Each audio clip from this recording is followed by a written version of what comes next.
Mine's been the same for 15 years. And no one's figured it out, so it's got to be a good one. All right, good morning, everybody. I'd like to call this meeting to order September 10th, 2024. Santa Barbara County Board of Supervisors. Madam Clerk, can we get a roll call, please? Supervisor Capps? Here. Supervisor Hartman? Here. Supervisor Nelson? Here. Supervisor Williams? Here. And Chair Lavanino. I'm here. Please rise and join with me in pledging allegiance to the flag. Ready? Begin.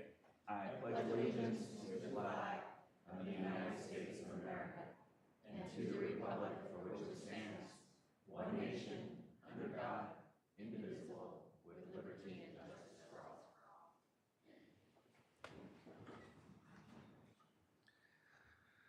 Next item of business is the approval of the minutes from the August 27th, 2024 regular meeting. Move approval. Moved and seconded. All those in favor? Aye. Any opposed? Any abstentions? Passes unanimously. Our next item of business is the County Executive Officer's Report. Ms. Miyasato. Thank you. Good morning, Chair Lavanino and board members. I have three quick announcements and the presentation of an award this morning. First of all, this morning the county celebrated the groundbreaking of the new probation department building on Garden Street. This new zero net energy building will consolidate all South County probation-related services in one central location to foster a more efficient and cohesive approach to probation services. It is anticipated to be completed in fall 2026. Thank you to the probation department, general services, and all others involved in this exciting project. The second announcement is that the U.S. Small Business Administration is now offering low-interest federal disaster loans for working capital to small businesses economically impacted by the lake fire that occurred from July 5th to August 4th. Additional information can be found on our readysbc.org website. Third, the County of Santa Barbara will receive a nearly $2 million award from the U.S. Department of Labor's National Farm Worker Jobs Program. The grant will go to the county's Farm Worker Resource Center that helps provide training and career services to help migrant and seasonal farm workers and their dependents develop skills to pursue careers in agriculture or non-agricultural sectors. Good job to Louis Servant and his team in DSS for making this huge grant happen. And lastly, one of our employees is receiving a special honor today. The California Product Stewardship Council has named Caitlin Haberlin from the Public Works Resource Recovery and Waste Management Division Associate of the Year. Caitlin is a program specialist for the county who oversees various waste reduction and waste management programs, including household hazardous waste collection, electronics recycling, and edible food recovery. She also manages the county's Less is More website. Why don't you come up, Caitlin? The California Product Stewardship Council gives this award out annually to a member who actively nurtures and sustains the extender producer responsibility strategy to place a shared responsibility for end-of-life product management. We're honored to have CPSC's Executive Director, Doug Cobald, here with us today to present Caitlin with her award.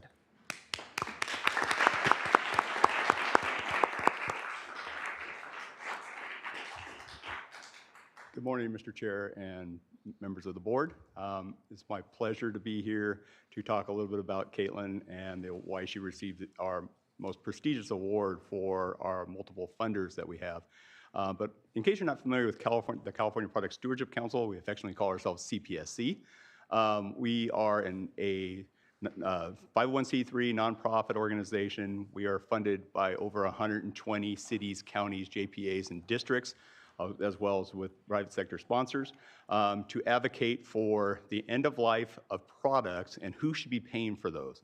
Should it be the ratepayers, or should it be the cities and counties who pass that on to the ratepayers, or should it really be borne on the manufacturers who make the products that we buy every day? If the manufacturers don't feel the burden of the cost at the end of life, then they don't change their design. They don't care. They just want to make it cheaper, quicker, and make more of them, and that is a huge waste for everybody. So we advocate for more durable, more reusable, more recyclable, or repairable, and then more recyclable products. So that is a little bit about CPSC. I do also want to thank this board, the county, for your ongoing support of CPSC. Without you and other cities and counties, we couldn't be doing the work that we do. Now, a little bit about our award is we use this award to acknowledge associates. So we have associates and partner sponsors are private sector folks that show outstanding leadership in their field, innovative solutions, longstanding issues, and effective partnerships in regarding to product stewardship, green design. Caitlin got this award because one thing, she was very instrumental in our textiles recycling project we did here in the county with the RMDZ. There is a report online if you're interested in seeing it. The staff, I'm sure, would be happy to forward it to you, that talked about the county's involvement in that project, trying to show that textile recycling can be done. We actually have a bill in the legislature on the governor's desk right now, SB 707, to require that statewide, an actual recycling program that will actually make use of the products, make them better, make them so that they can be put back in commerce. If they're missing a button, they could be repaired. If they've got a stain, they could be washed. So they don't leave the shore and go off to third world countries where they end up being disposed of improperly. So I also want to state that Caitlin is continuing to nurture and sustain our EPR movement, and she is doing that for through policies to better the community of Santa Barbara County. And with that, I'm going to turn it over to her. Thank you so much to Doug and the CPSC team. We were very grateful to have everyone come join us in Santa Barbara for our textile event, and we're super excited to hear that SB 707 is at the governor's desk for signature to help textile reuse and repair and recycling in Santa Barbara County. And just overall for your generous time and efforts in all your programs to make sure that our landfill all of our products are diverted from the landfill and safely recycled and handled. And yeah, thanks so much for the resource recovery and recycling team and just everyone at the county for the support of these programs.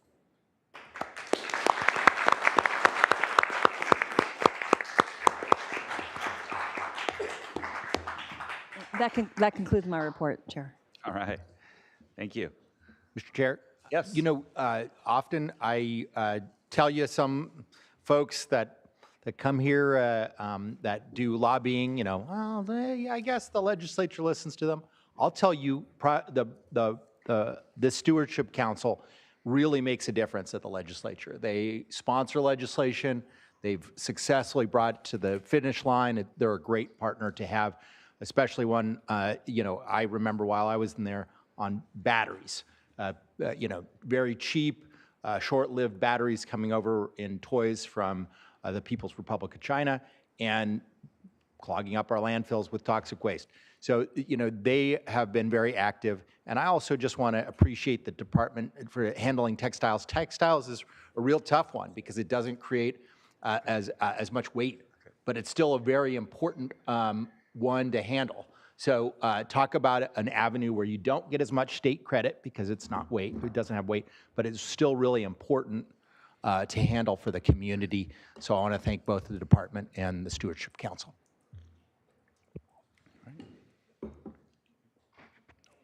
Okay, great. Thank you very much. That closes out our CEO's report. Madam Clerk, are there any announcements or changes to our agenda today?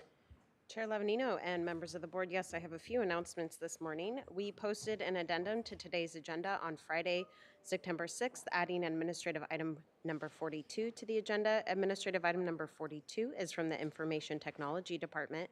It is to consider recommendations regarding a second amendment to the agreement between the County of Santa Barbara and Pictometry International Corps for digital aerial data acquisition projects. This addendum has been posted online and made available to the board and the public and can be added to the balance of the administrative agenda. Additionally, I have a brief announcement on administrative item number 26. Administrative item number 26 is from the Human Resources Department. It is to consider recommendations regarding a performance-based salary adjustment for the county executive officer. Prior to the board acting on administrative item number 26 in accordance with Government Code Section 54953, Subdivision C3, County Executive Officer Mona Miyasato's salary information shall be summarized verbally. County Human Resources recommends that the Board of Supervisors approve a performance-based annual salary increase of 2.5% effective September 16th, 2024, based on the CEO's performance in the past year. Additionally, we received a request from the department to continue departmental item number 2. Departmental item number 2 is from the County Executive Office. It is to consider recommendations regarding a Rural County Representatives of California, RCRC member agency strategic plan update. The department is requesting a continuance from today's meeting to the Tuesday, October 1st, 2024 meeting in Santa Barbara. This continuance request memo has been made available to the board and the public In addition, we have no requests to speak on this item from the public.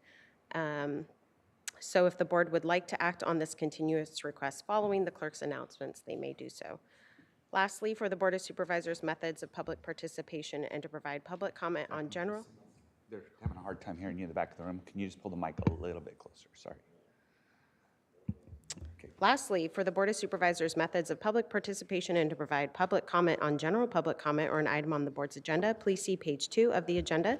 Individuals that would like to provide verbal public comment may do so via Zoom by registering in advance via the link available on page 2.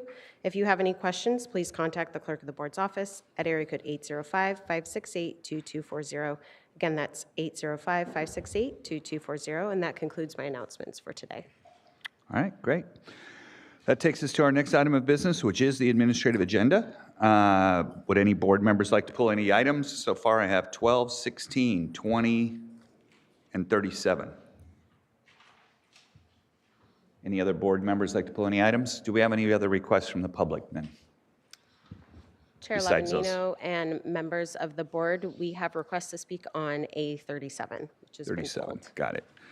Okay, I will now entertain a motion to approve the balance of the administrative agenda, except for items 12, 16, 20, and 37. So moved, and Second. also the continuation of item D2. Great, thanks, good catch. Second. Moved and seconded. All those in favor? Aye. Any opposed? Abstentions? Passes unanimously. Okay.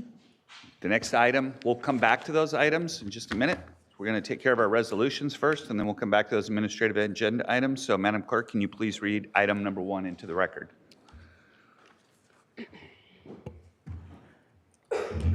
Chair Lavanino and members of the board, administrative item number 1 is sponsored by Supervisor Lavanino. It is to adopt a resolution of commendation honoring Cody Leeds of the Agricultural Commissioner's Department as the September 2024 Employee of the Month in Santa Barbara County. And joining us in person today, we have Cody Leeds and Lottie Martin. And if you can please come to the podium. And I'll go ahead and read the resolution. Whereas Cody Leeds exemplifies the county's organizational values of accountability, customer focus, equity and inclusion, innovation, trust, and ethics. And whereas Cody Leeds models the transformative behaviors of collaborative problem solving, alignment with the county's vision, risk-taking, data-driven decision-making, and strategic thinking. And whereas Cody Leeds contributes his opinions and ideas openly and honestly, his unique enthusiasm always encourages communication, and he treats everyone with courtesy and respect. And whereas Cody Leeds understands all aspects of providing education and outreach to businesses, stakeholders, and the general public.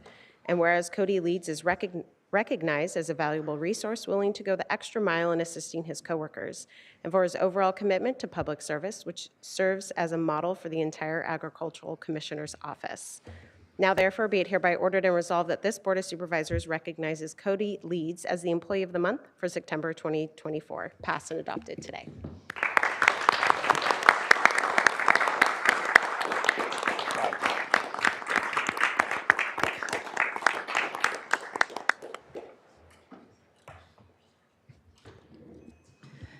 Good morning, Chair Lavanino and members of the board. I'm Lottie Martin, Assistant Agricultural Commissioner, representing the Agricultural Commissioner's Office Weights and Measures Department. And on behalf of our Commissioner, Jose Chang, and our whole team, we are honored to recognize Cody Leeds as the Santa Barbara County Employee of the Month. Cody is a humble public servant who strives to serve our community in a collaborative and inclusive manner. He has consistently demonstrated exceptional dedication, professionalism, and commitment to excellence in his role with the department's Consumer Protection Division. His innovative approach to problem solving and unwavering support for his colleagues has significantly contributed to our team's success. Whether it's going above and beyond to assist a community member or leading a critical project to completion, Cody embodies the true spirit of public service. We are incredibly grateful for his hard work and proud to have him as part of our team. Congratulations, Cody, on this well-deserved recognition.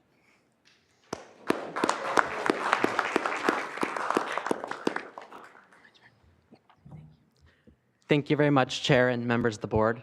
It's an honor to receive this recognition, and it's an honor to work with the Agriculture Commissioner's Office every day, protecting agriculture, the environment, and the community. I work with an excellent bunch of people, and I couldn't do what I do without them, so I thank them as well, and thank you very much for the recognition. So.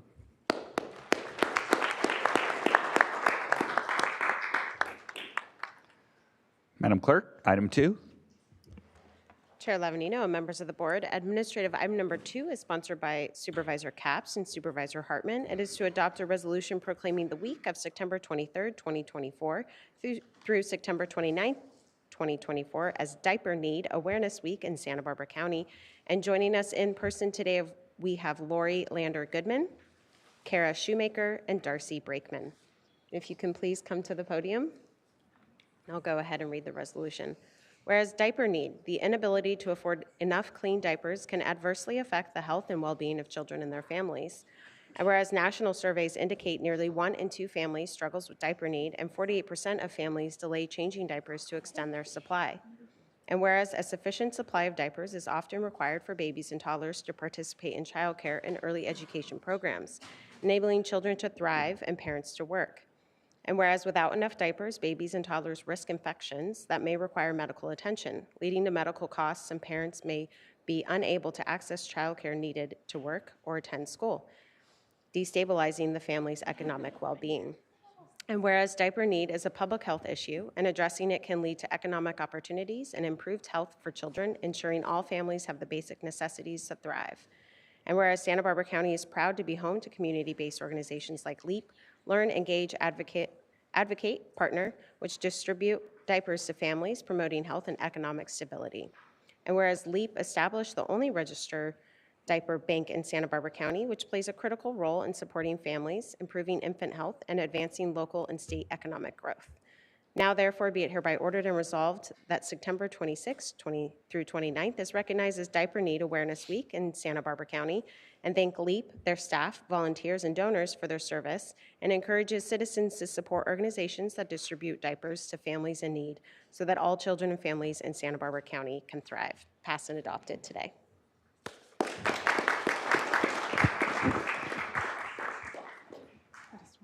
Supervisors, thank you so much for recognizing the tremendous need for diapers, not just in our county, but across the country.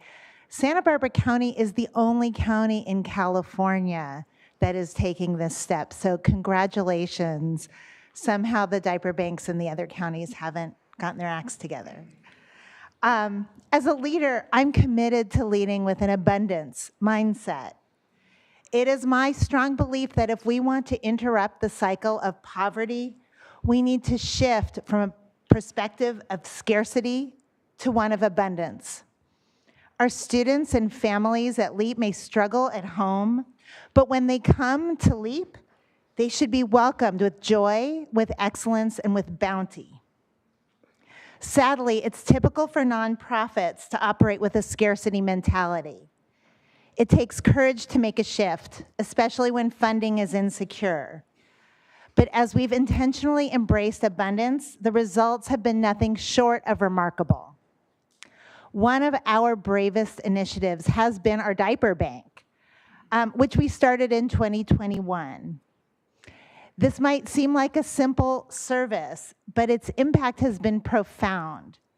We've provided almost 200,000 diapers to families in need. Let that sink in for a moment. That's 200,000 times a parent didn't have to choose between buying diapers or putting food on the table. The results have been impressive.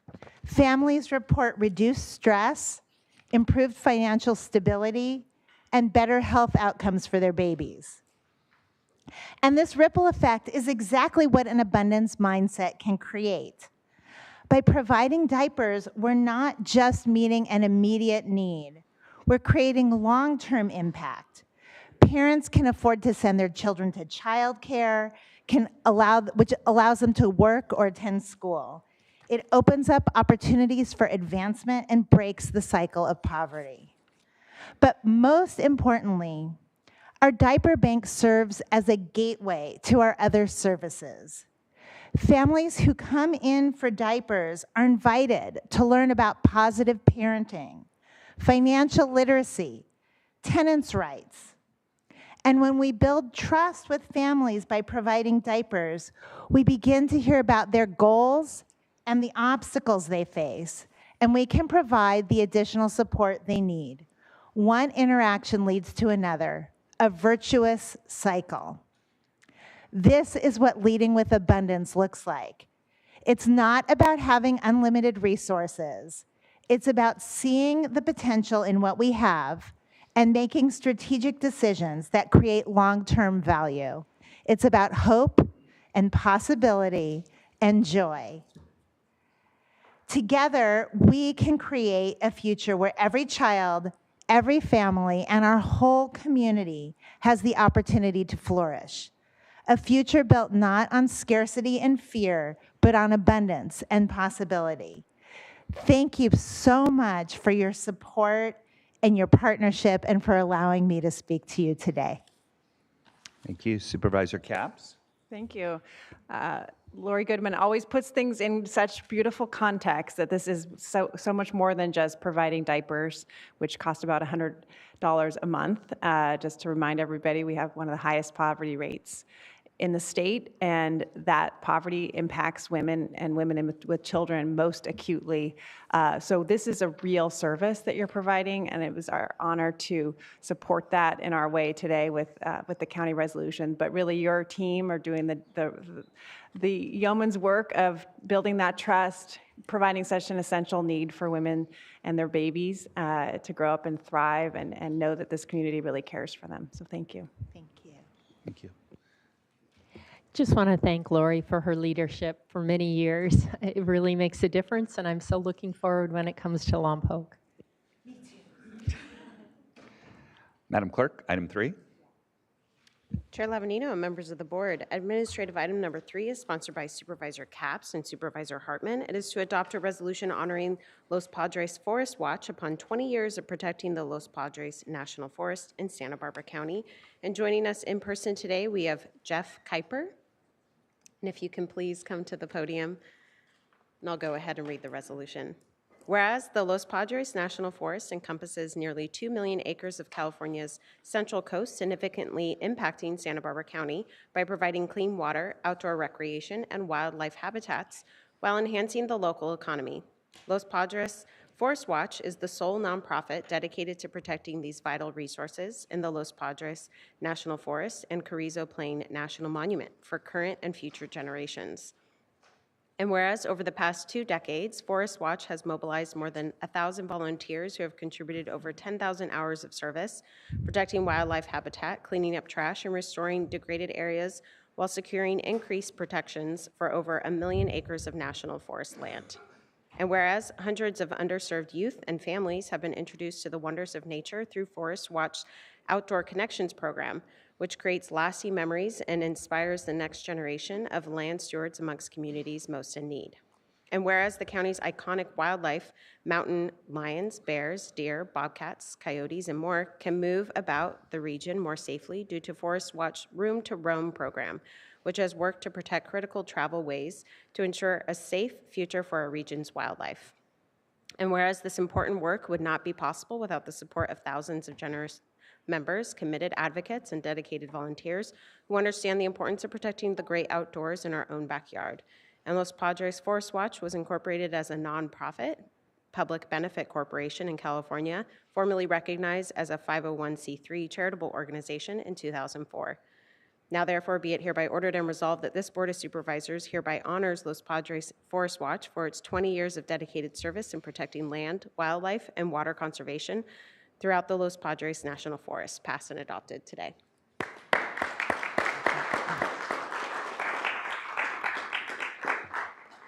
Thank you so much. Good morning, Chair Lavanino, members of the board. I'm thrilled and honored to be here this morning to accept this resolution recognizing our 20th anniversary. Los Padres National Forest is one of the crown jewels of Santa Barbara County.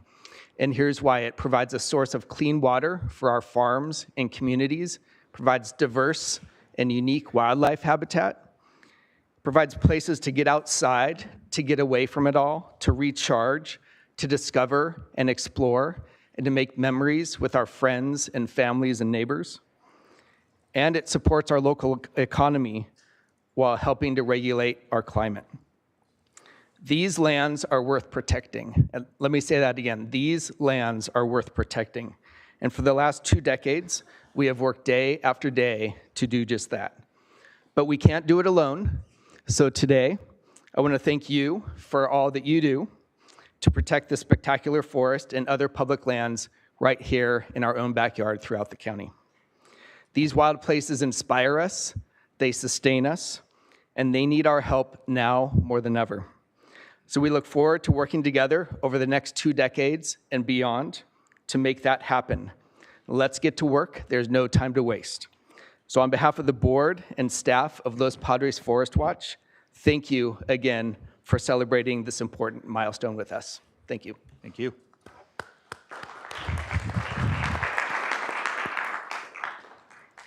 Madam Clerk, A4. Chair Lavanino and members of the board, administrative item number 4 is sponsored by Supervisor Katz and Supervisor Lavanino. It is to adopt a resolution proclaiming the month of September 2024 as Suicide Prevention Month in Santa Barbara County. And joining us in person today, we have Tony Navarro, Behavioral Wellness Department Director, and Pamela Flint-Tambo, the Chair of the Behavioral Wellness Commission.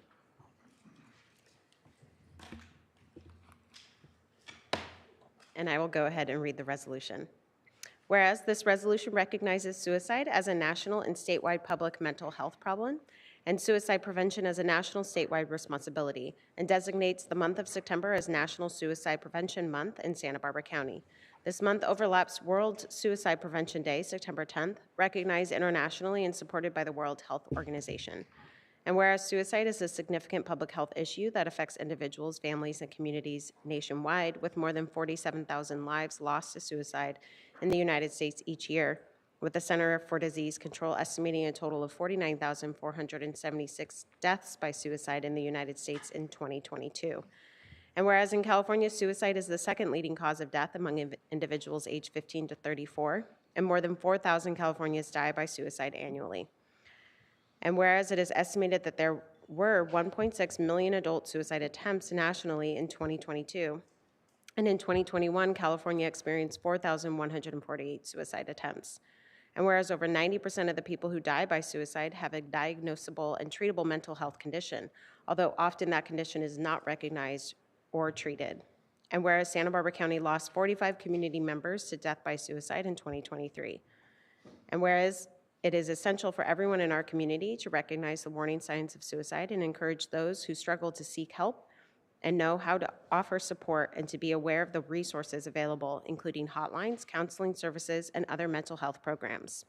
And whereas if someone can get through the intense and short moment of active suicidal crisis, chances are they will not die by suicide. And whereas during Suicide Prevention Month, we call upon in the community to learn more about suicide prevention, to reach out to those in need, and to work together to build a safer, more supportive community. And whereas the Department of Behavioral Wellness and organizations such as the American Foundation for Suicide Prevention envision a world without suicide and are dedicated to saving lives and bringing hope to those affected by suicide through research, education, advocacy, and resources for those who struggle and for the family, friends, and community of those who have lost. It is hereby ordered and resolved that the Board of Supervisors recognizes the month of September as Suicide Prevention Month in Santa Barbara County, and recognizes suicide as a preventable national and state public health problem, and declares suicide prevention to be a priority, and commit to actively participating in awareness campaigns, events, and initiatives throughout September 2024. We express our deepest sympathy to those who have lost loved ones to death by suicide and honor their memories by taking meaningful actions to prevent future tragedies. Commit to creating stigma-free environments that foster open conversations about mental health and encourage individuals to seek help without fear or judgment or discrimination. Acknowledge that suicide prevention is a collective responsibility, and we will work together to build support, connect, and empathetic communities where every life is valued and cherished. Encourage initiatives based on the goals contained in the National Strategy for Suicide Prevention in California's Strategic Plan on Suicide Prevention. Develop and implement strategies to increase access to quality mental health, substance use, and suicide prevention services. Passed and adopted today.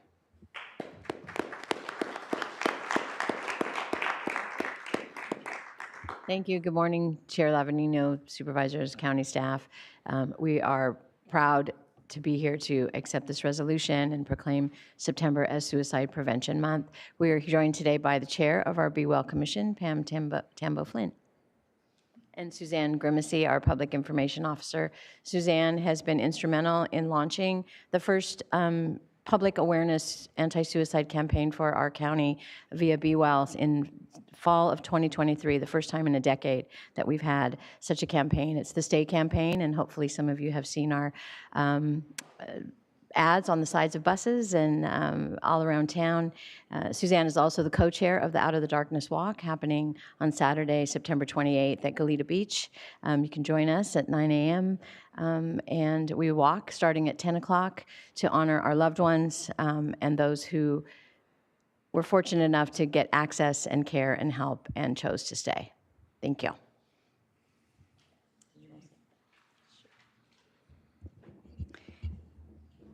Thank you for this resolution today. I've not really paid much attention to September being the month to remember suicides because I've had my own personal memory of a suicide by my brother in the month of September. My brother had a serious mental health issue, and he seriously injured himself with a hatchet and required emergency room services. And then he was taken to the county jail. Several days later, he was released to a mental health ward, but he found an attorney to help him get out. And then within a month, he died by suicide with a firearm. This happened in 1974, 50 years ago this week, he died. And I believe we're still arresting and jailing people who have serious mental illnesses instead of assuring that they get appropriate treatment for mental and behavioral health issues. We need to stop jailing people for being ill, and I am very hopeful that in Santa Barbara County, we can begin to do that. Thank you. Thank you.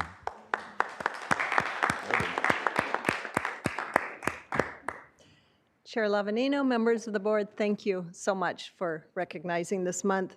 Suicide is not just a national crisis costing 46,000 lives annually, as you just heard. It's personal, as you also just heard, to many in Santa Barbara County, and its impact is felt deeply.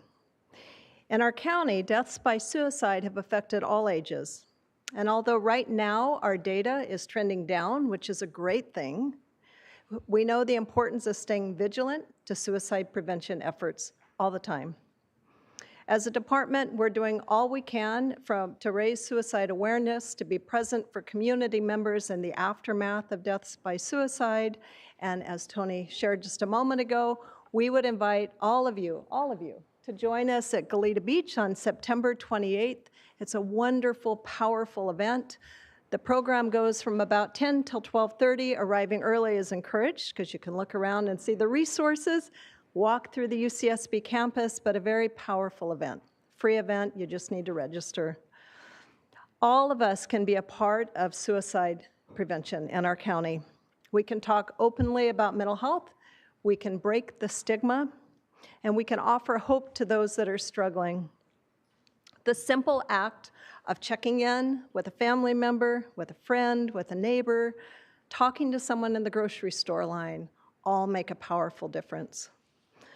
This resolution is a reminder to our shared commitment to prevent these losses, to support those in crisis, and to uplift the families whose lives have forever been changed by suicide.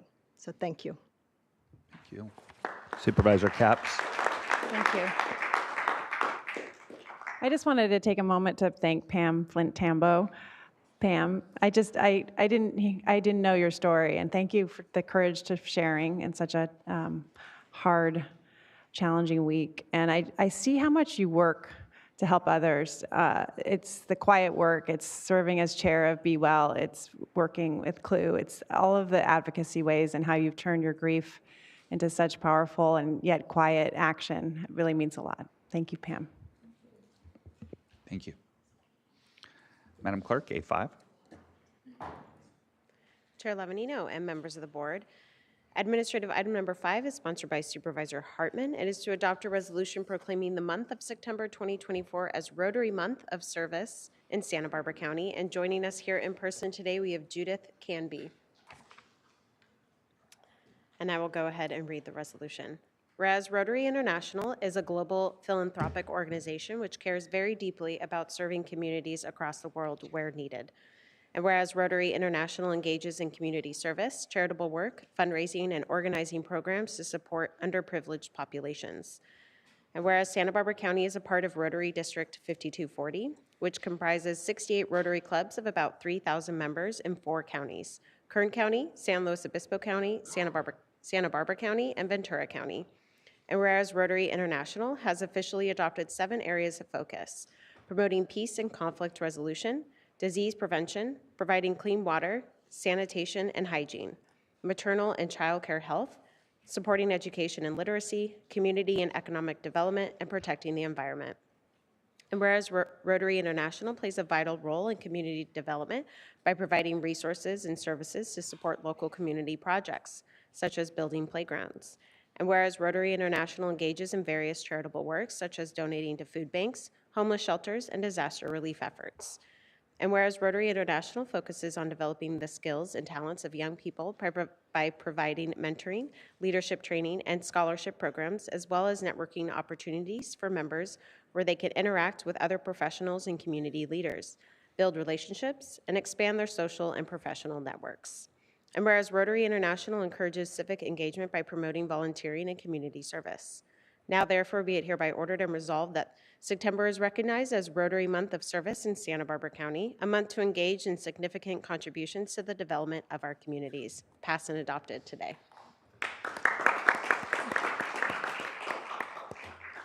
My name is Judith Canby, and I am very happy to be here today. I'm a member of the Los Olivos Rotary Club and have been for more than 20 years. I'm also representing our district governor, Sherry Sim, as I'm one of the assistant governors and represent Group 9, which includes the Santa Ynez Valley Rotary Clubs and Lompoc Rotary Club.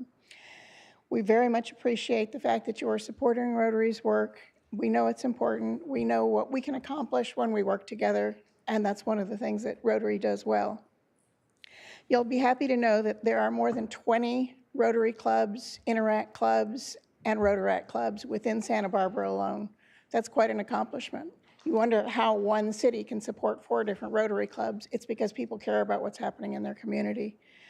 Together with Rotarians throughout California, District 5240 Rotarians will be honoring the proclamation each September. We will be carrying out service projects in Rotary International, 7 areas of focus, which you just heard about.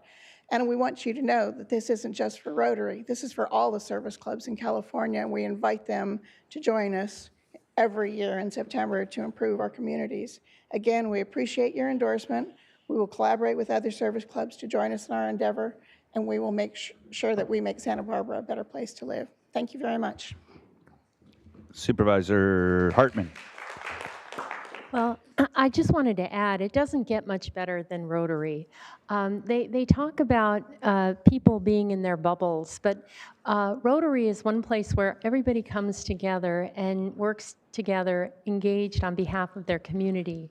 And as I look at the goals, so many of the goals that Rotary pursues for maternal health and disease prevention, environmental protection, they dovetail with the county's goals as well. I think this is an organization that works locally and also works internationally. So it does it all. And I thank you for being here, Judith, and all the people who are members. And you know, there's a book that influenced me, Bowling Alone, and we're so isolated, and that is a reason that we're so divided. And so if you want to get out of it, join Rotary. That's a great place to start. Thank you. Great. Madam Clerk, A6, please. Chair Levanino and members of the board, administrative item number 6 is sponsored by Supervisor Hartman and Supervisor Nelson. It is to adopt a resolution proclaiming the month of September 2024 as National Preparedness Month in Santa Barbara County. And joining us in person today, we have Jackie Ruiz and Kelly Hubbard. And I will go ahead and read the resolution. Whereas National Preparedness Month provides an opportunity for local community members to join people across the United States in preparing their homes, businesses, and communities for any emergency. And whereas the Federal Emergency Management Agency has designated National Preparedness Month as a yearly opportunity to focus on hazards and disasters our community may be susceptible to and how we can stay ready and resilient. And whereas planning now is the best way to improve community recovery from disasters, when individuals take responsibility for preparing their families and their communities, the chance of survival and return to normalcy following a disaster is greatly increased. And whereas the County Office of Emergency Management and community partners are tasked with promoting and supporting emergency preparedness, educating individuals on local hazards, including wildfires, earthquakes, storms, power outages, extreme weather, and more. And whereas the Office of Emergency Management is committed to diversity, equity, inclusion, and accessibility throughout all aspects of emergency response, including public education, preparedness, resources, and emergency information. And whereas Santa Barbara County is home to several community-based preparedness and response teams comprised of volunteers who have selflessly undergone hours of training to help our communities be more resilient. And whereas this month, the County Office of Emergency Management urges all residents to plan for disasters by registering or reviewing and updating their contact information at www.readysbc.org to receive emergency alerts. And whereas while we cannot always know when the next disaster or emergency will confront us, we must remain ready. Together, we can ensure that we have the information and resources needed to safeguard our communities from a crisis or disaster. Now, therefore, be it hereby ordered and resolved that the Board of Supervisors does hereby proclaim the month of September 2024 as National Preparedness Month in Santa Barbara County and calls on all government agencies, private organizations, and the people and businesses of Santa Barbara County to develop their own emergency preparedness plan and work together toward creating a stronger and more resilient community. Passed and adopted today.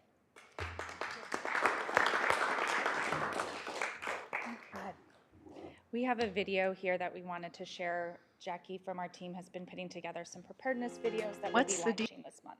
Deal with Ready SBC alerts. Here's what they are. They're emergency alerts for hazards near the addresses you've registered. Hint, hint, you have to register for them. They're delivered as an email, text, or phone call depending on the contact method you selected. They will always have an action for you to take, such as evacuate now or prepare for a possible power outage. Now that we know what Ready SBC alerts are, what are they not? A play-by-play of every update during an emergency. Just a weather report. Your only source for information. Whether flood, fire, or any other emergency, registering for Ready SBC alerts is a great step to stay prepared. Visit readysbc.org to sign up today, or to make sure your information is correct if you've already registered. So this is just one example. These will be done English and Spanish, and we'll be posting these throughout the month.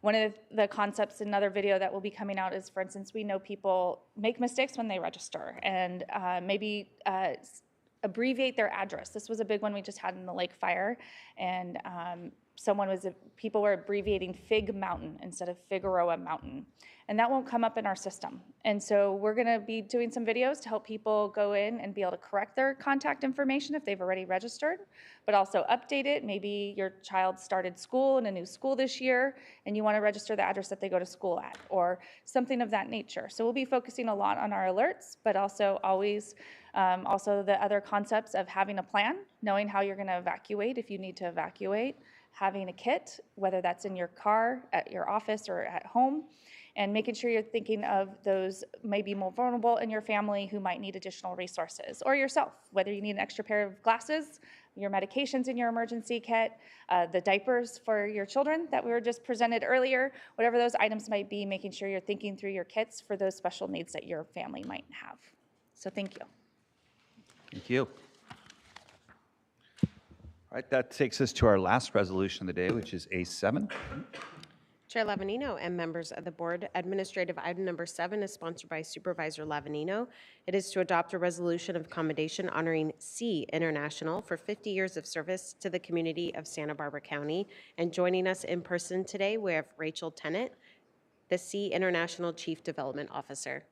If you can please make your way to the podium, I'll go ahead and read the resolution. Whereas on October 24th, 2024, SEE International will celebrate its 50th anniversary. And whereas since the organization's founding in 1974 by local Santa Barbara ophthalmologist Dr. Harry Brown, along with many other visionaries, SEE has reached great heights in its mission to end preventable blindness. And whereas SEE provides access to sight-restoring surgeries and essential eye care to people who do not have access to these services. And whereas partners include volunteer doctors, medical professionals, U.S. and international organizations, and generous donors. And whereas since inception, over 5 million people worldwide, including over 750,000 surgeries in 54 countries, have been served. And whereas local and domestic programs serve the Central Coast of California with the local SEE Vision Clinic program and in various states in our nation. SEE provides screenings, comprehensive eye exams, prescriptive glasses, and surgical referral services. And whereas SEE is a partner and provides vital services at the Santa Barbara County Veterans Stand Down, an annual event to assist homeless and at-risk military veterans get back on their feet. And now, therefore, be it hereby ordered and resolved that this Board of Supervisors acknowledges SEE International as a unique organization with a very important purpose and function in Santa Barbara County and worldwide, and honors SEE International upon its 50th anniversary, and commends the organization for its continued dedication to preserving, protecting, and enhancing the quality of life for the citizens of Santa Barbara County, passed and adopted today. Thank you so much. Well, I want to start by expressing our gratitude to the County of Santa Barbara and the Board of Supervisors for this wonderful acknowledgement. It is truly an honor to be here. So, as said, SEE International was founded in 1974 by local ophthalmologist Dr. Harry Brown and many other dedicated ophthalmologists. Our mission is simple yet profound: to eliminate preventable and treatable blindness. So what does that mean? The most common causes for treatable and preventable visual impairment are cataracts and refractive errors. These are conditions that have severe impacts, causing children to fall behind in school or not attend at all, parents to leave the workforce and not be able to support their families, and the elderly to lose their independence. I personally have witnessed these this past September when I went to Guatemala, and I regularly see this from our local clinic here right in Santa Barbara. We host events like Children's Sight Month, which happened just last month, where we go to see children in our local organizations to make sure that they are prepared for school and they will succeed with no prevention from their visual health. As a daughter, a granddaughter, and a parent now, I am overwhelmed by the impact visual health creates and how it can often be taken for granted.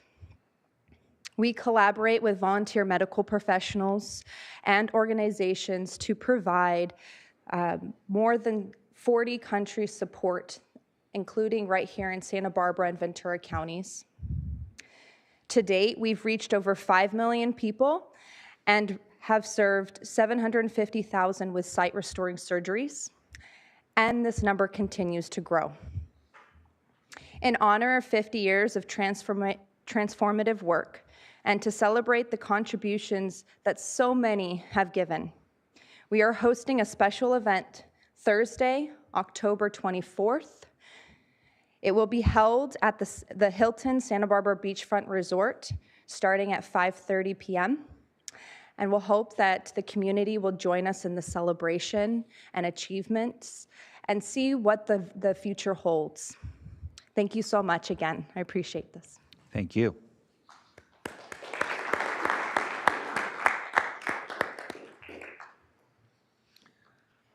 Okay, we will now take up the administrative items pulled in numerical order. And my list, I believe, starts with A12. Madam Clerk. Chair Levanino and members of the board, administrative item number 12 is from the Clerk Recorder Assessor Elections Department. It is to consider recommendations regarding a second amendment to the agreement with Dominion Voting Systems, Inc. And we do have one request from the public on this item. Mr. Daly, let's go to the public first, and then we'll come back to you. So, thanks. We will go to Karen Howenstein. Karen?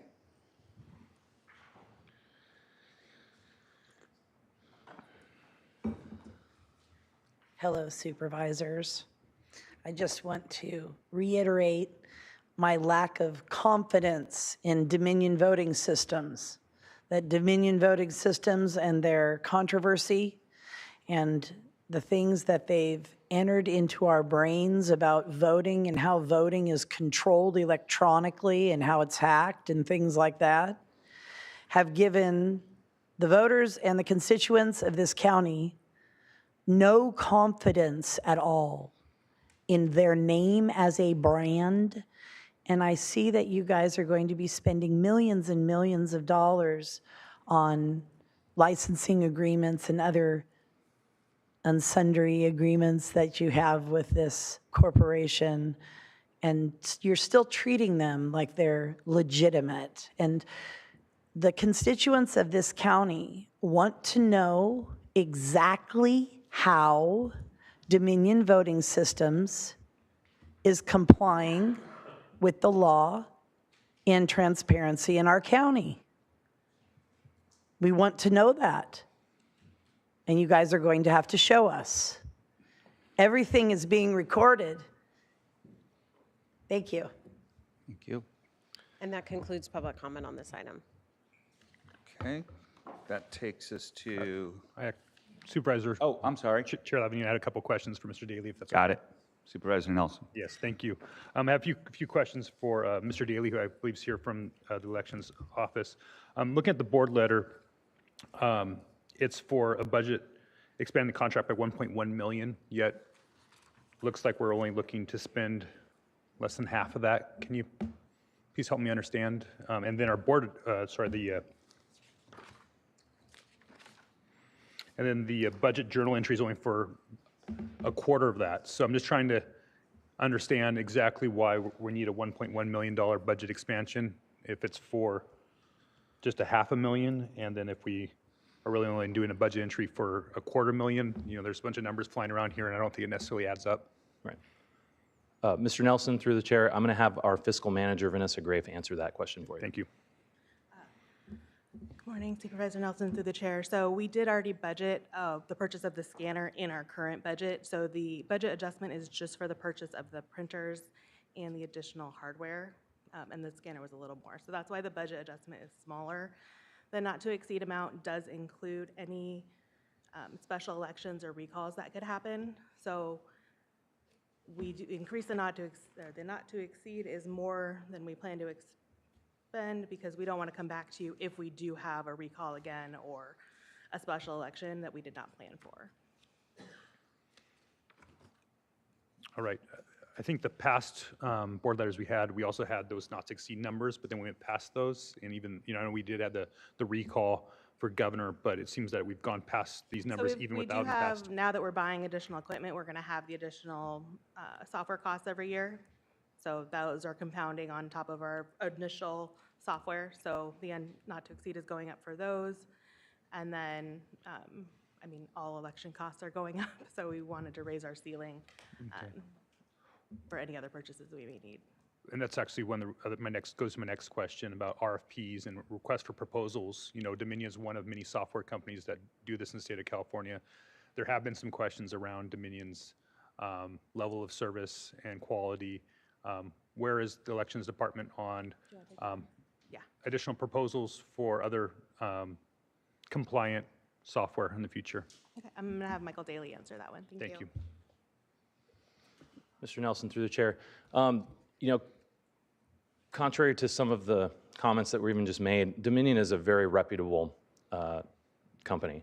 They're actually only one of 2 companies that is certified to do this work in the state of California. There are very stringent laws and certifications and logic and accuracy tests that they have to go through to have their equipment certified and usable in an election. So the options are not, they're not RFP scale. There's limited marketplace for this. We're also, just as a note, an added note, and people should understand this, we're required by law to use voting equipment. It's now stated in the California Elections Code that we shall use this. So getting out of this to go back to something different is kind of a absurd notion at this point. Yeah, that wasn't my question. Okay. So thank you. My question was about an RFP. Right. And so we often do RFPs when there's only a couple vendors out there. Just curious if there's no plans in the future. When I look back at 2019 when we moved to Dominion, it didn't seem like we went through an RFP process at that time either. So is there any formal procurement that we might be looking at in the future? At this point in time, no. Okay, thank you. So Chair Lavanino, when we get to this, I'd like a roll call vote on that one. Okay. And, well, why don't we just do it now, since we have a separate vote on that one? Anyone willing I'll to make a move motion? staff recommendation. And I'll second. Staff recommendation, moved by Supervisor Hartman, seconded by Capps. Roll call, please. Supervisor Capps? Aye. Supervisor Hartman? Aye. Supervisor Nelson? No. Supervisor Williams? Aye. And Chair Lavanino? Aye. Motion passes 4-1.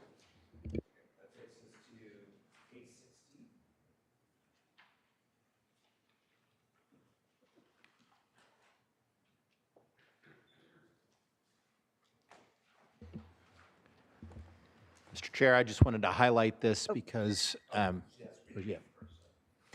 Chair Lavanino and members of the board, administrative item number 16 is from the Community Services Department. It is to consider recommendations regarding Environmental Protection Agency, EPA, Environmental Justice Community Change Grant Application. Yeah, I just wanted to highlight this because exciting things are happening in Cuyama. This would be a partnership with Blue Sky Center under the Resilient Cuyama Valley Initiative and to apply to EPA Environmental Justice Community Change Grant Program. And I think Jesus Armas is still here to give you a little detail.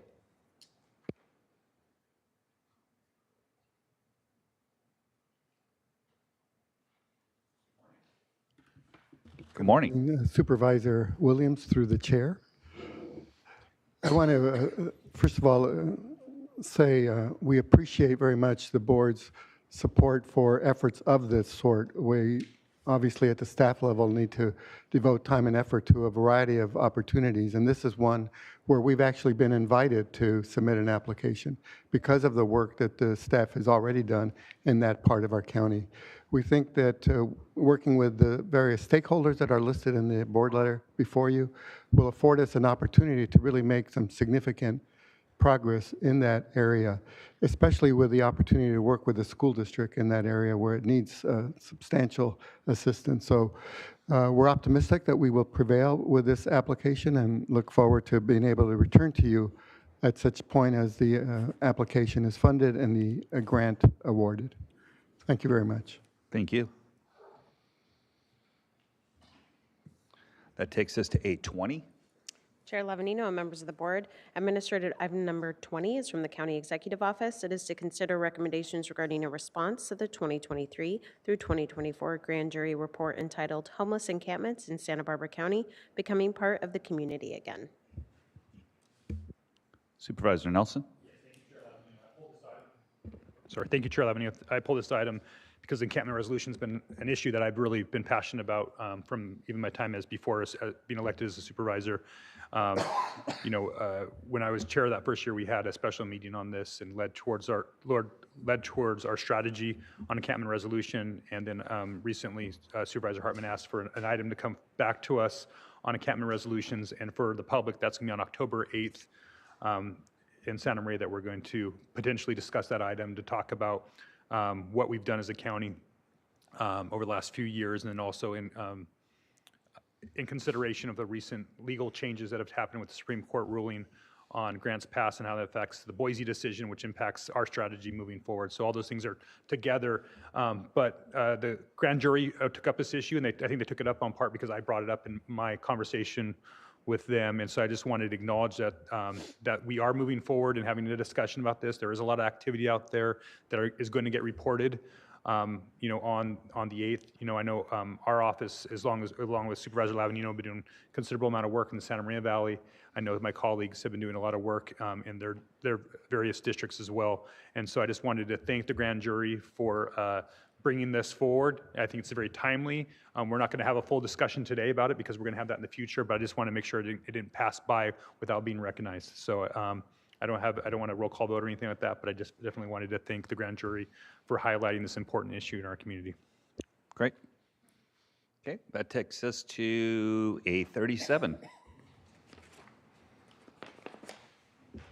Chair Lavanino and members of the board, administrative item number 37 is sponsored by Supervisor Williams and Supervisor Hartman. It is to consider recommendations regarding the creation of a farm worker living wage temporary ad hoc advisory committee.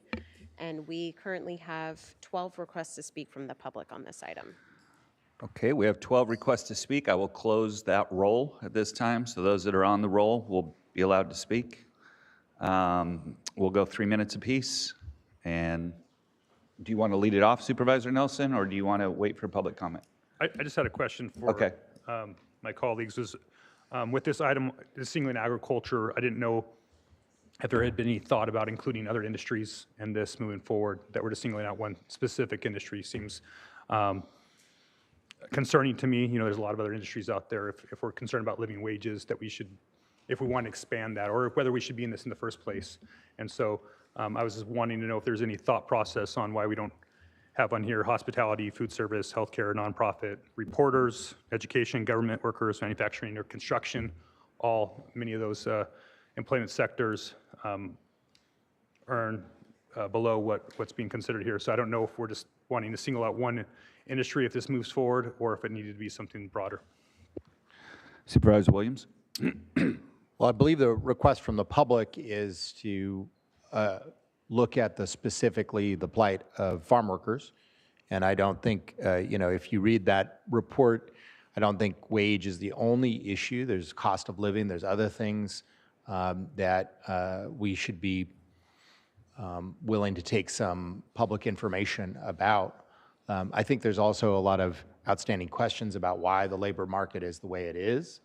I mean, and some of that is related to the fact that many workers are already getting well over this wage. And I think it's really, at least for me, one of the ways I view this more as an informational gathering at this point in time. And I would like to understand how fast food joints can be mandated at $20 an hour. Many sectors of the ag industry paying their workers year-round at well over $20 an hour if you include benefits, and yet many farm labor contractors still paying $16, $17 an hour with no benefits. If everybody's in a labor shortage, I don't understand how they're able to get people, right? If fast food joints who are paying $20 an hour can't find enough people, if farming operations that are paying over $20 an hour cannot get enough people, then how are farm labor contractors that only pay $16 and $17 an hour getting anywhere near to enough people? So I think there's some labor dynamics that it would be really useful for society to understand. And so I invite testimony from a number of different sources after we set up an ad hoc. But I think the request from the public, to answer your question, is specifically to concentrate on the issues with farm workers, and I think it's legitimate to entertain that request and to grant that request. And I guess we get a lot of requests here at the board, but we don't necessarily always have ad hoc committees, and there's nothing that stops us all from having, town halls. Supervisor Lavanino and I had a town hall about Dignity Moves project, so did Supervisor Capps and myself. I think the idea is when we have a formal ad hoc committee about a specific industry for a specific number, that sends a policy pathway. And there's a lot of people out there that are really concerned about trying to figure out how their business still can continue. We've actually had one business decide just since this last week that they're going to close up because they're just too concerned about what this looks like moving forward. They were on the edge already. So these signals from this board about a specific industry that might significantly impact them, their viability, doesn't happen in a vacuum. And so that's why I'm concerned about, as we have this conversation and we hear from the public on whether we have an ad hoc committee, what are we doing as a board? Is this really a space that we want to get into? Because I think as soon as one group if we did move down this pathway, why wouldn't others be right behind them? You know, and as you pointed out, Supervisor Williams, there doesn't seem to be a labor shortage for some of these farm labor contractors are still getting workers, which probably means that some of the information is probably incorrect that we're getting from some of these advocacy groups, right? If they're able to continue to get workers. So again, as we go into hear from the public on this, I'm just wanted to get that out there. I do think that if any of our colleagues want to have a town hall in the future, I think that's really good. But I think we should always be very mindful about what messages we're sending up here as a board when we push through formal processes. Evaluation is just usually a precursor to policy, and I would really want you all to be considerate as we move forward with that. These are people's livelihoods that are at stake, not just the farm workers. And especially the farm workers, because I think actually if we go down this path, they're the ones that are going to get hurt the most. Thank you. Supervisor Hartman. Well, I very much appreciate the question from my colleague Supervisor Nelson, and I think the slippery slope argument is one that we really need to think about carefully. I do believe farm workers have a very different history in this country in terms of wages, and how much state law and federal law have compensated for that is something I don't fully know the answer to. So this is an opportunity for us to really delve into essential workers that are part of the biggest industry in our county to find out more information. We have a report out there. We're responding to that report, and we're eager to hear from all agricultural interests on how they interpret this report and how they look at the issue. So I pledge, and I know Supervisor Williams does, that if this ad hoc committee is formed, our job is really to collect information and ideas in a public process to allow people to share, so that we can all learn, and so the public can learn more about these essential farm workers and their contributions, and how that fits into an industry of a lot of small farmers. Many of them are leasing land, they're not landowners, and operating under a very tight margin. So we want to learn about that and present that to the larger public for greater understanding. Okay. All right, we have 12 public speakers. Let's call it out. Well, I'm sorry. Did you? Yeah, and I'm not attached to doing the ad hoc committee. If the board wants to just have a really long hearing, in that next time we're in Santa Maria, we could just do that. But I think that the purpose of an ad hoc is to make the board's functions more efficient, and be able to take public testimony that then we provide to the information that we provide to the full board. I have not come to a conclusion of what the right path is. I definitely want higher wages for workers, but I also don't, workers don't get higher wages if jobs move to Baja California. So, there is I think a balance of information to get here that could be achieved by the ad hoc. Well, now, I'm sorry. Just real quick for me, it's you hit the nail on the head for me. Is that it's got to be an open and transparent process, and you're going to speak to everybody. I want to remind people, 2 supervisors can go meet with whoever they would like to. Supervisor Nelson and I have done it. I'm sure you guys have all paired up and done things. But if we form an ad hoc, then it has to be, the only way for that to work is to make sure, as you said, that we're listening to everybody, you're hearing from everybody. Everybody has a chance to have their voice heard.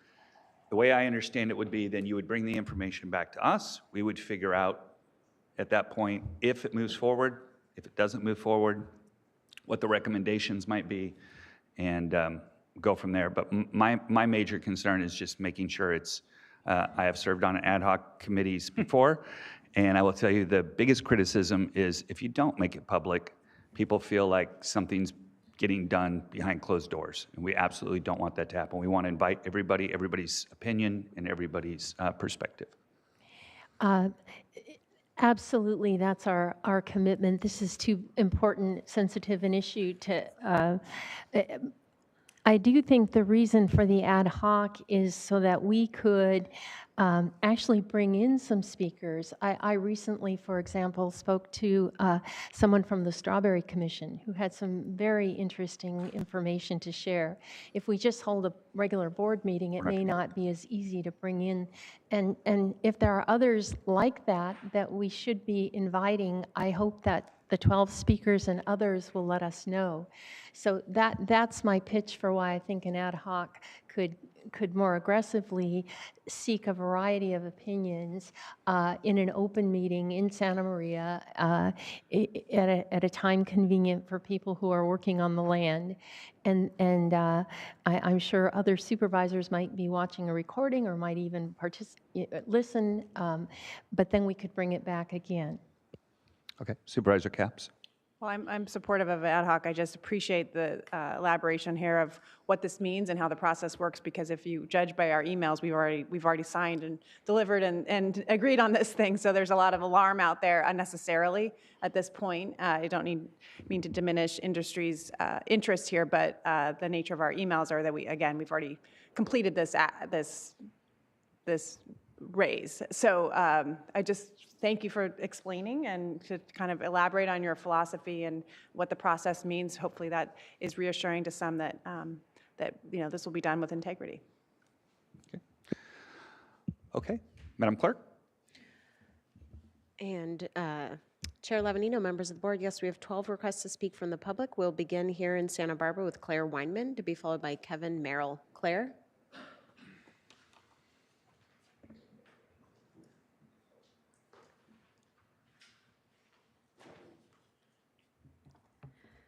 Good morning. My name is Claire Weinman. I'm the president of the Grower Shipper Association of Santa Barbara and San Luis Obispo counties.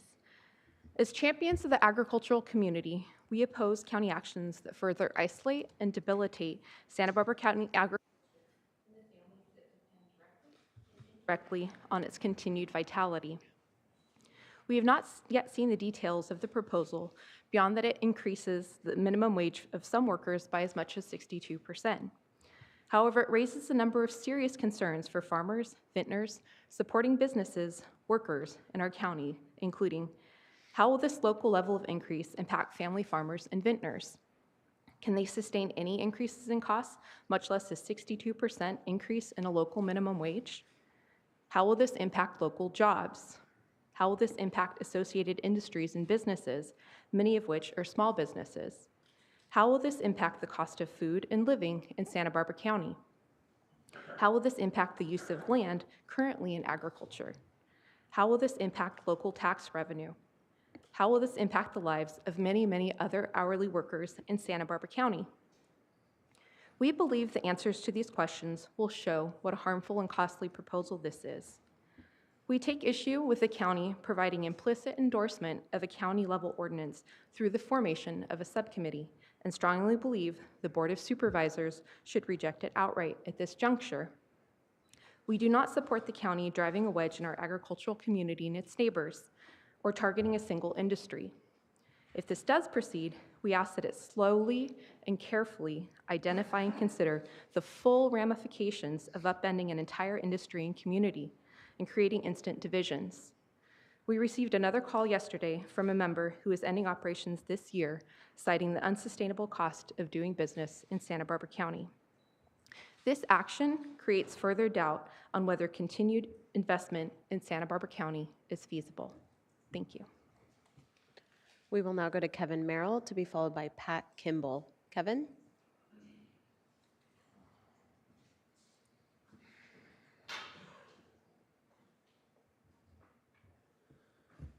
Good morning, Mr. Chair and fellow supervisors.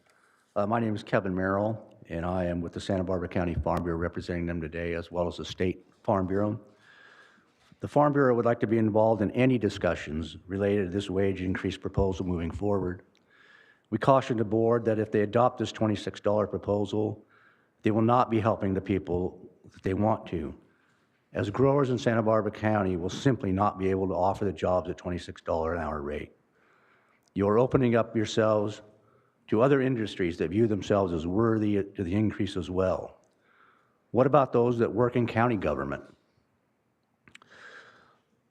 Specifically the Ag Commissioner's Office, who are charged with protecting agriculture from invasive pests that could threaten the very existence of our main crops in the county. Where do we stop when we start going down this road, and why are we penalizing one of the biggest employers in the county?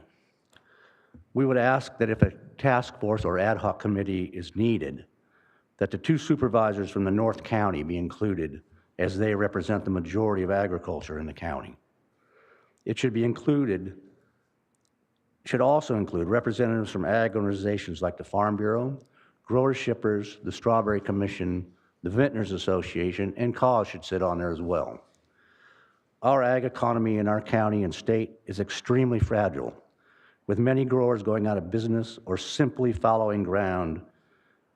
You only need to drive down the Highway 101 corridor to see hundreds of acres of wine grapes being pushed out right now.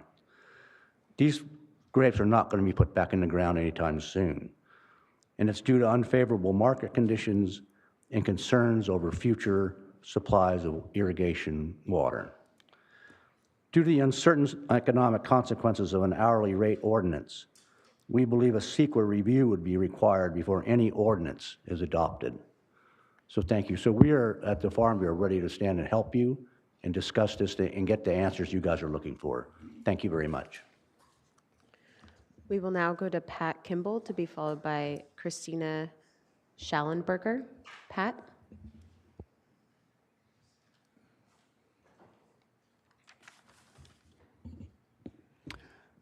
Hello, Mr. Chairman and fellow board. Thank you for having me today. My name is Pat Kimball. I'm a lifelong resident and worker in this county. As much as we lament about corporate short-termism, where short-term profits outcompete long-term viability or vitality, this well-intentioned proposal is what I would call government short-termism. This tendency towards overregulation will only stimulate increased exodus of our means of production to outside our borders. Currently, over 50% of our produce is imported from outside this country.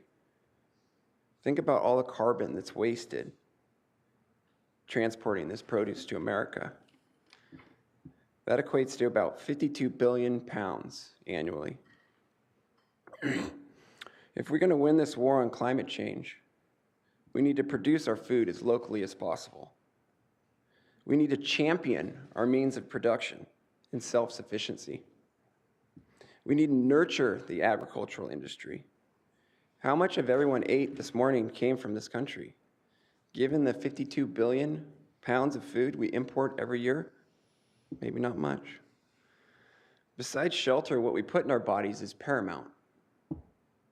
And don't you think locally produced food, harvested at peak freshness, is best? Let's quit chasing farmers off and spend our energy keeping farmers farming. There's a smart group of people here that should be able to hammer out the solution, and I would hope that all stakeholders are invited to the table. Thank you. We will now go to Christina Schallenberger to be followed by Carlos Castadeda. Christina?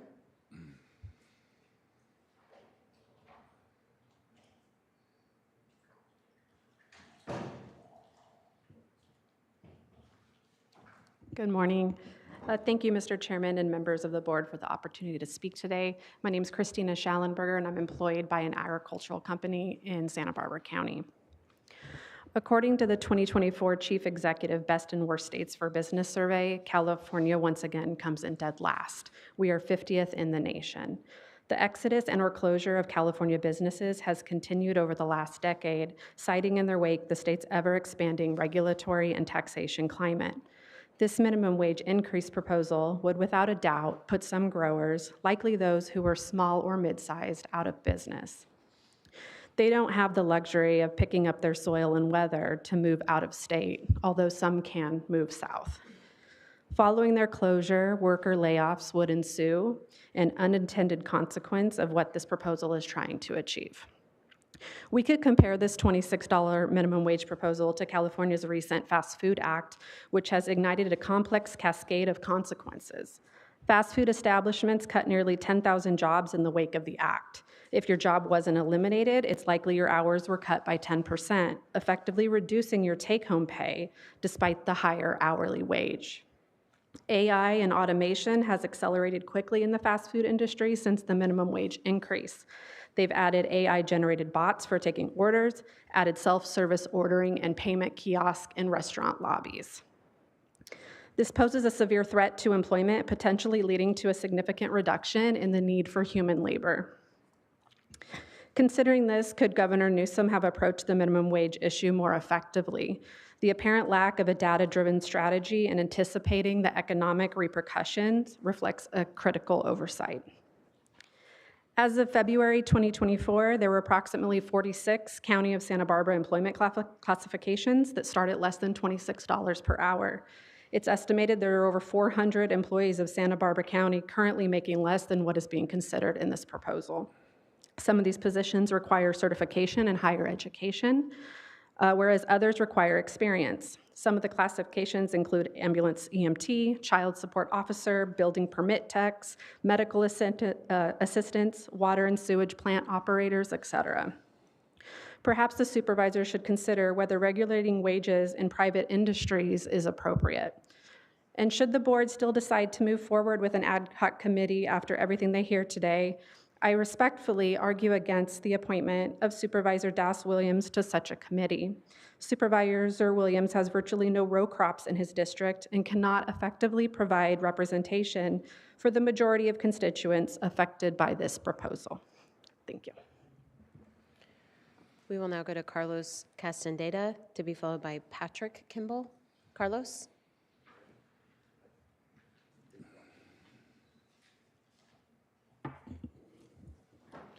Good morning, Mr. Chairman and Board. My name is Carlos Castaneda. I represent over 1,000 employees in both SLO and Santa Barbara County, working in agriculture. I'd like to open with a quote by Ernest Hemingway. It says, "How'd you go bankrupt? 2 ways, gradually, then suddenly." In the past 12 months, I've seen both of these. I've had one grower file the WARN Act, laying off hundreds of employees. He was a nursery flower grower. I had another grower filed bankruptcy just suddenly, surprising us all. He was in the vineyard industry. And I've had a third grower who's been farming for generations, just calling it quits. Just said he can't take the regulatory burden. Hundreds, if not thousands, of families were affected by these layoffs. This is 3, and this is just little old me, was affected by three growers and thousands of families. So to put that in perspective, I've only seen one grower shut down the past 30 years, and that's because he lost the battle to cancer. This current proposal reminds me of Assembly Bill 1066, and the intention behind that was to eliminate Wage Order 14, which reduced the work week from 60 hours to 40. My family, my friends, and my employees all lost a third of their income. I warn the NGOs that the unintended consequences have dire effects. In fact, a study conducted by UC Berkeley showed that farm workers lost up to $9 million of income due to the new law. I'd like to close with another quote, this time by Dwight D. Eisenhower. "Farming looks mighty easy when your pencil's a plow and the farm ground's over 1,000 miles away." Thank you. We will now go to Patrick Kimball, to be followed by Russell Duty. We did have a Pat Kimball, same. Okay, thank you. We will now go to Russell Duty, to be followed by Fernando Martinez.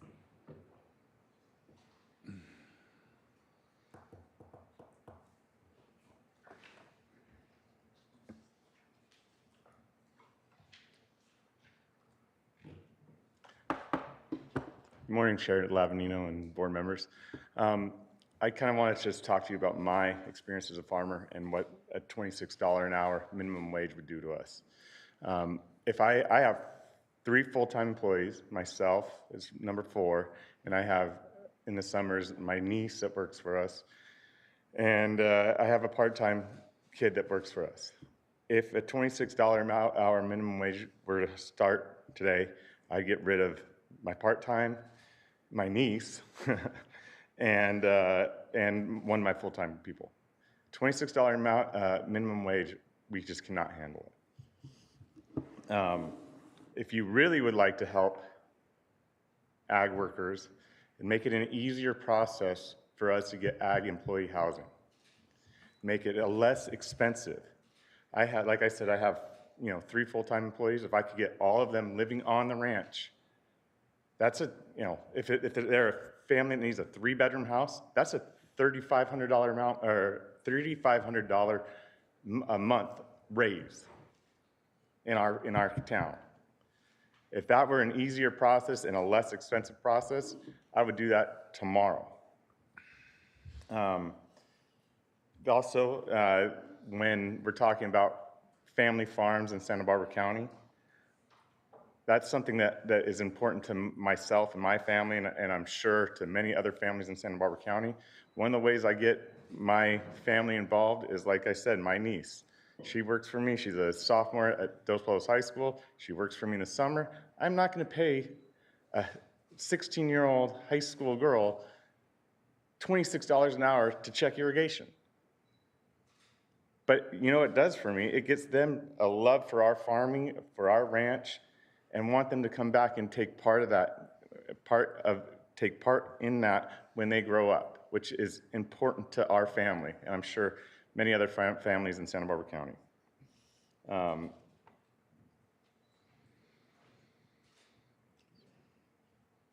Guess that's all I really have, but yeah, $26 minimum wage would, pretty much put us out of business. Thanks. We will now go to Fernando Martinez, to be followed by Daniel Segura. Fernando?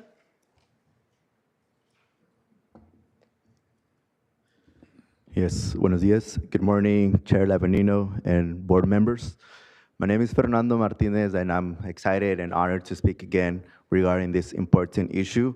I serve as a community organizer for MICOP here in Santa Maria, and I'm here on behalf of Alianza Campesina. First of all, I would like to start by expressing our gratitude for your attention regarding the critical issue of a living wage for farm workers in Santa Barbara County, which was brought up in the previous meeting in Santa Maria.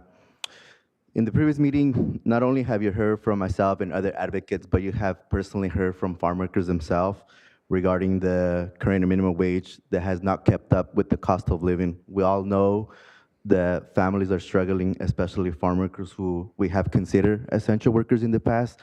But now that the pandemic, it's over, like we kind of have push away from essential workers.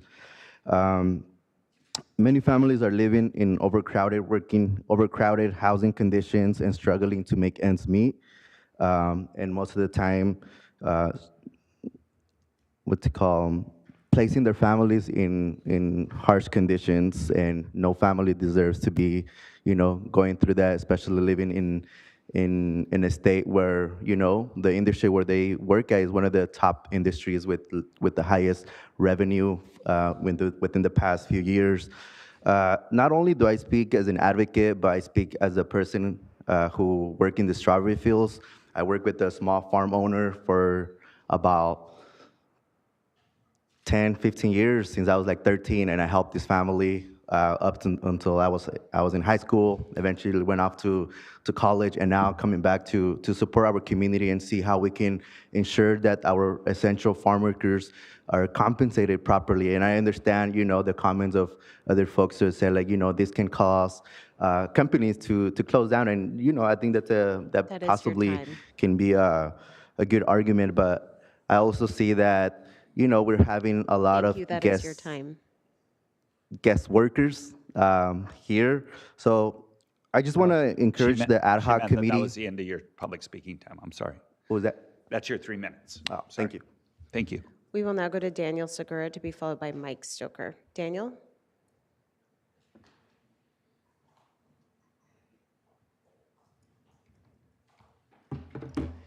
Good morning, Chair and Board of Supervisors. My name is Daniel Segura, Associate Organizing Director with Cause and part of Alianza Campesina, and I'm speaking in support of Administrative Item 837. I thank you for taking a crucial step to formally begin discussing the important issue of farm worker wages here in the county with farm worker community. Conversation has ignited throughout the county, as we all are well aware, and farm workers and families have been filled with hope at the message that our elected officials are hearing their voices. Special thanks to Vice Chair Capps for highlighting the efforts of farm workers over the Labor Day weekend in her district newsletter. Your commitment to serving this county is not always an easy job, but nonetheless, your elected responsibility. Moving forward, I hope that you seriously consider the proposal of higher wages for farm workers, as has been the primary point voiced by workers across our region. Our community is not naive. We know this is a conversation and proposal that will require time, hard work, nuance, and money. I am an advocate for agriculture, have love for farming, and possess the agricultural literacy to understand why this industry is so important in our county, and have incredible respect for those that work the land and feed the world, especially small family farms. However, what is not debatable is that wages for farm workers are currently not enough. Like mentioned earlier today, we have one of the highest poverty rates in our state, and with the fall and winter fast approaching, I reflect on the reality that thousands of farm worker families in the county are dreading a time of year that are filled with so much joy and money for others. With their hours cut short or entirely, many will rely on limited resources such as food distribution to survive. I also can't help but reflect on the recent heat wave we had last week. When many families were headed to the beach to cool off, farm workers were still in the field, ensuring that we had food on our table. Extreme heat is just one example of hazardous working conditions for farm workers. Let's ensure that we're thinking of lives and livelihoods as these conversations begin, and not just profits. Alianza Campesina will do everything to ensure that farm workers are engaged in this conversation, and that we ask all of you to be conscious of the fact of making these meetings in the evening and to provide adequate interpretation so that farm workers and the community at large can attend and properly have their voices heard. You will have the ability to change the reality of our families. I urge you to have the courage to fully discuss this proposal in an open and transparent manner. Thank you for your time and consideration. We will now go to Mike Stoker to be followed by Tracy Baird. Mike? Mr. Chair, honorable members of the board, Mike Stoker, President CEO of the Santa Barbara County Taxpayer Advocacy Center. On behalf of our over 300 business members, I went off script because I listened to the questions that I think Supervisor Williams asked.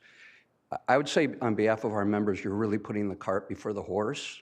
You know, when I sat where you sat, I thought you had great questions, Supervisor Williams, and there's very, very good answers to them.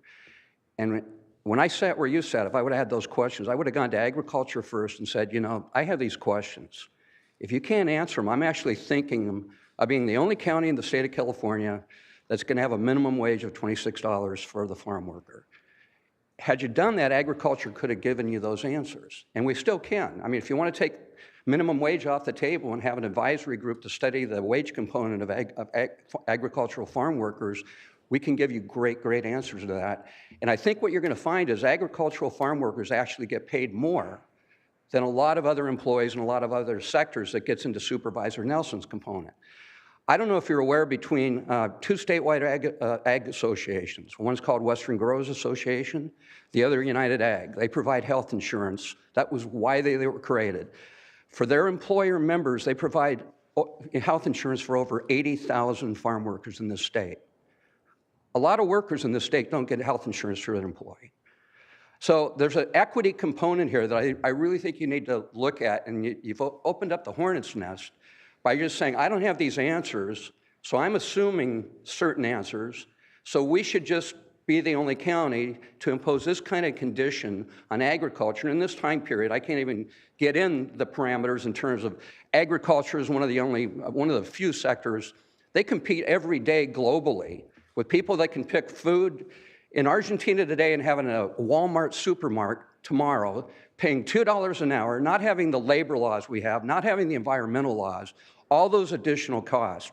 So we're looking forward to working with you on this. I don't think it ever should have been under the name of a minimum wage that's getting the ag community riled up, but we'll give you those answers. And I'm glad it's going to be an open process, and I would just ask to make sure it really is transparent and gives everybody an opportunity to participate. As you all know, the vintners are a very important component of agriculture in this county. Their harvest season, as you all know, is in September to mid-late October.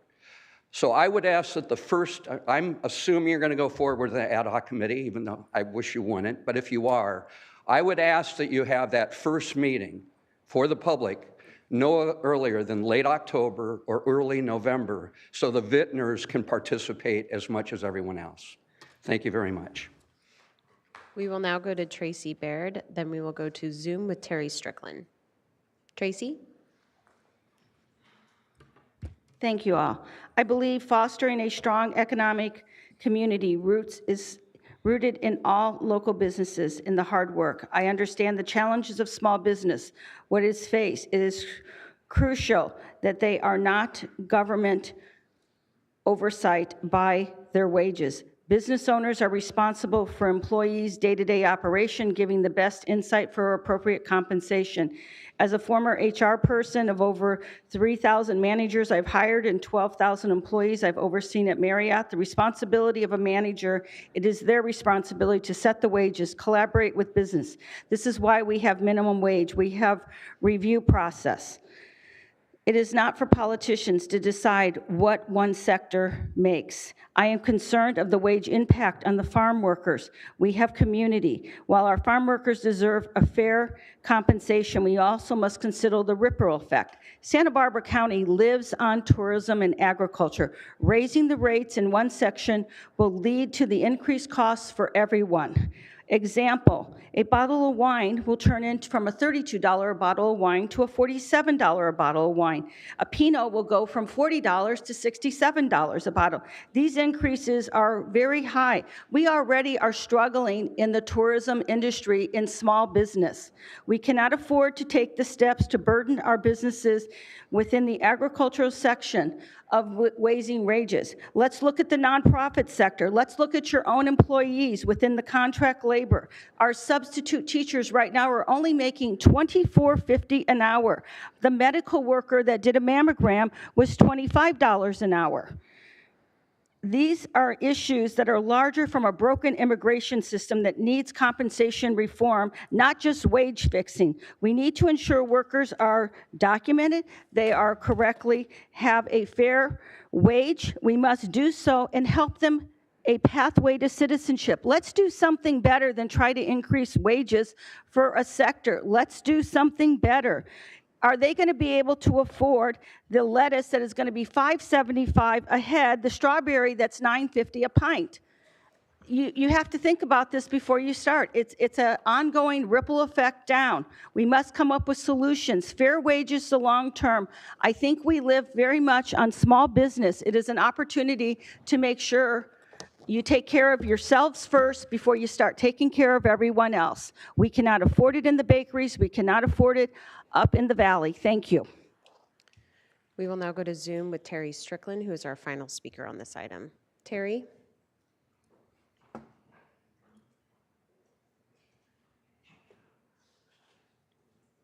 Terry, you are unmuted, but we cannot hear you.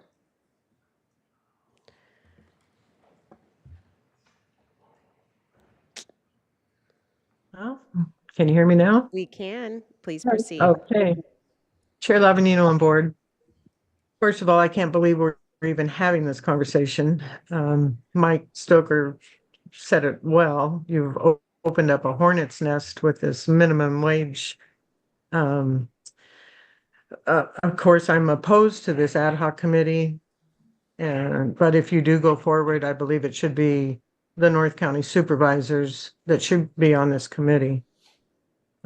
As to Supervisor Williams' comments regarding, he wants people to make more money. Well, most employers would like to be able to pay their employees more, but they know the cost of doing business. You don't know that. You don't run a business on a daily basis. They do. The board has no business getting involved in this issue. As the gentleman said who farms himself, you know, you want to do something to help. I believe he nailed it. You know, less regulations regarding housing for farm workers is a good start. That's exactly what you could do to make a difference in farm workers' lives immediately. The other gentleman said, and I loved it, he said, keep farmers farming. This plan could kill local farming for our local farming families, you know, that have been doing this for generations. This is not government's job. This is not your job. Supervisor Nelson was exactly correct. If you move forward with this, what other sectors are next? Thank you. And that concludes public comment on this item. Bring it back to the board. Supervisor Nelson. Yes, thank you, Chair Labonino. You know, I think as we talked about it earlier, it's kind of what's the harm in having a discussion? And I think you're seeing what the harm in having the discussion is. You have one group that's really afraid of being put out of business, and then you have another group, you know, Mr. Segura said there's a lot of hope in the community because now you've set up expectations that our board's going to move forward with the living wage. So we've kind of rolled out the grenade there, and it's going to explode at some point, and somebody's going to get hurt. And that's what I think is scary about doing this as an official county ad hoc committee. Maybe it's the framing of this, and maybe this is where I can try to add some input that might help soften this, is, you know, it's a creation of farm worker living wage temporary ad hoc committee. Okay, so that sends a signal that you guys are, that there's a policy movement towards a living wage. You know, what I heard from Supervisor Williams and Supervisor Hartman was you guys want to look at what are the things the county can do that are impacting farm workers. And there's so many more things than just a living wage. Maybe if you broaden the discussion and took away from the living wage conversation, because I think that's where the focus is and the division is, to just kind of overall health of that community and how the county is interacting with that, then that really broadens the discussion, maybe taps down the concern from the industry, maybe softens the expectation from those advocates that think that they might be walking out of here with a $26 an hour minimum wage when we're done with it. That may be a place where we can land this. I think that might help people. We are doing a lot in this county. You know, I came along kicking and screaming on this Farm Worker Resource Center, but I'm super proud of it. It's going to be one of the big things that I think I'm going to be most proud of when I'm done being a supervisor. We've done a lot there. There's a lot more we can do with housing. I proudly serve on the Cal Vans board of directors as their vice chair. I'm working hard to make sure that there's carpool options for our farm workers. We're doing a lot already, and I think that's part of the broader conversation and the messaging that I think that we need to get out there as a board is that we are doing a lot here. Can we do more? Yes. Do we need to go down the nuclear option of a minimum wage? And then where that slippery slope goes from there, I don't think we need to do that. And so I would prefer that we not have a living wage ad hoc committee. I'd rather, if some board members wanted to explore that specificity, that they just have a town hall and it doesn't have the endorsement of the county, so it sends a little bit different message to all the parties involved. So that would be my input as we discuss this. Supervisor Williams. Well, I think all good points. I think that it's important to indicate that this is not a invention of Supervisor Hartman and myself. This is a request from the public, and request from the public of people who are legitimately hurting. And I am not going to close my ears to their pleas. They deserve to be heard.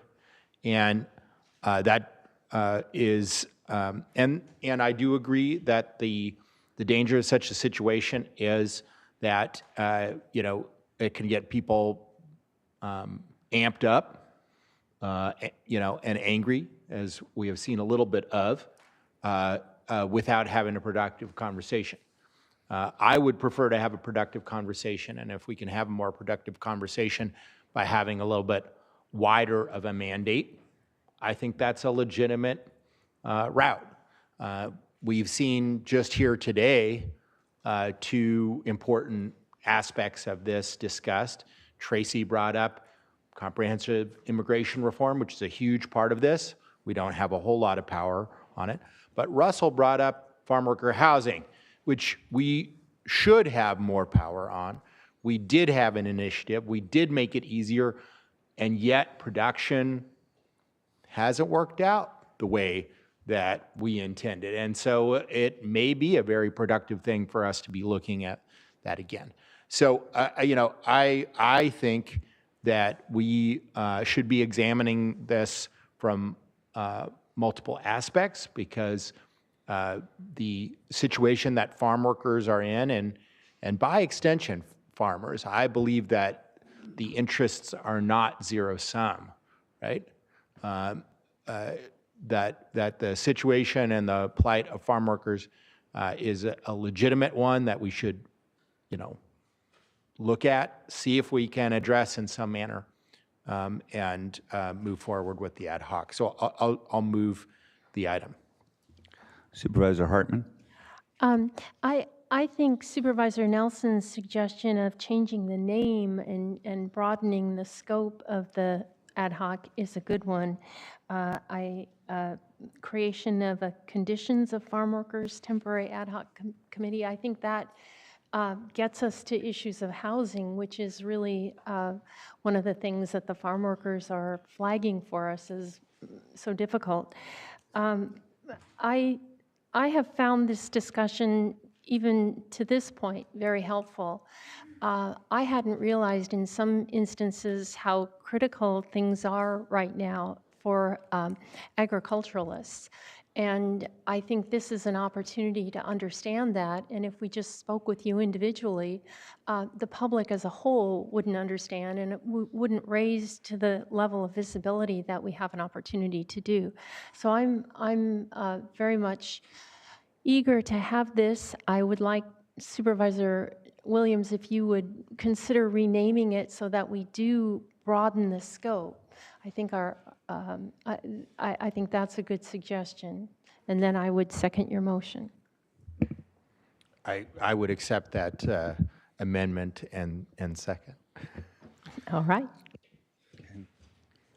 I just weigh in a little bit. I think the county, as Bob pointed out, has been doing a lot. I mean, first off, and he's not here today, but it's all right. Name that tune, anybody? Anybody got it? No. Sorry.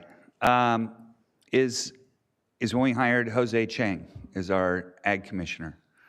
I think one of the main reasons why I was sold on him was because I think he has a really good foot in each camp, right? He's respected highly by the farmers and ranchers, and he's also respected by the farm worker community, where, he's our face out there, and so that for me was a big move forward. When we had COVID, we had all these supply chain issues. And I remember I was trying to buy a stove, and it took me like 9 months to get the stove, and other people were trying to buy a car, and it took 2 years to get a car because they had supply chain issues and you couldn't get this. I can wait for a stove, and I could wait for a car. We got to be really careful about what we do, because a food source you can't wait for. So we got to be very careful, look at all unintended consequences. We don't want to create more problems than what we're trying to address. For those that have spoken against creating an ad hoc committee, it took me a while to come to grips with it, but what I really realized at the end of the day is the issue is going to be studied one way or the other.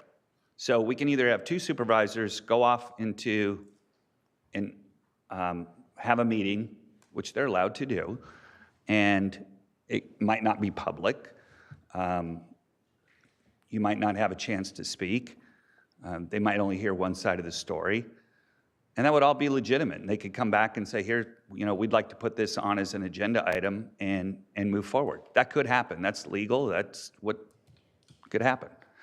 If you create an ad hoc subcommittee, then it's open and it's transparent, and your side gets to be heard. All sides get to get heard. I think you heard that they're both walking into this, wanting to hear both sides of the story. So for me, ag, number one economic engine of the county. We definitely have to strike this balance. I support the idea of renaming it. I think that's a really good idea. And the only concern I have, well, not the only concern, but one of the major concerns was when we say, well, the community came and asked us to do this.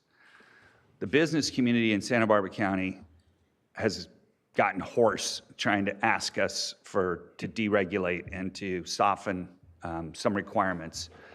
And they're done asking. It's just, they felt like it fell on deaf ears. So I'm sure they're sitting there thinking, okay, farm workers come in, they ask for something, and 2 weeks later, we're putting together an ad hoc subcommittee. So that's going to leave a bad taste in some people's mouth. But I hope people leave here realizing that this ad hoc subcommittee is going to be open, transparent. You'll be able to have your point brought across. There's no recommendation. They can't create something that doesn't come to the full Board of Supervisors and have a full hearing on what they found. And the good news is there could be something that we have overlooked as it comes to housing that could be a huge game changer, and that it might be just tied up, spooled around our own axle that we didn't know and we couldn't get out of our own way of. So I think Supervisor Nelson also brought up a great point about the county looking inward a little bit.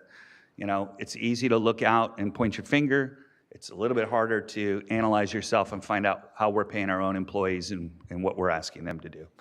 So also, I think there is, if I'm not mistaken, there's a ballot measure in November, Prop 32, that will also increase the minimum wage for everybody in California. So we'll go to Supervisor Capps first, and then we'll move along. Great.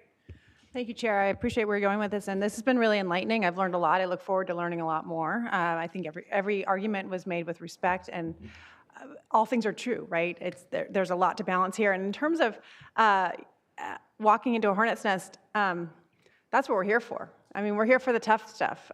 With due respect, I appreciate sort of the warning, but I think that we can do this. I think we can figure something out.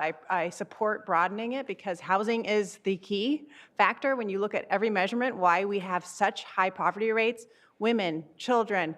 I mean, down the line, we're either number 2 or we're number 3 at high poverty rates. Housing is the bullets. It's the target. It's what we need to be dealing with. And I'm very curious. I spoke to a farmer in Supervisor Williams' district, and he said, I offer housing to my 18 farm workers. I want to know, how is that impacting? What does that mean for wages? How many farmers do offer housing? So I look forward to this committee. I appreciate the flexibility of changing the name by the 2 committee members. It looks like we're heading in that direction, and I think we have a lot to learn, and I think we can do hard things. Let's go down the line. Supervisor Nelson. Yes, thank you, Chair Lavenue. And it seems like this is moving towards approval. Just one additional nuance here is I think that this is probably more than one meeting, and it's probably a longer discussion than just late October, early November. I understand that Supervisor Williams' time on the board is getting close to an end, but when he is concluded, I would maybe be considered as an alternate for this, so that when Supervisor Williams is done, because I know right now they have a Brown Act relationship between Supervisor Hartman and Supervisor Williams, maybe that gives me an opportunity to add that voice. I know there's been some of those have asked for either Supervisor Lavenino or I to sit on this. So I guess I would ask, which would get my support today, is if I could be the alternate when Supervisor Williams terms out of this subcommittee. I'm okay with that. Yeah. Supervisor Hartman. I think that's an excellent idea. Chair Lavenino, I just had to take issue with something that you said, and that is that business gets nothing from us. I attended a recent South Coast Chamber event where you were the featured speaker. I know we worked very carefully with the South Coast Chamber on their housing initiative. We're working on energy security initiative. And as Tracy Beard knows, her chamber is very active, and we try to support and hear and listen. So we do want to be a business-friendly board, and if there's more we can do, we're eager to find out. Okay. Supervisor Williams. Mr. Chair. Oh, I'm sorry. Mr. Chair and members of the board, I just want to clarify one thing. So when we're discussing having an alternate supervisor, that won't work in this context because an ad hoc committee is less than a quorum. But if we're talking about if the committee continues in January, then my recommendation would be just bring the item back, and then we could appoint another supervisor, and then we wouldn't have it. Because I just want it to be clear on the record that we're not having 3 participate right now. Okay. Supervisor Williams. Yeah, I was prompted by one of the things, and thank you for mentioning this, Supervisor Capps. You know, I think I know we're in the age where people just say, you know, sometimes what they feel, or they repeat what someone else said that just is saying what they feel. But I think it's really important for this discussion to be, you know, double check and triple check accuracy of statements. And because there's a lot of, there's about, you know, a lot of people in Cuyama that would be really shocked to find that they have virtually no row crops. In fact, it would contradict what they could look out and see as they drive every day. And, you know, it's an area of my district that I'm really proud to represent and have put a lot of time and love in. And so, you know, I just think let's try to do that. I think it's just one of those things about, you know, having a respectful conversation. Okay, so is there a motion? And wait, hold on, CEO Miyasato. Just supervisors, I want to clarify, the way that the board letter reads now, I just want to make sure we're getting it down, is to create an temporary ad hoc advisor committee to work on an information item regarding farm worker wages in Santa Barbara and appoint Supervisors Doss Williams and Supervisor Joan Hartman. I believe you're saying create a temporary ad hoc advisory committee to work on farm worker conditions in Santa Barbara County and appoint Supervisor Doss Williams and Supervisor Joan Hartman to the ad hoc committee. Fair? Thank you. Okay, great. Okay, and just want to ask that we can get confirmation from the dais that the scheduling timing with the Vintners Association and all those that work in the wine industry, that we don't somehow block them out. We had anticipated that anyway, but Okay, yes. great. Okay, very good. So we had a motion and a second. Supervisor Williams made the motion.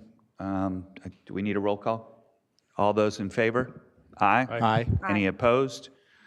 Passes unanimously. And one question I have is, how are we going to go about getting the information out to the public of when a proposed meeting would be? I think that was one of the advantages of having an ad hoc as opposed to Joan and I just holding a meeting, because the county does have a notice system and there's no Oh, yeah, reason it would have to that be we properly noticed, and we'll make sure we broadcast it out here from the dais of when something actually gets on the docket. Supervisors, what we've done in the past also is the two ad hoc members could just put a item that just says when the meeting is that the date of the meeting that they've determined, and time and place for the rest of the public to know. Okay, great. We still need a motion on and a vote on A16 and A20. Move staff recommendations. Second, all those in favor? Aye. Aye. Any opposed? Those also pass. Okay, before we get to public comment, I think we have about 10 public comment speakers. We're going to take a 10-minute break. We'll be back at 11:15.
All right, I'd like to call this meeting of the County Board of Supervisors back to order. Madam Clerk, we're at public comment. This is a time for the public to speak on items that are not on today's agenda. Madam Clerk, how many speakers do we have? Chair Levanino, members of the board, we have 10 requests to speak from the public on general public We're going to comment. close public comment at this time. Those 10 speakers will be allowed 3 minutes apiece. We are going to begin with Marcia Wirtz, to be followed by Leanne Woolliver. Marcia?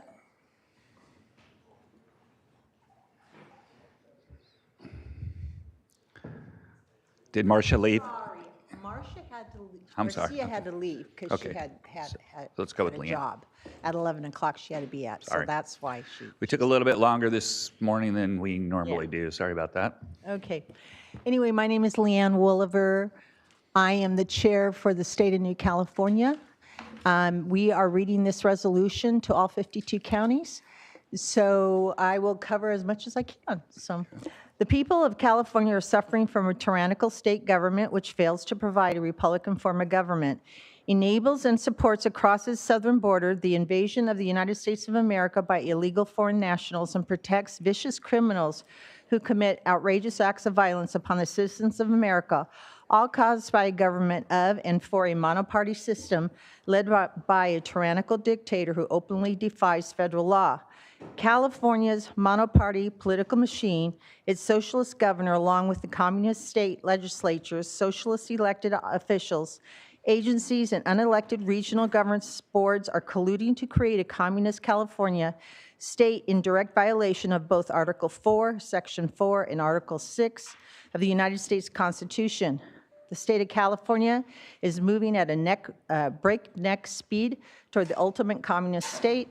The California 1850 Compact Constitution was legislatively replaced in 1879 by a progressive constitution after over 155 years of hard work to destroy all vestiges of the United States Constitution by using the 1879 Constitution and through court decisions over 920 amendments to the California Constitution, massive taxes, strangulating regulations, regionalism, deliberate destruction of the United States' premier education and economic systems, along with the raping of one of the planet's finest environmental zones.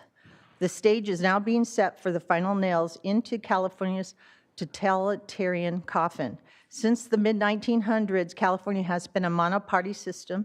Over the years, the noose around the state Republican form of government has been tightened with bogus constitutional amendments that include redistricting congressional and state seats and resorting to a political party, killing Amendment Proposition 14 that allows the two top vote-getting candidates from the state's primaries to move on to the general elections regardless of party affiliation.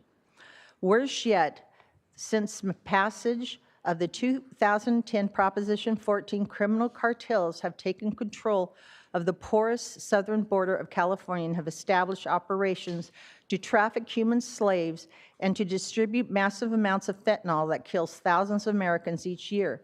This operation, run by the cartel networks, works in conjunction with the government-financed non-governmental agencies and have taken control of California's political machine. Thank you. We will now go to Linda Crott to be Supervisor Hartman? Yes, I need to recuse myself from this matter because this issue affects my personal property.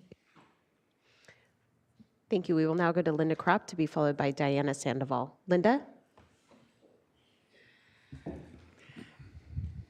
Good morning, Chair Lavanino, members of the board.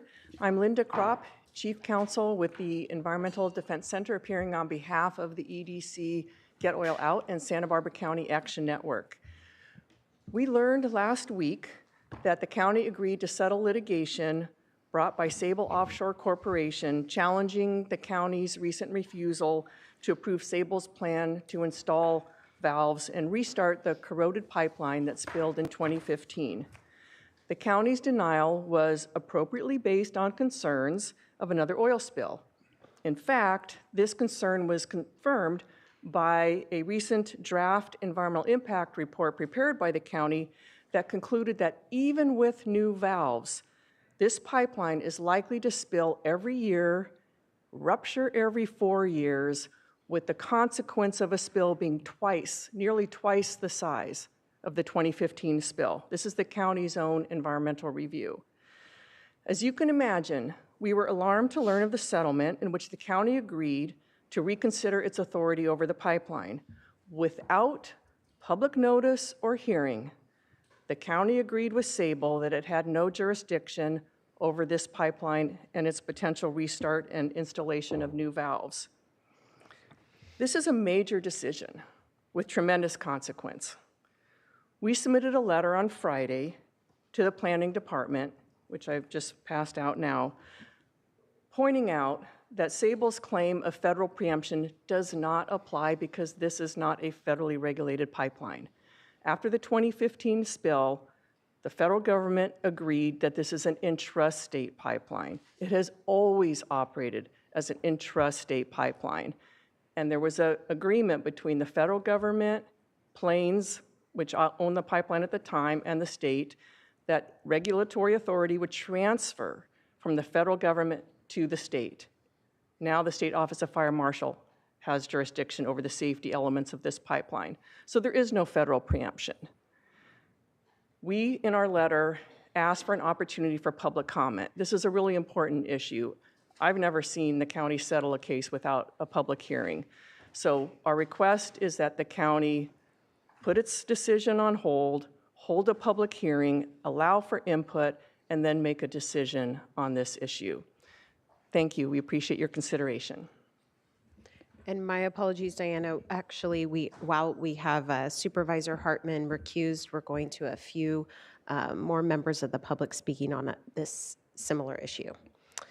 So we are going to Zoom with Hillary Hauser, to be followed by Noah Boland. Hillary?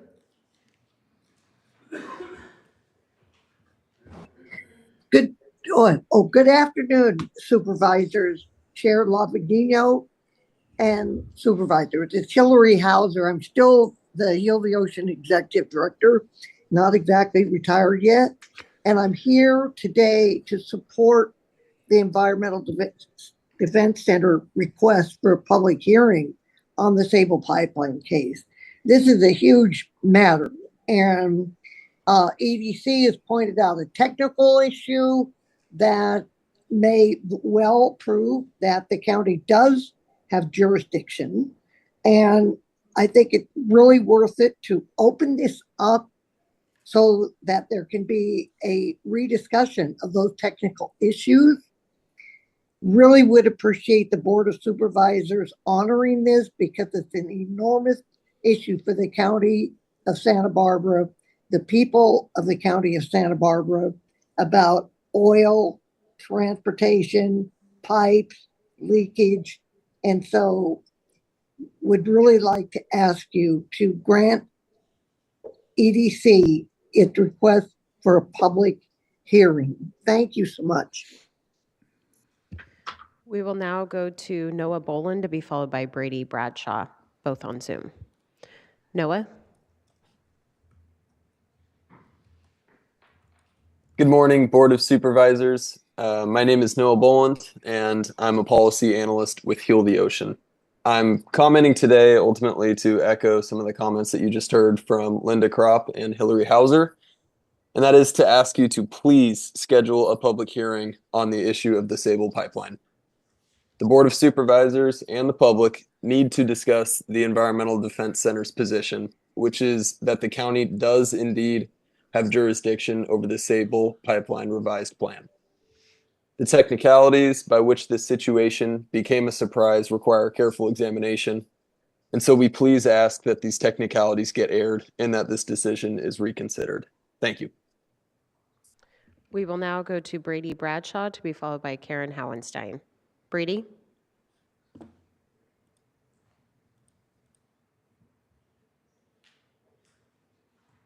Hello, can you hear me? Yes, we can. Please proceed. Thank you. Good morning, Chair Lavadino and Supervisors. My name is Brady Bradshaw, representing the Center for Biological Diversity and our members and supporters in Santa Barbara County. We echo the Environmental Defense Center's concerns described in their September 6th letter. We were alarmed to see the communications staff for planning and development issue pronouncements that the county had no jurisdiction over a revised valves plan that the public has not even seen or had an opportunity to provide input to. Too much of this process is happening behind closed doors. For an issue as important as restarting these corroded pipelines that have already failed disastrously once, we need transparency and accountability from the county. The county should retract its acknowledgement immediately to allow for that process to happen. It appears county staff is also wrong in its conclusions and that the county is not preempted from exercising jurisdiction here. As EDC noted, the pipeline system is no longer, or it never was an interstate pipeline, and in any case, the county retains its police powers to prevent harm to people and the environment. As noted in the draft EIR for the abandoned pipeline replacement project, the Office of State Fire Marshal has previously reported a 5 times increase in failure frequencies for pipelines that are not equipped with cathodic protection over the average failure rate. In addition, because the existing pipeline is older, it could experience a higher failure rate due to age. That draft EIR estimated that restarting lines 901 and 903 could result in a spill once a year and a rupture once every 4 years, even with the installation of additional valve stations, as now proposed. Please suspend the preemption determination and schedule a public hearing on the matter. Thank you. We will now go to Karen Howenstein, and then we will return to Diana Sandoval. Karen? Hello again, supervisors. So this issue coming up today is proving some really bad optics that now exist for you guys.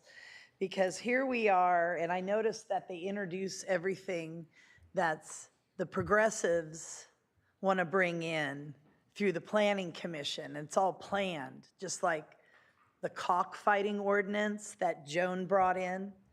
And she planned it through the planning and then kind of snuck it in there. And then all of a sudden, it was a big issue that was actually preventing my neighbor from building his home. And he now has a lawsuit against the county. You know, the thing that I've been noticing about the progressive overreach that this board has allowed to happen by having too many liberals on the board, is that like what you guys do? You like now feel your power and you want to do all you can before you leave the dais. So you have all of these issues coming up where you're delving into areas that you shouldn't be touching, things that affect our economy and our economies of scale that already operate here in our county that keep all of us moving and living and going forward. I've seen where partisan actions have taken place that do not protect all of our residents. And the overreach with this issue, you know, we all know that the pipelines, if they are continued to be maintained on our land, are going to eventually have security cameras and other technology that helps us watch where we weren't watching before. I mean, I'm sure those are being considered. So when people are calling up and making statements that we're going to have to deal with all of these oil spills, like they have a crystal ball and they can tell what's going to happen. I wish that people would have been looking at the issues that came up when Dennis Bozanich was leading the county. Because what he did through his, and I'm not going to call him Dennis Bozanich anymore, I'm going to call him Dennis Bozo, because he treated our county like a circus. And then what he did is through his personal actions caused the county to have significant settlements that the county has to pay out in millions of dollars. So you guys really need to think about the bottom line to the effects of what you're making decisions on today. Thank you. And I believe that closes that topic. We will now go to Diana Sandoval to be followed by Daniela Laval. Diana?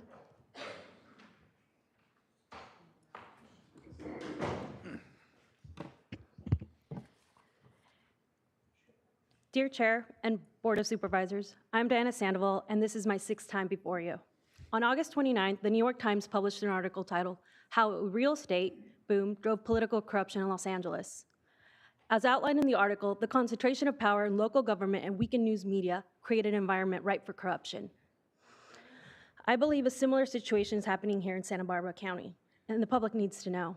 Under the leadership of Lisa Plowman, who you appointed as Director of Planning and Development, and Craig Johnson in Building and Safety, there have been ongoing issues including false statements, record tampering, disregard for laws, and even the illegal taking of my property, which Mr. Johnson knowingly authorized in violation of my constitutional rights. Since April, I've raised these concerns with County Executive Officer Mona Miyasato, Wade Horton, the Planning Commission, County Council, and all of you, Mr. Lavanino, Ms. Capps, Ms. Hartman, Mr. Williams, and Mr. Nelson. Despite providing clear evidence from county emails and documents, I've seen no meaningful action from the Board of Supervisors. Coincidentally, on the same day that the New York Times published its article on corruption, I had a Board of Building appeal hearing, which was not fair or impartial. For over a month leading up to the hearing, I made 9 requests for the rules and procedures, yet Santa Barbara County Planning and Development withheld the necessary information and submission deadline. They only provided them less than 72 hours before the hearing.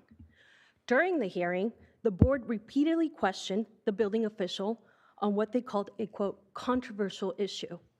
However, instead of addressing the facts, the building official provided false statements.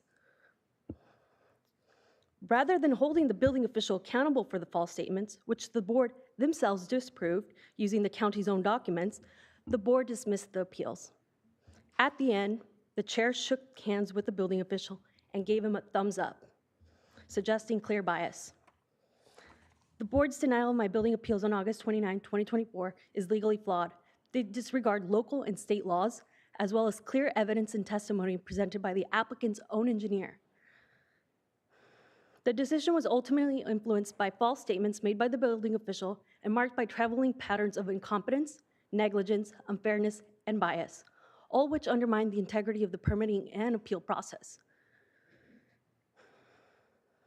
I'm calling on the Board of Supervisors to initiate an independent investigation into the conduct of planning and development and building and safety under Lisa Plowman and Craig Johnson. The public deserves transparency and accountability, especially when there are clear patterns of misconduct and constitutional violations. This isn't just about my case, it's about protecting the fairness and integrity of our local government. See you at the next meeting. We will now go to Danielle Laval to be followed by Sherry Foster, who is our final speaker. Danielle? Hello, my name is Danielle Lovell, and I'm the author of the article I put in the Independent, Horses Needing Legal Protection in Buellton, California.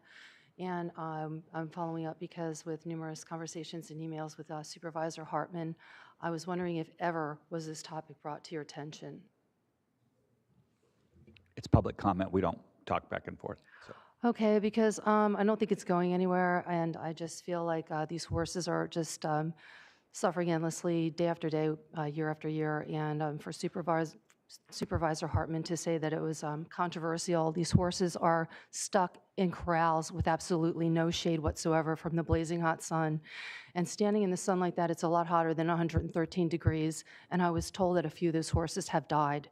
So this is actually torture to murder. And I would really appreciate if you would just make the law, the minimum standard of care law, so the people like Jan Martin, who is profiting off of shoving embryos into those horses' uterus, which is a trauma to begin with, who lets those horses stand there all winter long in atmospheric rivers in mud, which we know is unhealthy for them, and they're standing there freezing wet, soaking cold, and below freezing temperatures, and forced to lay in a manure and urine-saturated mud, and their hooves can get fungus, and they're forced to eat wet hay, is just totally unacceptable. And there's no reason for it, because clearly Buellton owns those properties and can afford to put some kind of a shelter, some kind of canopy, some kind of shelter from the elements, giving these horses the minimum standard of care, and it needs to be made law. I don't have time to go out and get petitions signed. So I'm wondering if this can be put on a ballot for the public to vote on for animal rights.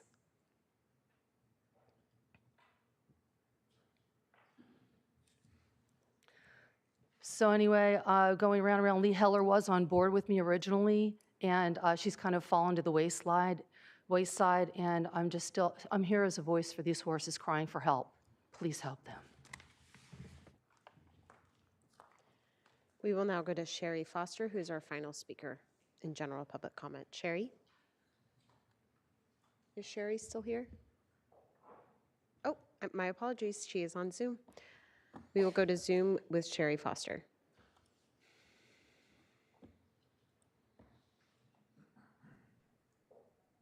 Yes, I'm Sherry Foster, Assemblyman for New California State. And hearing everything today, I want to say that it is a direct result of our elections, which, Mr. Daly, I just want to correct you. Okay, the California Election Code has no jurisdiction over the federal election code. This is a presidential election, and you need to comply with the federal regulation. We have been testifying for months now, since January, over the illegal elections, and these Dominion machines, which cannot count the ballots in one day and give us a fair and free election, is illegal. We have the evidence, and you need to comply to the federal regulations. And I also wanted to say that as far as all the industry leaders that are speaking today, especially for the animal rights, there is Return to Freedom Wild Horse Sanctuary that has advocacy to protect horses. Please contact them. They are local. They're off of Halama Road. And also, New California State has been very instrumental with our industry leaders by holding business summits throughout the state. You can go to newcaliforniastate.com and you'll find all the results. I mean, all the information you need for our meetings. And it is very apparent that we need to schedule one here in Santa Barbara County, because obviously this board has failed. And when you have Mike Stoker speaking, we need fiduciary accountability, and it all starts with our elections. Thank you and have a good day. And that concludes general public comment for today. Okay, thank you very much to all those who came and spoke and those on Zoom. All right, so it is 11:45, and we are ready for item number 1. Madam Clerk, can you please read it in? Chair Lavanino and members of the board, departmental item number 1 is from the Treasurer, Tax Collector, Public Administrator. It is a hearing to consider recommendations regarding the Housing Authority of the County of Santa Barbara issuance of tax-exempt multifamily housing revenue obligations for the benefits of Patterson Point Apartments.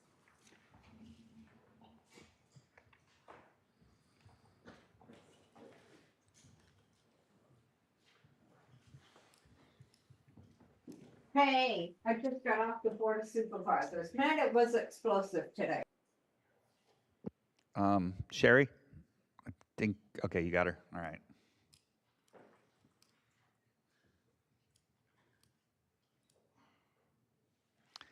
All right, Mr. Hagan.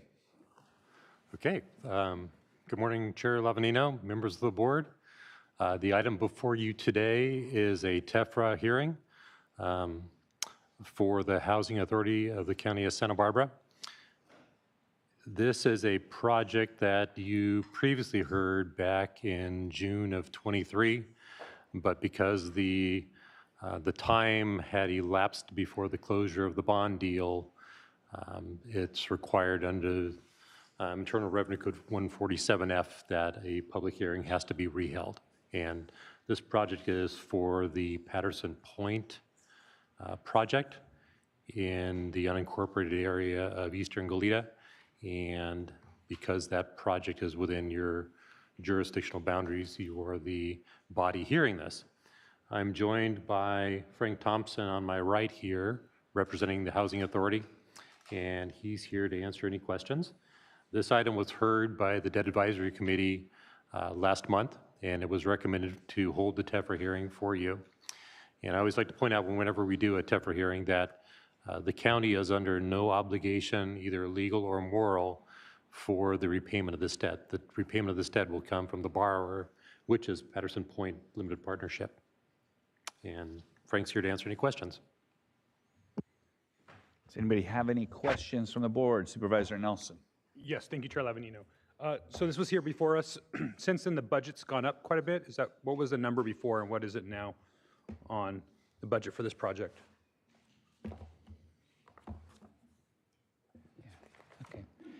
Yeah, the budget the first time that we appeared on the TEFRA hearing was approximately $12 million, and the budget now is $23,700,000.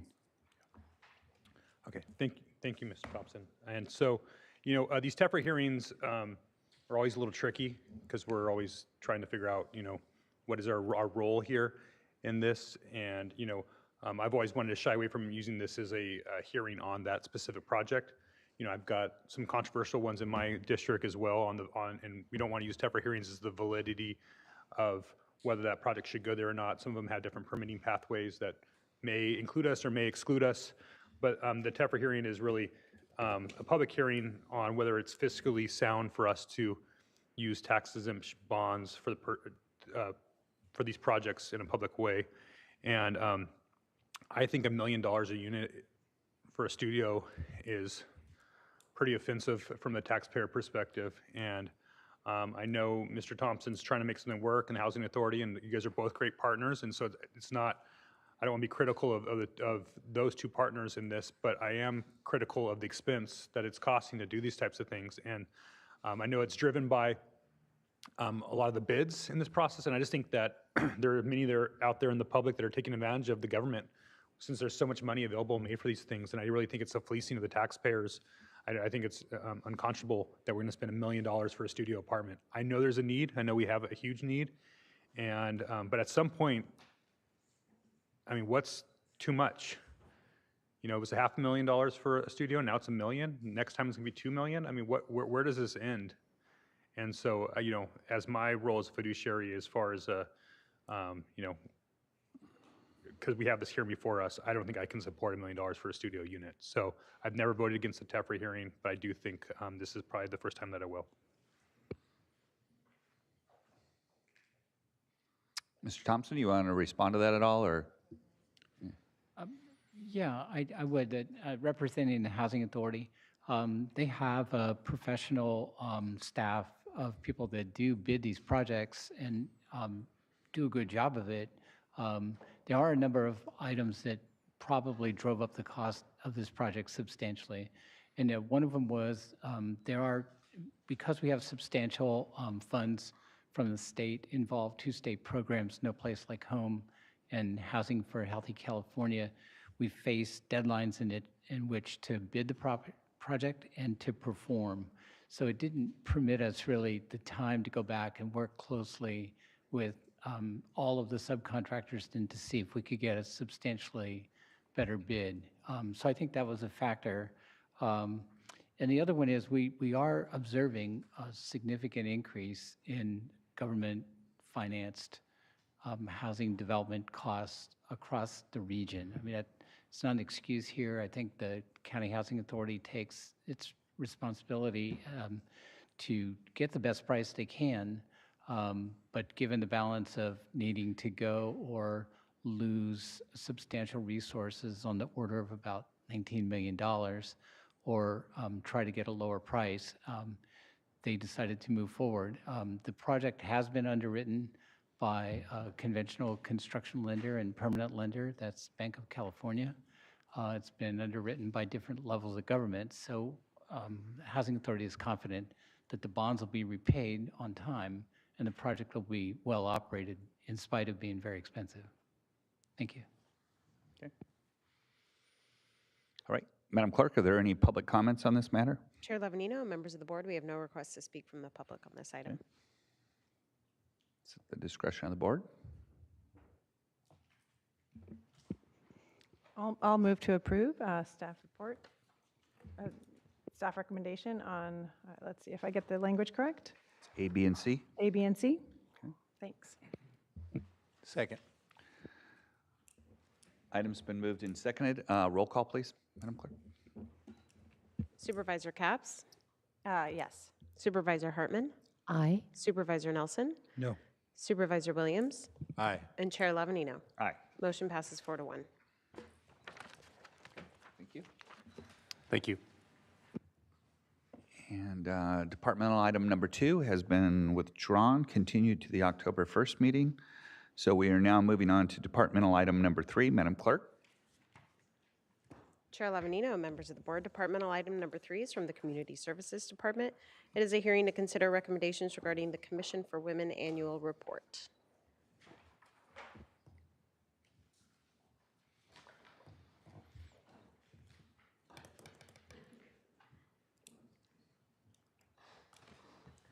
Hello. Thank you for having me. I'm very excited to talk to you all about what the Women's Commission has been up to this past year. My name is Jordy Scully, and I was the chair of the Women's Commission in 2023 to just recently. I'm just going to take a couple minutes, maybe a little more, to tell you kind of what we've been up to. And yeah, so thank you for having me. Next slide.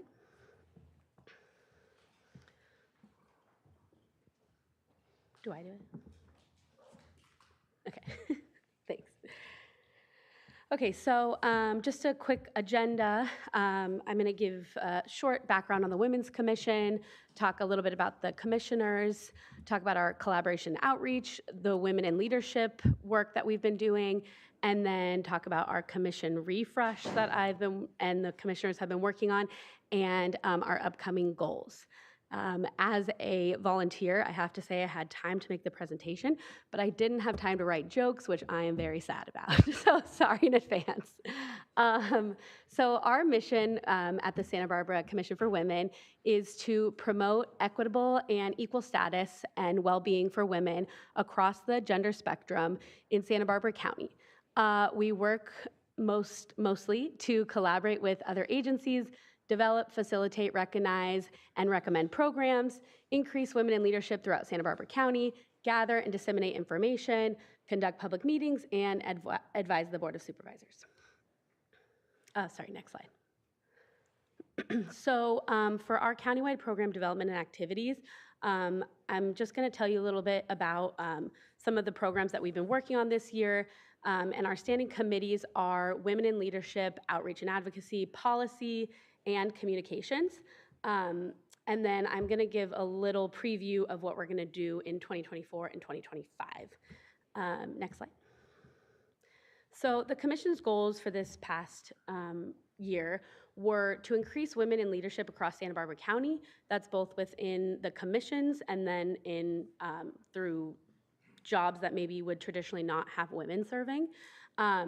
And we also support and uplift countywide outreach initiatives through various events and town halls, educate on policy affecting our local communities, and then explore the most effective ways to communicate with the community.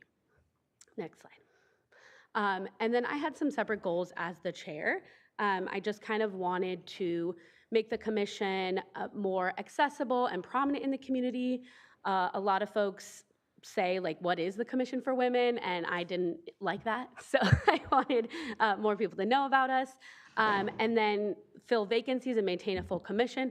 I do want to thank all of you for quickly filling vacancies on the commission and keeping a full commission for us. And I have been working to engage commissioners so that they want to stick around. And I also work to diversify the commission and the activities that we do, disseminate equal funding through the districts. So the budget is now allocates equal funding to all the districts, and then update the mission, vision, materials, bylaws, kind of the like boring cleanup stuff. So that's what I've been working on. Now I'm just going to talk a little bit about our current commissioners. So first and foremost, we're women's commissioners for the County of Santa Barbara, and then we also do other things in the community. I am a first district commissioner, and my day job is as a policy advisor to Senator Limon, Then we have Jamie Collins, who is the executive director of Girls Inc. And then we have Raquel Zick, who's also here today. Thanks for coming. And she's the PIO for the County of Santa Barbara Sheriff's Office.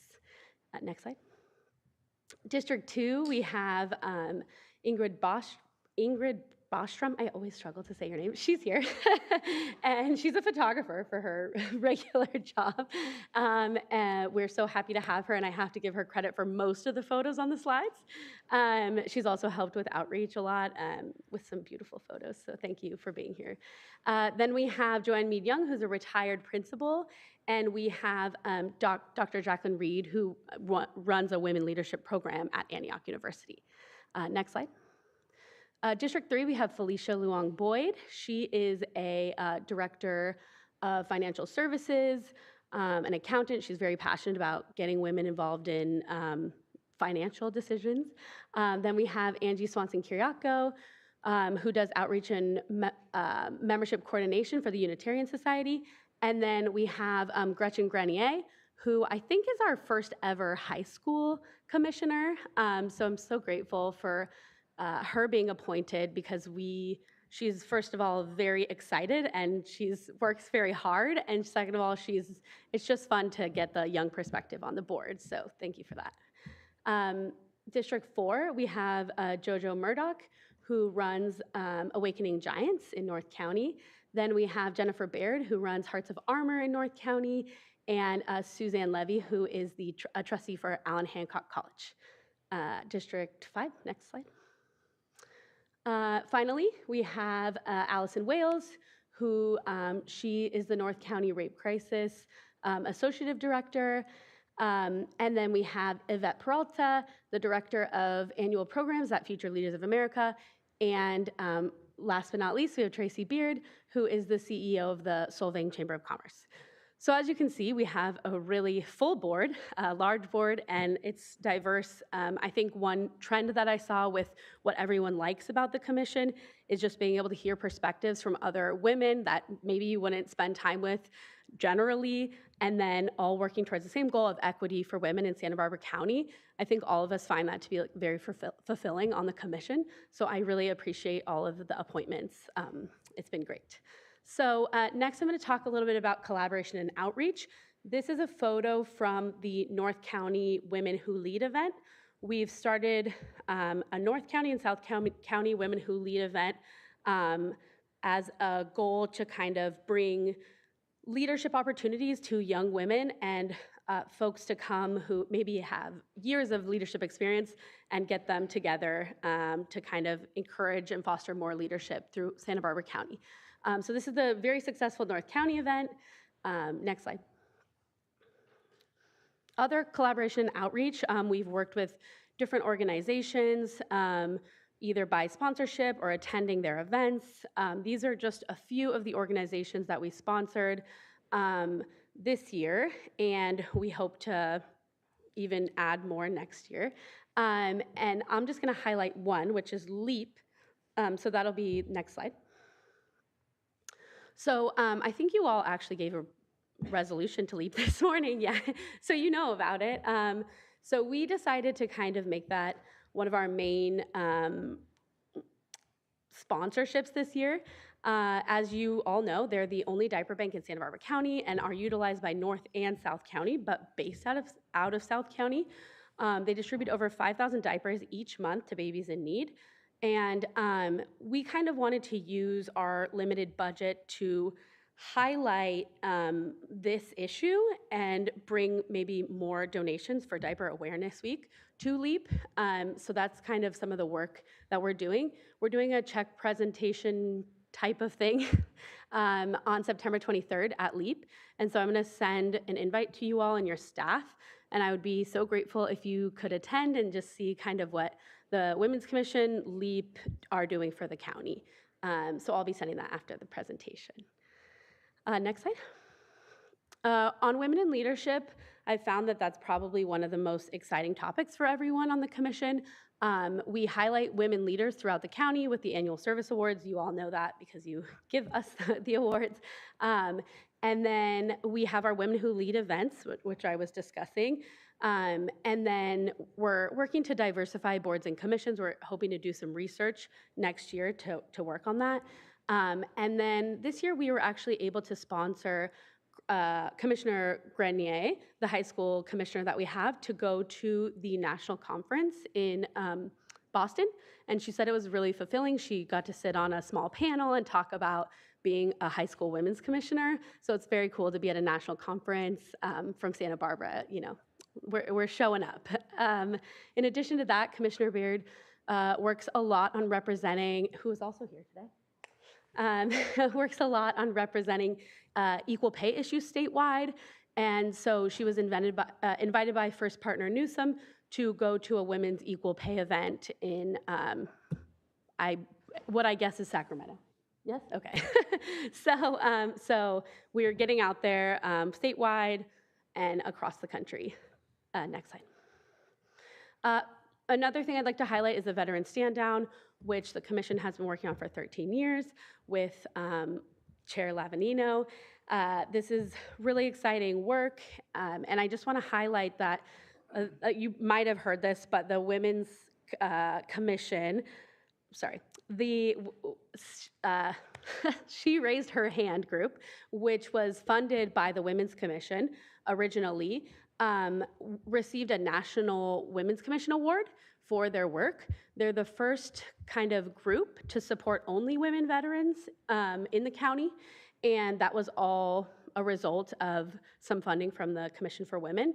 So it's really nice to kind of see years on what this funding can do and support. I think the support for women veterans is a lot of the times not there. And so this is great to see the work being done. So thank you for that. Next slide. This is the annual service awards where we were honoring women in leadership. These are the 5 women we honored this year. We were all there in Santa Maria, and it was really exciting to see. We got a little news coverage for that, so that was exciting. And we're looking forward to honoring another 5 women or 5 organizations that support women in the next year. Next slide.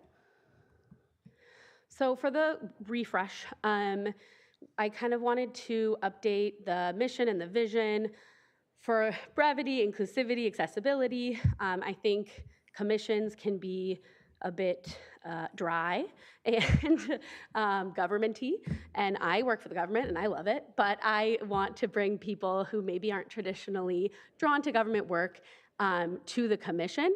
And so we kind of worked on a rebrand. This is our new logo, which we have in Spanish and in English. Me and Commissioner Bostrom worked on this. Commissioner Bostrom hand drew this logo, so we're really grateful for that.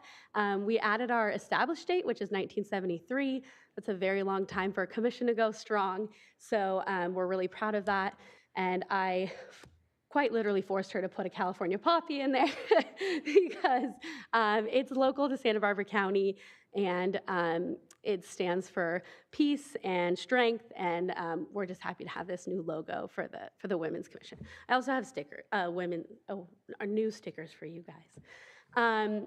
So we're also working to translate all of our materials into Spanish to work on that inclusivity, get some QR codes so that people can easily access us, and editing the website, which is like no fun, but Angie Swanson-Kiriakou is working hard on, and along with Eva, and we got our logo approved in the last meeting. Next slide.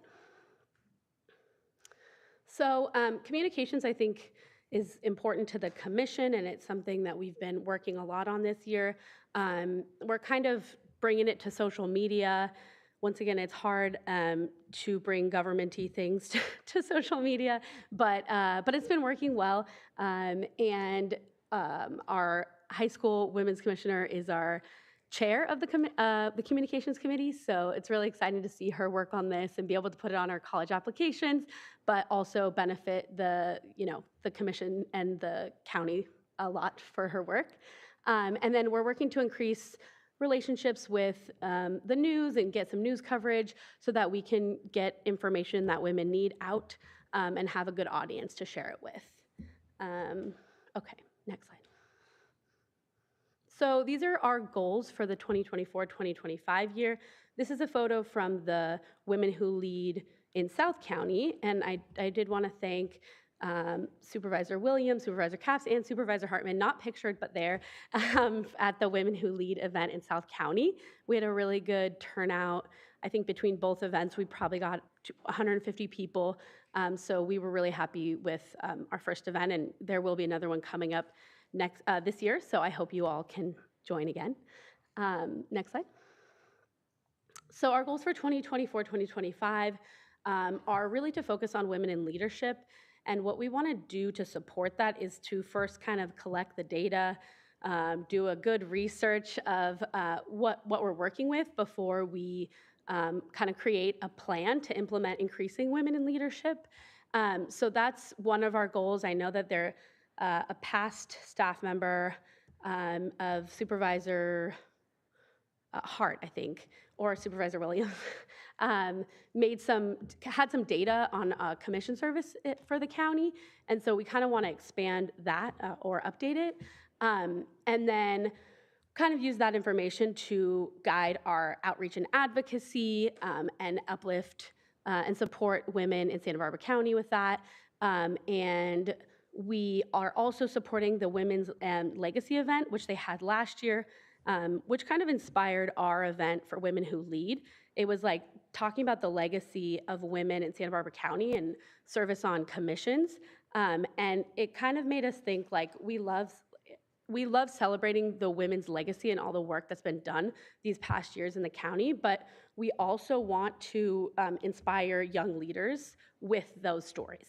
So that's kind of, we took the inspiration from a Women Legacy event and our event to kind of make that, and it's worked out well. It's exciting. And then for the policy, we're hoping to continue to advise the Board of Supervisors on statewide legislation and create a recommendation sheet for the Board of Supervisors. So next year, you should be expecting that. So we're excited to kind of create like a one sheet for all the work that we've been doing and give those recommendations. And then finally, we're working to expand social media. Mailing lists are great, but I just think social media is, maybe this is my generation, but it's just easier to share and look at, and it's more fun to read. So we're kind of working on that to put good information out for the county, for women in the county. And then, like I said, just kind of getting news involved so that we can also share important things. Next slide. So the incoming co-chairs who were voted on the last meeting are Jojo Murdoch and Angie Swanson-Cariaco. We're really excited to have them, and they're excited to do it. So they'll be up here with the next presentation, and they're from different parts of the county. So it should be a good collaboration. Next slide. Finally, I just want to thank you all for your ongoing support. We got extended funding last year, and we really did our best to put that to work, and I hope that you all saw it in the county. And we are forever grateful for all the funding. And I also just want to thank Eva and Jesus for their support for the commission ongoing. I know that we contact everyone a lot, but we're all excited and we work really hard. So we appreciate all the support from the county. Thank you so much. Excellent. Supervisor Williams.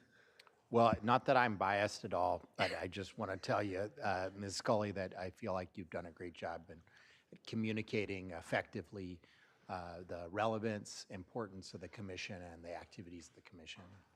Really appreciate your service. Thank you. Supervisor Capps. I'll try to be brief. I have a lot to say about this commission that I used to be the chair of and served with Gina Fisher and with Suzanne Peck and with Tracy Beard. So we all stay in the fold here. And I learned a ton about the county in different ways, participated in our chair's veterans stand down, learned a lot. So keep going is what I want to say, because you're on fire. It's clear. You're doing so much. That event here in Santa Barbara was remarkable for how many new women, younger women, professionals were there. I talked to people that I'd never seen at events before, which says a lot when you when you go to an event. And most of the people there are not familiar faces. So amazing job. That takes. And literally, I asked one woman, "How did you get here?" Oh, Jordy, out of the blue. I didn't know her, but she messaged me on LinkedIn. It's like, wait, no surprise there. So keep going. And I'm going to be a little bit somber because we have a lot of work to do. I would like to meet with at least my commissioners about a new report out of the California Budget and Policy Center. I'm not going to go too far into it, but it's a women's well-being index that was based on the state Women's Commission criteria, and it does not fare well for our county. We have a lot of challenges: economic, healthcare. Basically, out of the 58 counties, we rank 32nd on an overall well-being index. I know that doesn't reflect the commitment of so many leaders in this room, our commission, but we have a lot of work to do to bring women in, to empower them, to find out how we break through these challenges like food insecurity, which we rank very high, towards the bottom of the counties when it comes to women. We've kind of talked about this. Like healthcare, like poverty. I mean, it goes on and on. So the next step for me is to meet with at least my commissioners, perhaps the whole board, to talk about how all of the activities can align with this index, which again came straight from the statewide commission, which I know our first partner is a big champion of, as well as our State Senator Lamone. So I'll stop with that, but I just, my hat's off to all of you. Thanks for being here and thanks for the work, especially coming off of the pandemic where meeting was hard, and you can tell that you have a renewed sense of commitment and energy around us. Thanks. Thank you. Supervisor Nelson. Yes, thank you, Chair Lavanino, and I just wanted to thank the whole entire commission, but then my commissioners, wanted to make sure I recognize them, and really excited about JoJo getting a chance to be a 4th district, from the 4th district, could be a chair, the co-chair next year. And I just really also want to thank Supervisor Hartman for having a youth member on there. I think that's a nice challenge for all of us. I know Gretchen actually is one of my niece's best friends, so it's neat to see her out there serving in leadership. She's an impressive young woman.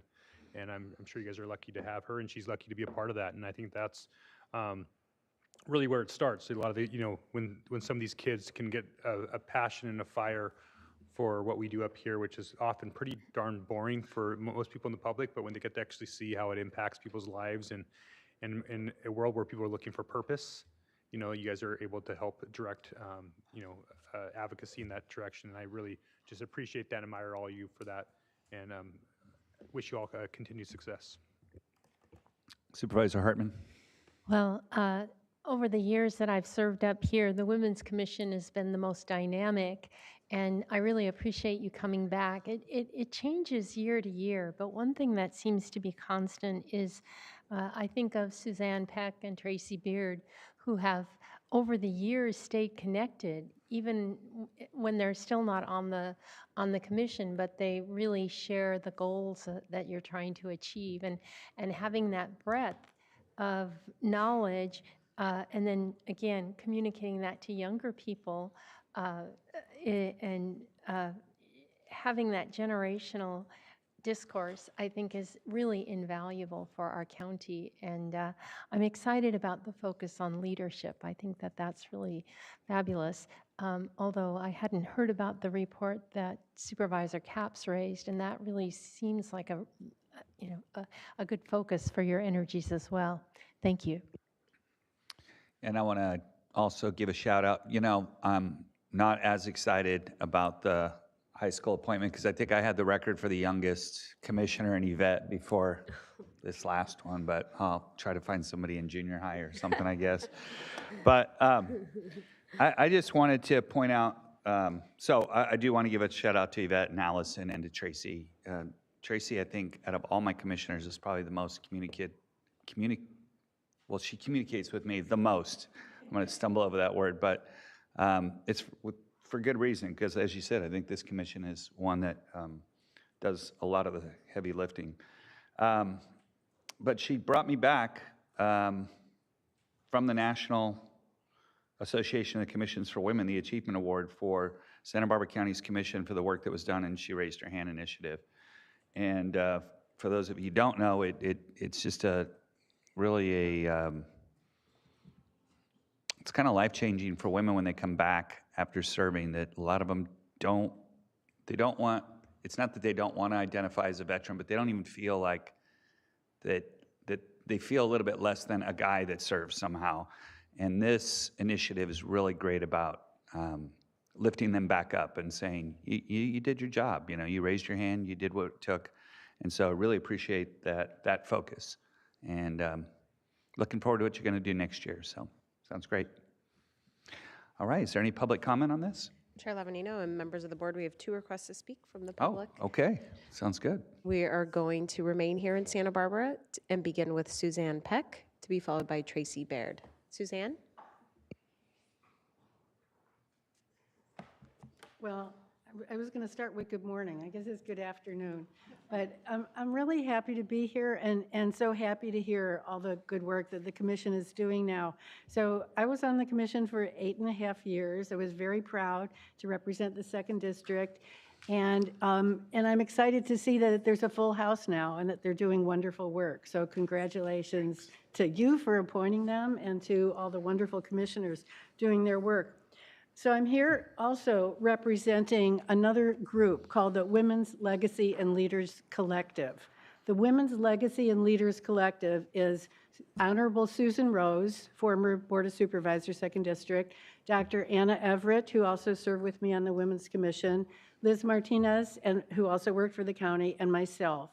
And we had this event that Commissioner Scully told you about, and Commissioner Capps and Commissioner Hartman, Supervisor Capps and Supervisor Hartman, that you attended with us. We were thrilled with that. We had more than 100 people here in the county building, and it was a great inspiration, especially to honor the legacy of the women leaders who we have in this county, but even more so to inspire the next generation of women leaders. So we're back. We're doing a follow-up event next month, and some of you know about it. We've sent information to you and to your staff. What we're trying to do with this next event, the Legacy and Leaders event, is to have a dialogue with all the women in the county who have served on boards and commissions, not just the Women's Commission, to look at how we can use our voices to bring on the next generation to do more good work in the county. So the event itself, the goal is get more women into the political pipeline, elevate them to create positive change in the county. We sent to each of your staff people a list that we were able to get from the county clerk of all women who've been commissioners, whether it was Fish and Wildlife or any of the commissions over the past 10 years. The clerk cannot give us the contact information to reach out to them, so we're asking you to do the invitation. So I think a couple of the districts have already sent out invitations. If you haven't already done so, we can help, but it needs to come from you, the invitation. And I think you have a hard copy of it now in front of you. Did they pass them out? So yep. It's this event, October 9th. It'll be at the home of Susan Rose. It'll be in the evening. Again, we're hoping to have all women commissioners who've served over the past 10 years to have important discussions about what else we can do to move things forward in our county. So save the date. We also have a website, legacyandleaders.com, and we're always sharing new information and ideas. And again, it was an honor to serve on the Women's Commission, and those of us who are alumni from the Women's Commission, we're still here. We still want to make a difference. So we appreciate your support, appreciate having a full house on the excellent Women's Commission that serves now, and we hope you'll help us outreach for October 9th. Thank you. We will now go to Tracy Baird. Tracy?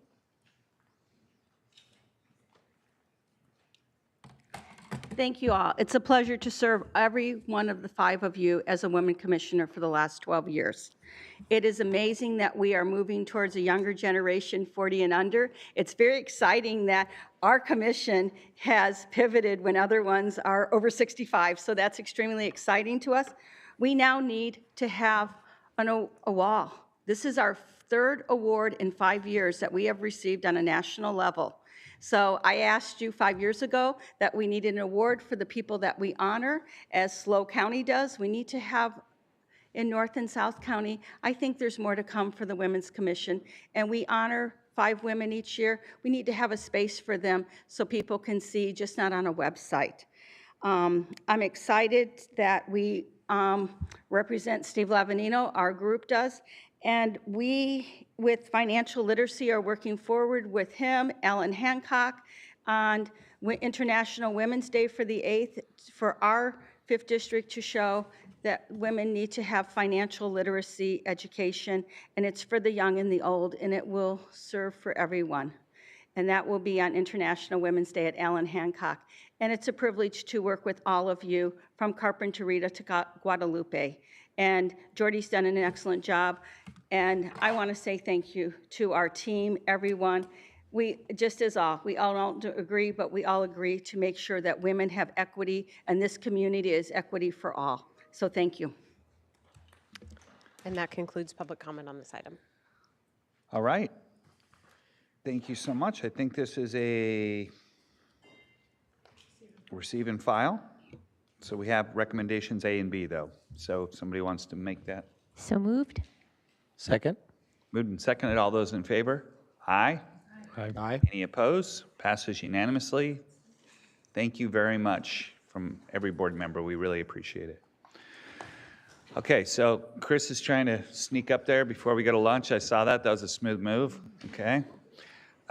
Question to the board, too. Do we want to hear this? I know we're going to hear this item, but do they want to break for lunch after this one, or do you want to keep going?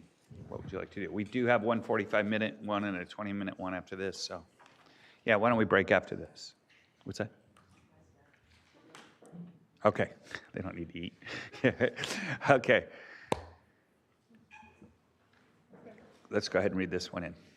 Chair Lavanino, members of the board, departmental item number 4 is from the Public Works Department. It is a hearing to consider recommendations regarding the adoption of an ordinance establishing and updating fees for services provided by the Public Works Department in connection with encroachment permits in accordance with Government Code Section 54985. Mr. Snedden. Chair Lavanino, members of the board, I'm going to turn it over to Gary Smart, our traffic engineer, for a brief presentation. Thank you, Chris. Chair, members of the board, I'll be presenting some fee additions to our fee schedule for encroachment permits. We're adding 4 existing fees to the fee schedule and 1 new fee to the fee schedule. The existing fees pertain to special events, outdoor business permits, and shared mobility, and the new fee is for the parklets having use of the parking area and paying a one-time fee of $5,000 for that. These are the recommended actions, and I'm available for questions. Okay. Supervisor Nelson? Yes, thank you, Chair Lavanino. The parklet fee for the $5,000, a special review, that's, so if we're going to, is that for existing ones that already exist, or is that for future parklets? Because I'm kind of confused if that would be retroactive or if that's a proactive fee. Supervisor Nelson, through the board, Chairman, that would be both. It's a new fee that we will collect for existing ones and any future ones. So we're going to collect fees for work that we already did? Because I originally thought this $5,000 was going to be a fee that was going to pay for other, it was an offsetting thing where that you're taking away public right of way. So we're going to take this money as kind of a, you were paying so that we could create additional parking. To me, this sounds like we're charging people for work that we're doing, so it's a fee recovery. Well, the $5,000 fee is for the loss of parking. So we're going to, okay, and here it's for services. It's a fee recovery for services of public works staff. And so that's why I'm trying to marry those two things. Yeah. I support paying for that so that we can go build other parking since they're taking that away. Mm-hmm. I don't support it because, especially if we're doing it retroactively for work that we've already done, I don't think we can do that actually. So I'm trying to clarify that. Supervisor Nelson, through the chair, it is specifically for what you stated, which is offset parking and creating parking elsewhere. That is reflected in the board item that came before you for this ordinance, and it's in the table. It's item 44. So, okay, and that's why I see it on there, but okay, I'm fine with that. If it's an offset to create new parking, great, totally support that. I can justify that. If it's a fee for a cost recovery for, our staff time, I could do that proactively. I just can't do that reactively. So, I can support that. You're bringing back all the fees. Essentially, we're going to adopt this all again. And, we adopted these originally back in, I think, June of last year. And, when you read these, sometimes you don't think about how they're actually applied. But since this is back before us on our agenda, I was looking at some of these, and I am somewhat troubled that, some of the fees that we charge people is we charge people a fee to fix our stuff. So if you fix a sidewalk in front of your house, we're going to charge you a fee there. If you trim the tree out in our right-of-way, we're going to charge you there. And so, it sounds like a disincentive, especially when we don't maintain our stuff. We recently had something in Orchid where our county didn't do the right-of-way, maintain the right-of-way. We had somebody actually begin to clean it up, and then we went and cited them for not getting a permit to work in the right-of-way. And so it's this really perverse relationship there where we actually then fined him for cleaning up the stuff that we don't do ourselves. So can you help me with how we fix that? Because I think that doesn't sound right. When we have people willing to go and improve our right-of-way, that we charge them to do that, just doesn't seem congruent with the goals of what we should be doing in government. Supervisor Nelson, through the chair. Yes, that's a good point. The fee study, if you recall, was done as a reflection of policy and I think direction through the KPMG process for full cost recovery. And those are the costs. We do have to go out and make sure that they're doing traffic control, that the work is being done safely, that the work is following county standards. We do have programs and processes to partner with people where the homeowners contribute some and the county does the work and/or contributes some to the process too. There isn't really a mechanism for because we're full cost recovery and we do have to do the inspection. There isn't really a mechanism right now for reflecting the fact that they may be doing improvements to the right-of-way. So I don't know how we get this. Maybe this is a question of the CEO. If that's the policy of the board is full cost recovery, because what we've done is created disincentives for people to do things to improve our right-of-way by charging them to do that. And so I understand the point of the KPMG, and I understand the point of cost recovery. But when we set up a system that we charge people for doing the right thing, aren't helping us, that, it's a disincentive. So why would anybody do that? Unfortunately, what happens is people go, okay, then I won't get that permit. I'll just go do it anyway. And then they risk getting, caught. And then I think when you get caught for not getting a permit, then you double the fine. A lot of this work now gets done at evenings or the weekends to try to avoid the county inspector. So again, it sets up not really good governance. So I would love for there to be an opportunity in the future for the Public Works Department to be able to recognize, hey, this is something that helps everybody, so why would we charge you for that? You're actually taking stuff off our backlog, right? Or maybe we can start to pay people when they do that too. Maybe that's something we can look at where we can take some of our capital dollars and pay the public when they do our job for us.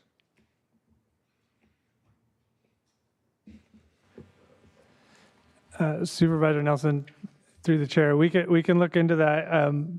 It isn't super common that there are frontage improvements that are being done. It's generally or done specifically for that. Like it's generally replacing driveways or something they're doing as improving their access. But there are probably some cases where the public is recognizing the benefit as well. So do you have the ability as the road commissioner to waive some of those fees when those circumstances arise? Because I think that might be the right answer is making sure there's that flexibility for somebody to go, yeah, that's not right, we shouldn't be charging somebody to do something. And I think actually it happens a lot more often than you realize, but I think it happens, again, outside the hours of operation so that people can avoid having to be part of our permit system. Supervisor Nelson, through the chair, I think we can look into that. I would recommend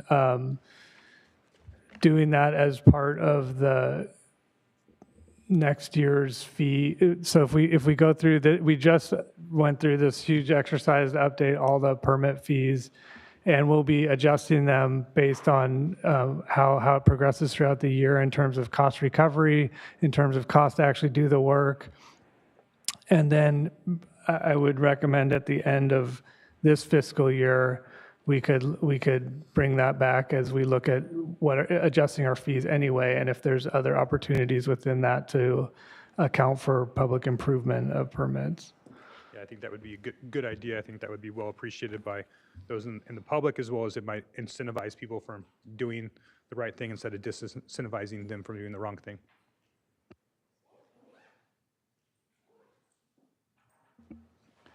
Madam Clerk, any public comment on this item?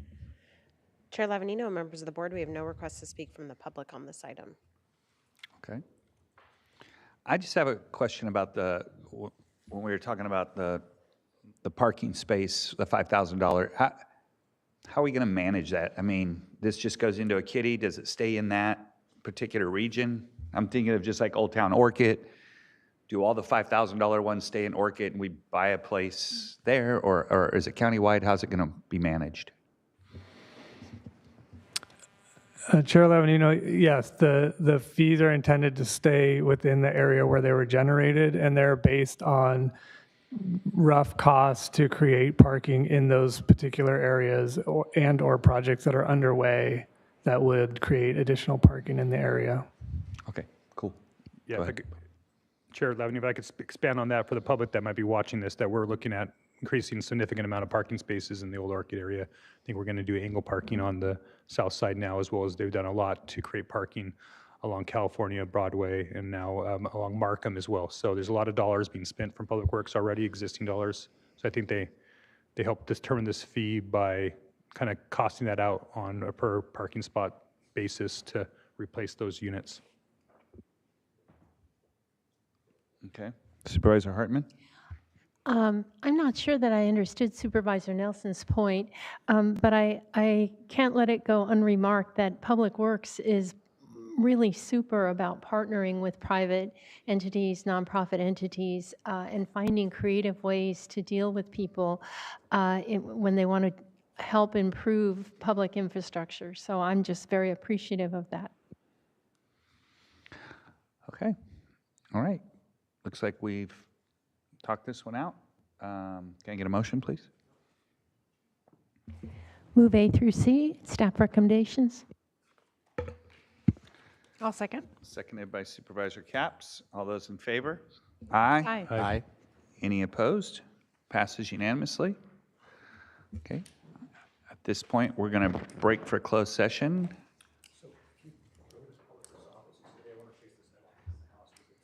Rachel? Thank you, Mr. Chair, members of the board. The board is scheduled for closed session for one item, conference with labor negotiators for all bargaining units, underrepresented employees, managers, and executives.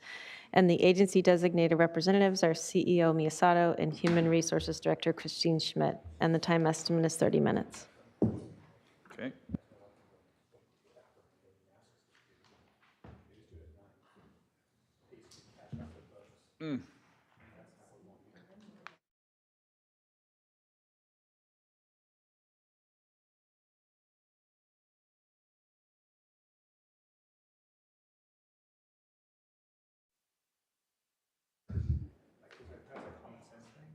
We'll be back about 1:10.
Okay, we're going to reconvene this meeting of the Santa Barbara County Board of Supervisors.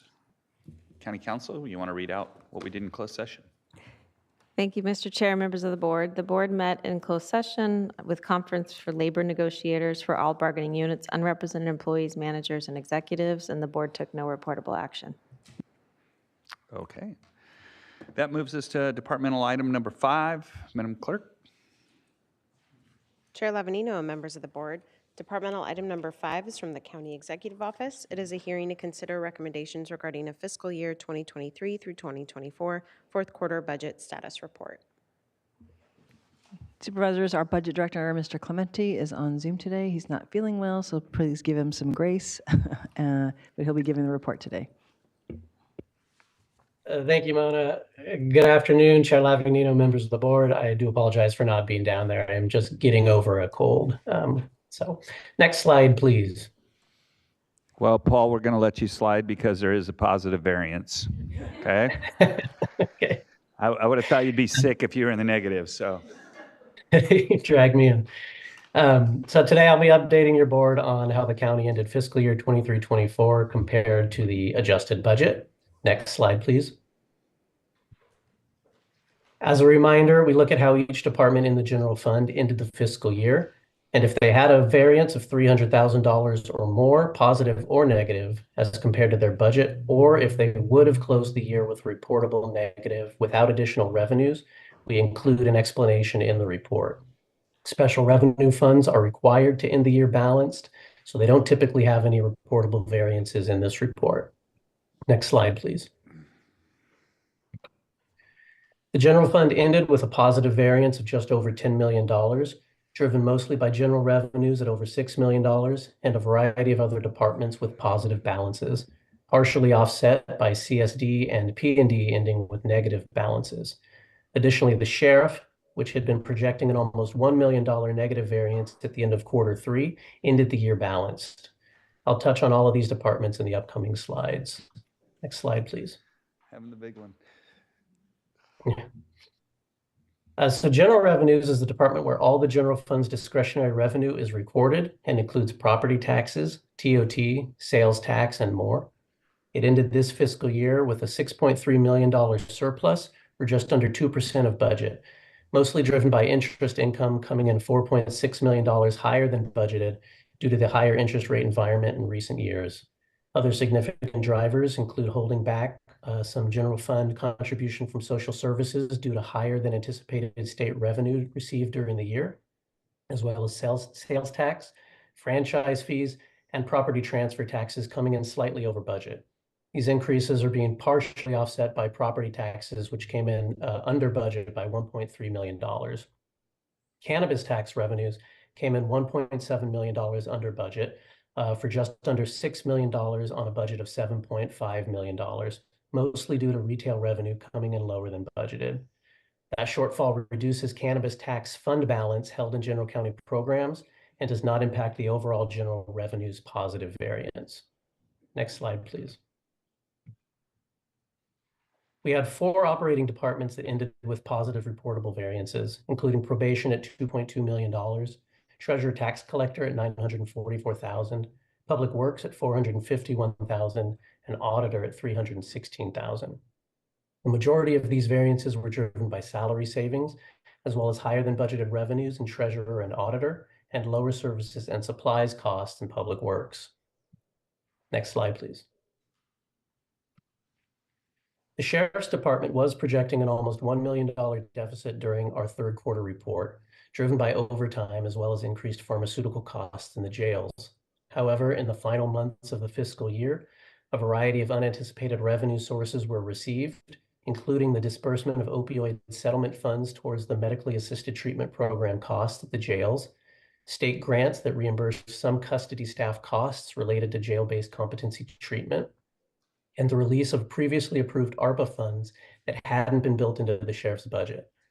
Additionally, because of the extended negotiations that occurred with WellPath in the spring on the 1-year contract extension, the annual cost escalation occurred on July 1st instead of April 1st, as had been assumed in the budget, which created some cost savings. Although this meant that the sheriff's Altogether, this meant that the Sheriff's Department ended the year with a $31,000 positive variance, and we did not have to tap into the $2 million Prop 172 set-aside that we hold in general county programs to balance the sheriff at year end. Next slide, please. Public Health Animal Services, I'm just mentioning briefly here because at Q3, they were projecting an almost $400,000 deficit, which we had discussed as being driven by decreased licensing revenue and increased costs of food and pharmaceuticals. They closed that gap at year end with releases of fund balance, as well as higher donations than anticipated, and some savings in other services and supplies areas.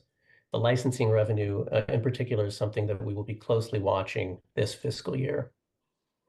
CSD Parks had been projecting a $600,000 negative variance in our Q3 report, which ended up being just about half of that, ultimately ending the year with a $332,000 negative variance.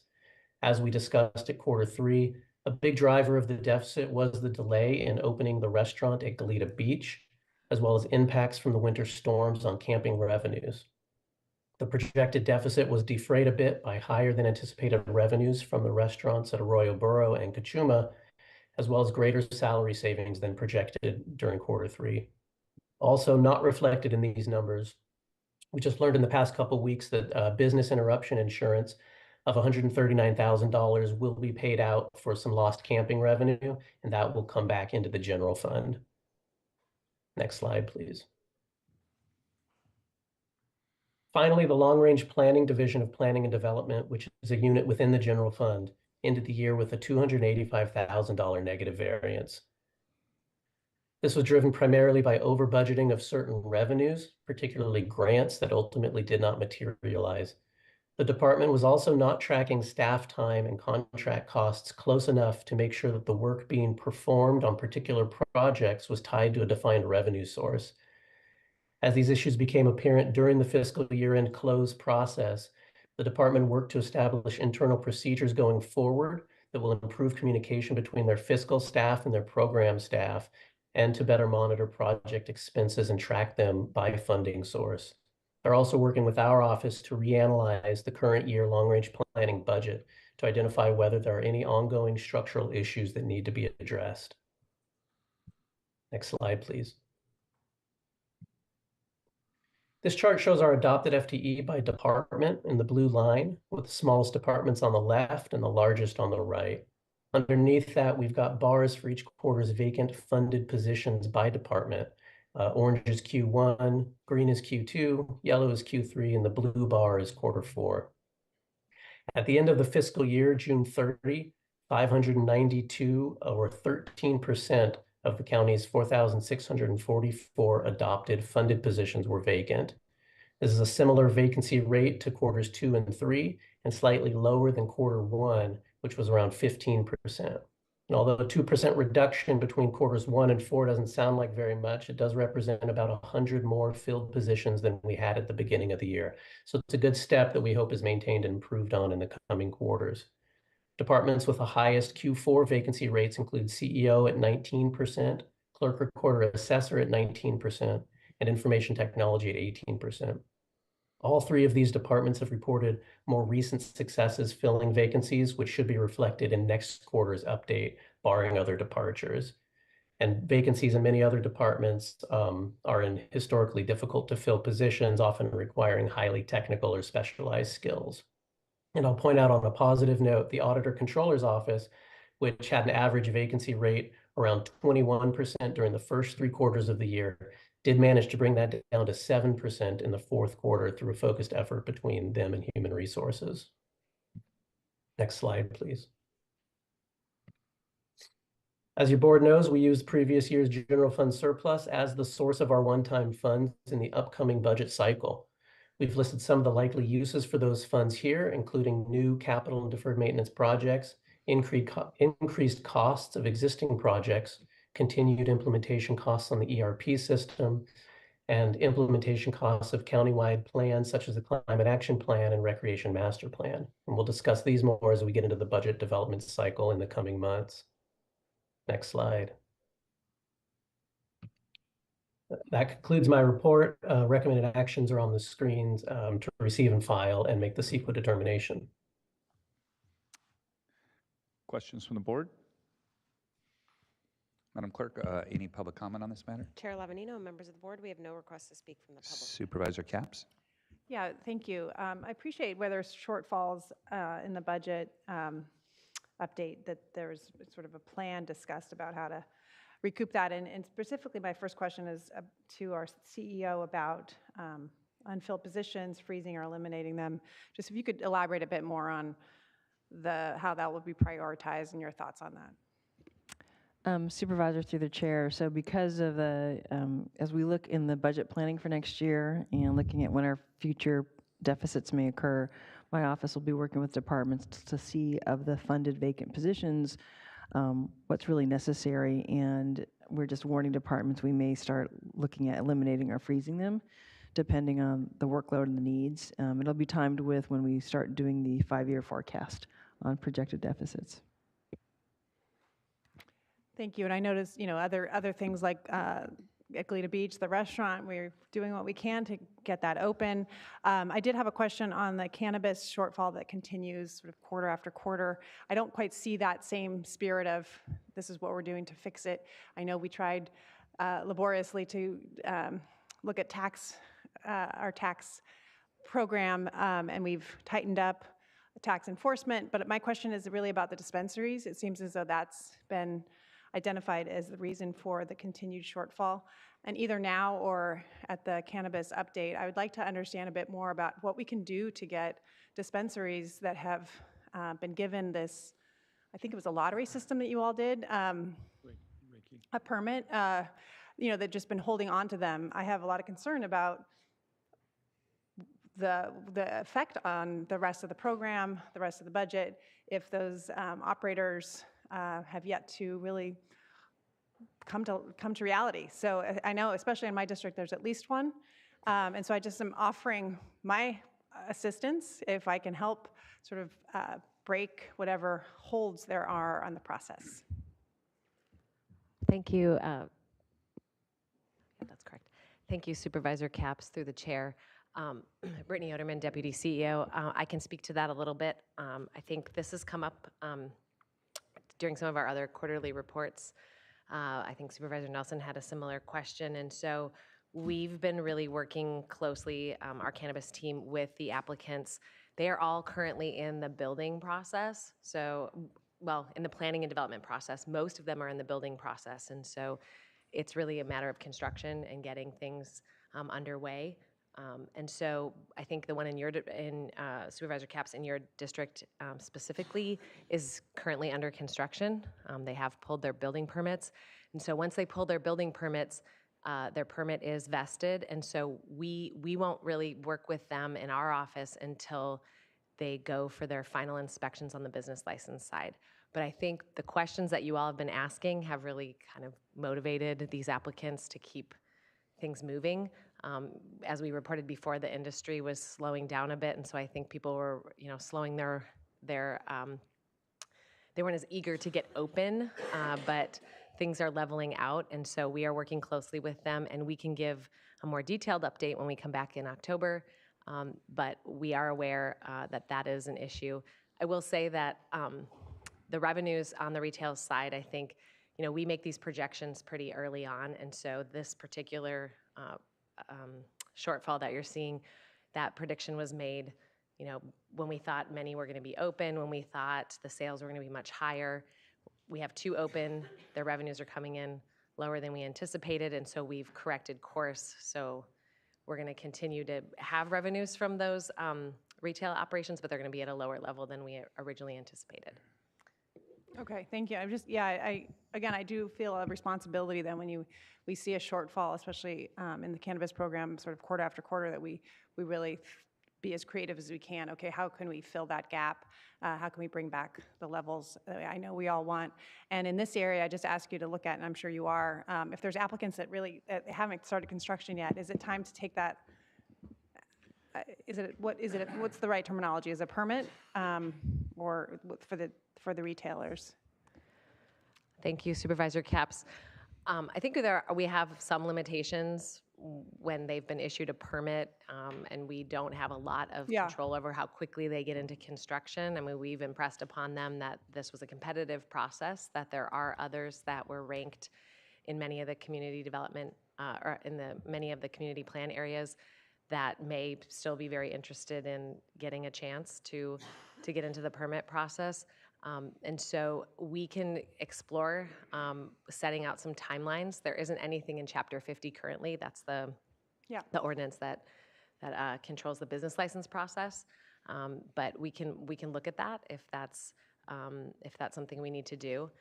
Currently, we're just like I said, we're working with those applicants. We're impressing upon them that they need to get things in motion, and we continue to do that.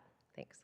And supervisors, so we do plan to come back on October 8th with the fourth quarter cannabis update. And so we will, if we can, produce more information on who are the folks, where they are in the process for all the retailers. And as Brittany said, is that also when you're looking at the fourth quarter report, Mr. Clementi's comparing what we ended the year with what we forecasted. And he has said the forecasts for the cannabis revenue he made back February 2023, because it was the 23-24 budget. So we understand that they're outdated forecasts as well.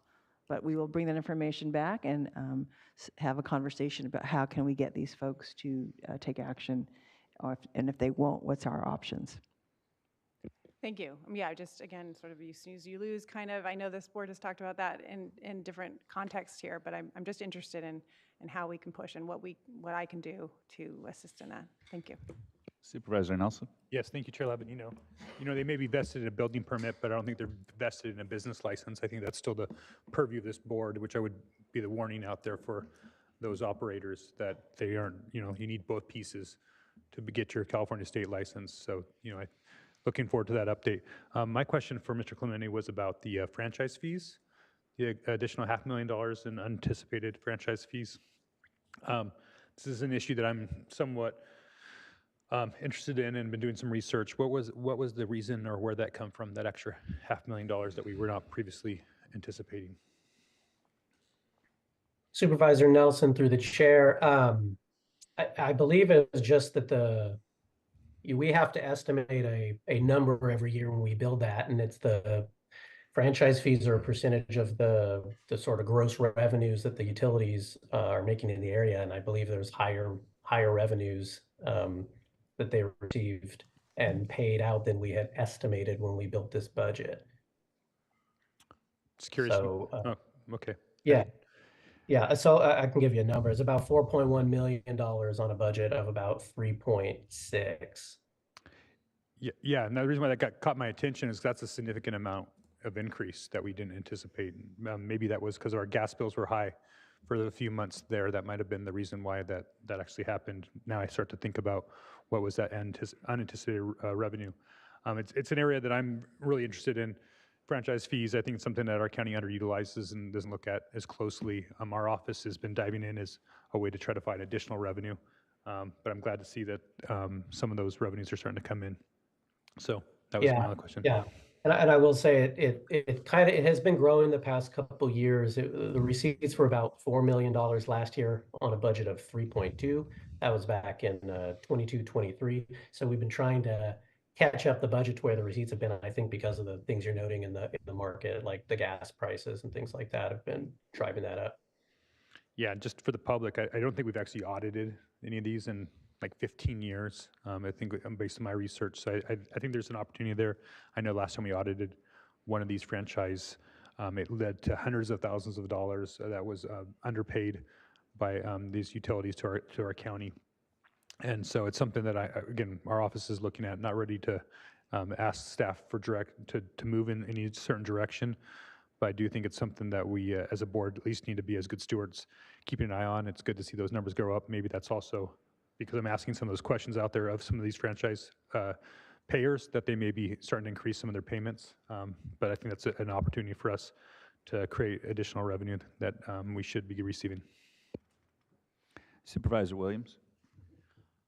Well, I just wanted to say I appreciate Supervisor Capps talking about this, because I do think that pointed to one of the basic problems in the state in getting the regulated legal cannabis market to be stronger than the unregulated illegal cannabis market or black market is the lack of retail locations. And so I do think it is in the interest of the county and in the interest of any person who wants the black market hurt for us to have some mechanism to get the retailers moving. I don't think it's just a fiscal one, though that should matter too. It's also, one from a basic policy level that the reason why there's a couple reasons, but the biggest reason why the black market still thrives is a lack of retail locations. The second being the lack of consumer knowledge about why black market weed is so bad socially and for their own health. So we can all get out that message, but the other is access to retail locations.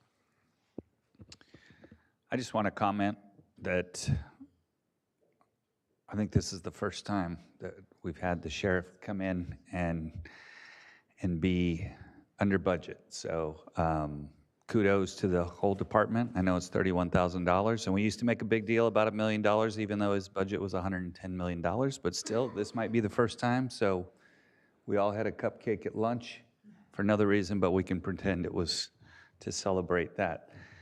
Supervisor Hartman. I was also going to remark on that, and I did have a question. It's become a little vague in my memory, but we set aside $2 million at one point, I think, for overtime. Remind me. Supervisor through the chair, we set aside $2 million and that $2 million pot was going to be for overhires, because that was an issue to ensure we had adequate staff. Overhires, which they hadn't really dipped into because they had so many vacancies, but also if they were going to be over budget, that we would use those funds. And so that's what Mr. Clementi was referring to. And supervisors, might I add, it is one of the first times I've seen the sheriff's budget come in slightly positive, but that's also thanks to their staff, but also thanks to your board, because it was the MAT funding that you allocated to the sheriffs. It was ARPA funding you allocated to the sheriff as well. So that's helped them resolve their budget issue this year. Cool. Okay, we have recommended actions A and B. So moved. Second. Moved and seconded. All those in favor? Aye. Aye. Any opposed? Passes unanimously. Okay, that takes us to departmental item number 6. Chair Lavanino and members of the board, departmental item number 6 is from the County Executive Office. It is a hearing to consider recommendations regarding response to the 2023 through 2024 grand jury report entitled Deaths in Custody in Santa Barbara County Jails. Our county jails meet many needs. Good afternoon, Chair and Supervisors. I'm Tanya Eichmann, Assistant County Executive Officer, and with me assisting with the presentation today is Nicole Parmalee, Principal Analyst. The grand jury issued a report entitled Deaths in Custody in Santa Barbara County Jails. Our county jails meet many needs. This report focused on 6 in-custody deaths that occurred between December 2022 and December 2023. We'll be providing recommended responses and will offer some background and updates to support and inform the responses. As you know, the grand jury has spent many, many hours reviewing various aspects of our criminal justice system, and they have diligently pursued recommendations focused on potential improvements. I want to thank them for their deep commitment to understanding the jail environment and the challenges associated with it. Without question, the jail is a challenging area for the jail personnel assigned there and the partner agencies working within the jail, but also for those outside of the jail who strive to understand the nuances and complexities related to its oversight. It is an ever-evolving facility, adapting to the needs of the population, the limitations of the physical environment, and the workforce. Despite the magnitude of these changes, we are committed to improvements. Change is often slower than we would like, but we're seeing collaborative system improvements, and the criminal justice and health and human service departments are working very closely to coordinate their work and leverage every opportunity for improvement. We have a very diverse group, and while they don't always agree, they consistently show up, engage, and through compromise and consensus, find a path forward. Each of the departments are represented here today and will be available to assist in answering questions after the presentation. With that, I'll turn it over to Nicole. Thank you, Tanya. Good afternoon, Chair Lavanino and board members. Yeah. The first finding and recommendation relate to monitoring of the healthcare services contract with WellPath. This past March, your board approved 2 new clinical positions in public health. Nicole, is your microphone on? Just It's on, it's just, can you slide it closer to you, maybe? Is this better? Yeah, thank you. Sorry, I've lost my slide now. Okay. This past March, your board approved 2 new clinical positions in public health to improve monitoring and clinical oversight of the healthcare services contract. Those positions are a full-time RN as a quality care improvement coordinator, for which public health's final candidate will be starting the position on September 30th, and a medical advisor, which is a half-time physician position, for which the recruitment has proven more challenging, but public health aims to identify a candidate by November. Once that position is filled, the medical advisor will advise the sheriff's office, probation, and the healthcare provider on evidence-based and comprehensive healthcare services, including best practices and NCCHC standards. They will evaluate services provided in order to identify needs, goals, and service plans, and they will lead the medical advisory committee and regularly participate in continuous quality improvement. Additionally, the county is working with consultant HMA to support healthcare quality monitoring in line with best practices and the remedial plan requirements.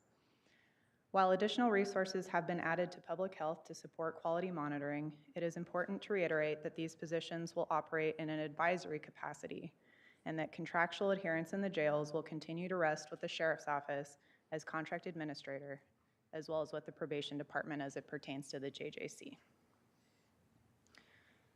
We agree with the grand jury's first finding that when the medical advisor position is filled, this individual will be working with the WellPath staff at the jails. The accompanying recommendation will be implemented once that position is filled. The medical advisor will help oversee and advise treatment for medically compromised individuals, including when they first enter the jails. Along with the QCI coordinator, the medical advisor will monitor and advise on the quality of healthcare services in the jails.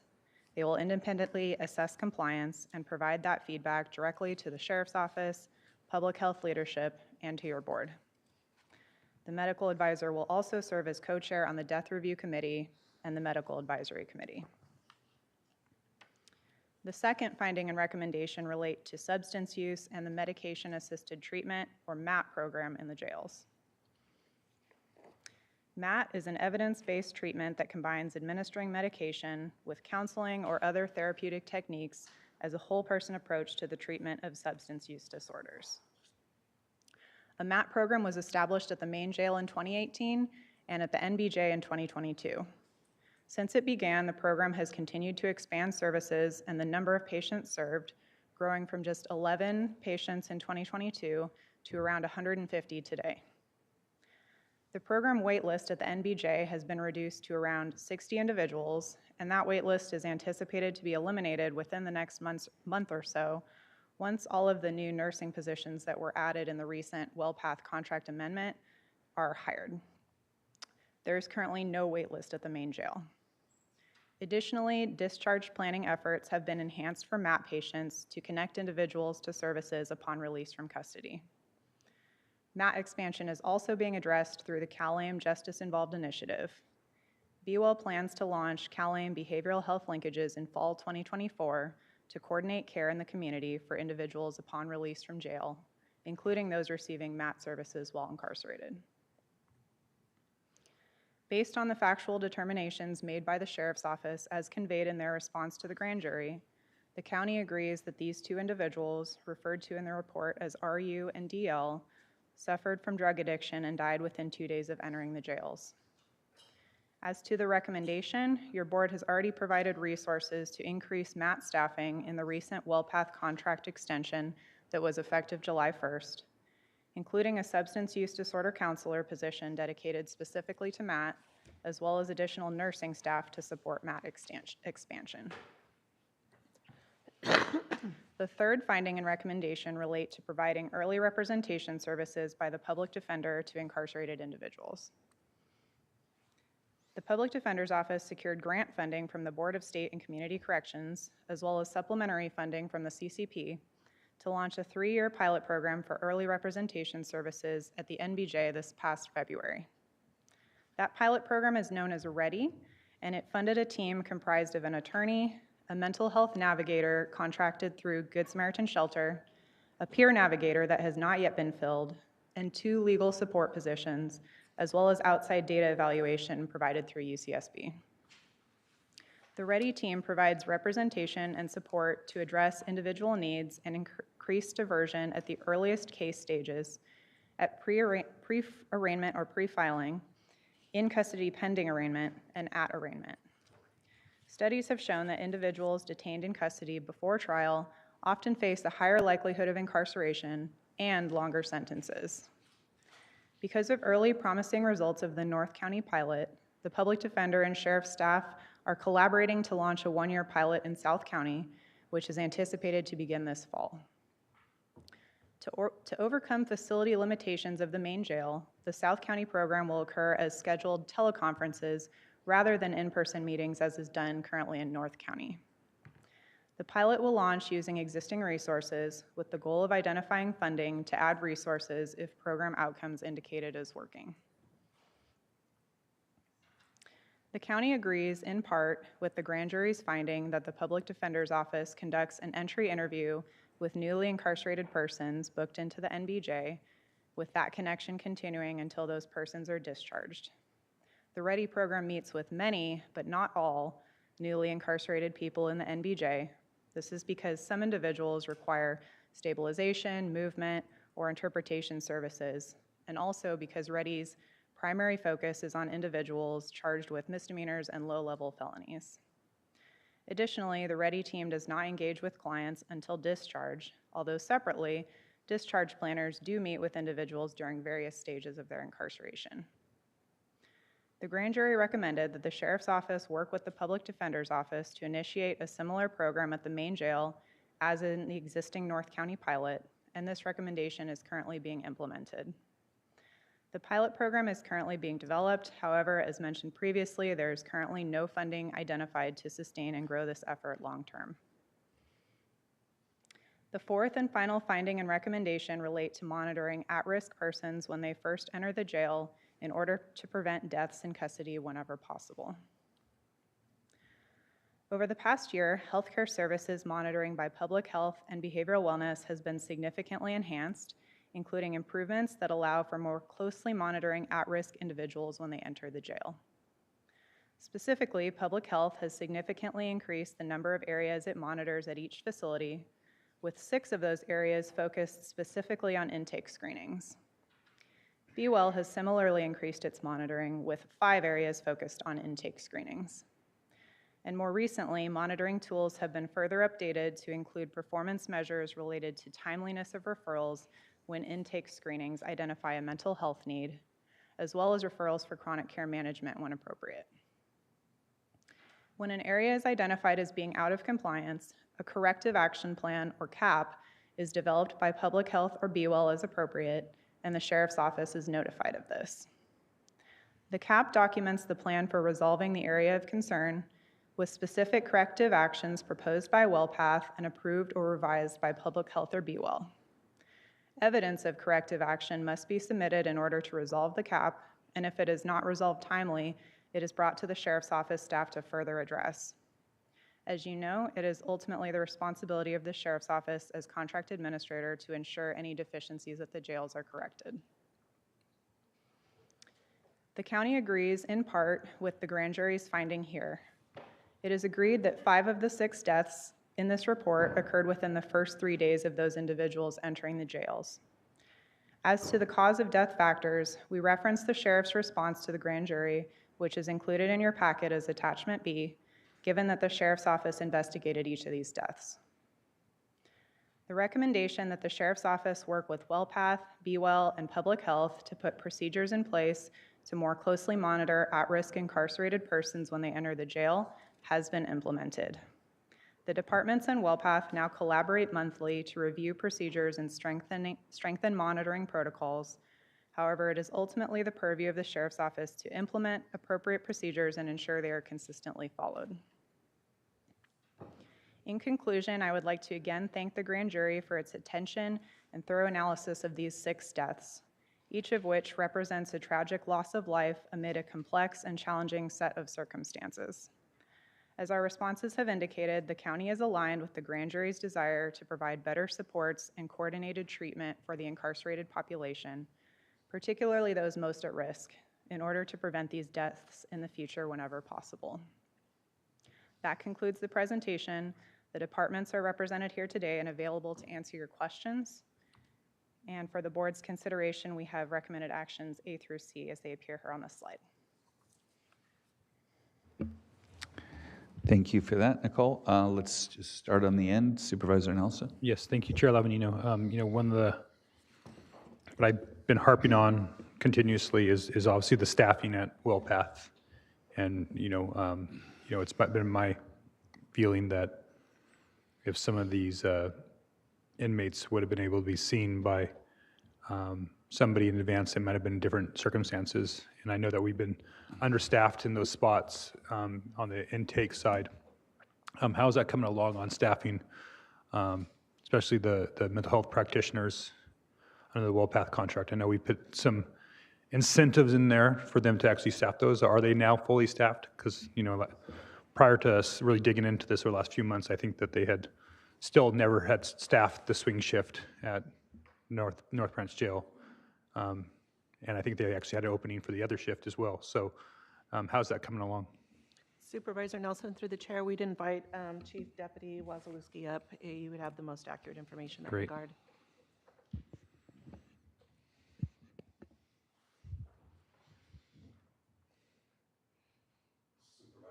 Through the chair, the WellPath is still trying to hire most of those positions. They have most of them filled. They still do have 1 or 2 LVNs that they're looking to fill at the Northern Branch Jail. What about the mental health practitioners? Are those filled now? Pardon? How about the mental health practitioners that they had? The mental health practitioners they filled. They're fully staffed now? Yes. Okay, good news. Thank you. Supervisor Hartman. So I'm encouraged that we'll have the public health medical advisor, we believe, in November. I would just like to know a little bit more why it's been difficult and what we're doing in the interim with that position.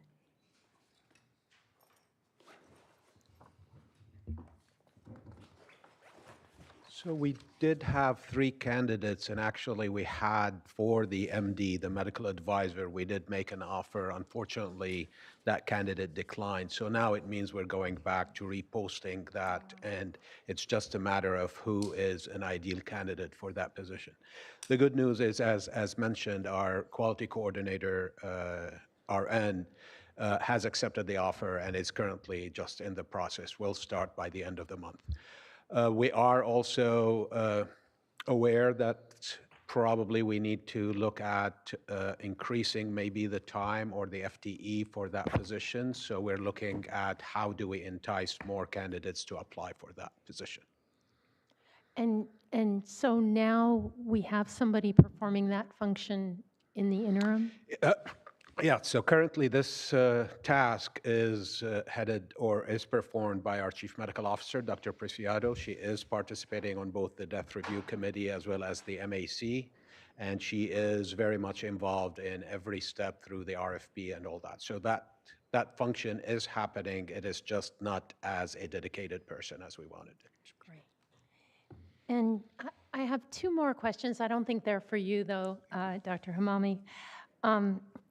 One really has to do with the kind of communication that happens even before booking, about the mental state and physical state of the individuals. And it seems that we focused on booking and thereafter, but the officers learn a lot in the whole process. And I just wonder if somebody could address how that gets communicated.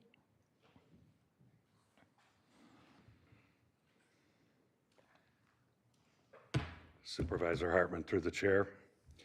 We've developed a questionnaire on our booking sheet that each officer fills out before they drop the person off. And it has questions pertinent to their condition, whether they are under the influence of drugs or alcohol, if they know that they're ill or taking medications, if they showed any sign that they'd harmed themselves.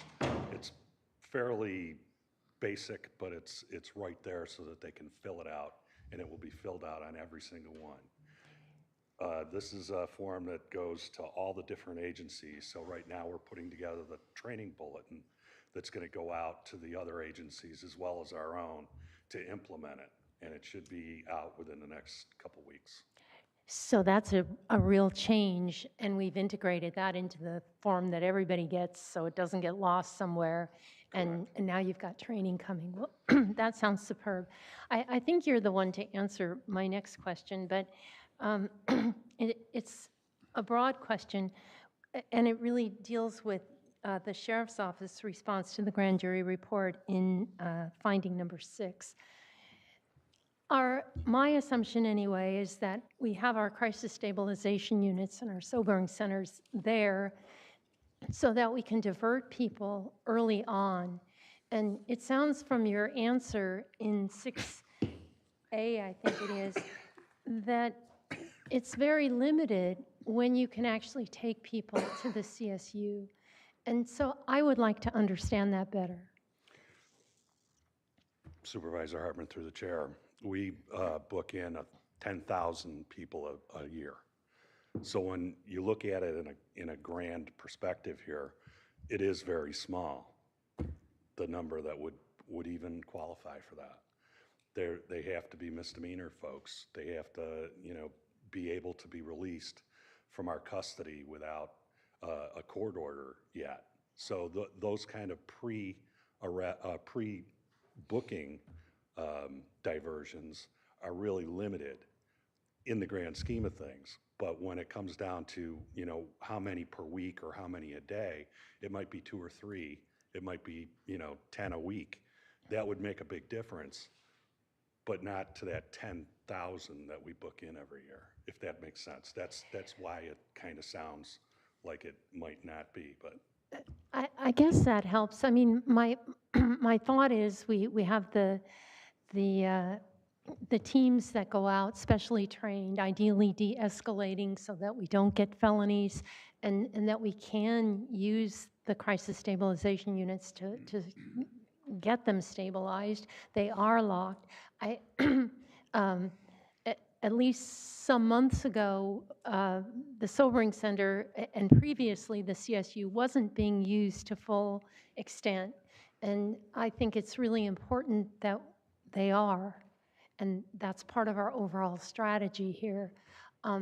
So can you give me any more information about how your officers are trained in that regard, about when and how to get people there? I know that they have been informed of the service. They know what it's about. We've had some in-service training for the patrol officers so that they know, plus the co-response teams that are out there know what the criteria is for bringing them there. And I know that there are folks being diverted there. Now, whether or not they're, getting a maximum capacity in that facility or not, I'm not sure. I primarily follow what I'm doing and what's coming into my door rather than that. But I know that there are, that they have been using it. Well, that's good to hear, and I know we've just got them up and running again, and so we don't have a lot of information, but I am eager, and ACEO Heitman, did you have more to add on this? Supervisor Hartman, through the chair, I would just add that I did have a conversation with the undersheriff on this issue yesterday, as well as been in communication with Be Well on the implementation, the full implementation of the CSU. Be Well is working directly with the provider to make sure that they're prepared to accept these individuals from law enforcement and that there's protocols in place. And we've begun that conversation with the sheriff's office in terms of ensuring that it's as well utilized as possible.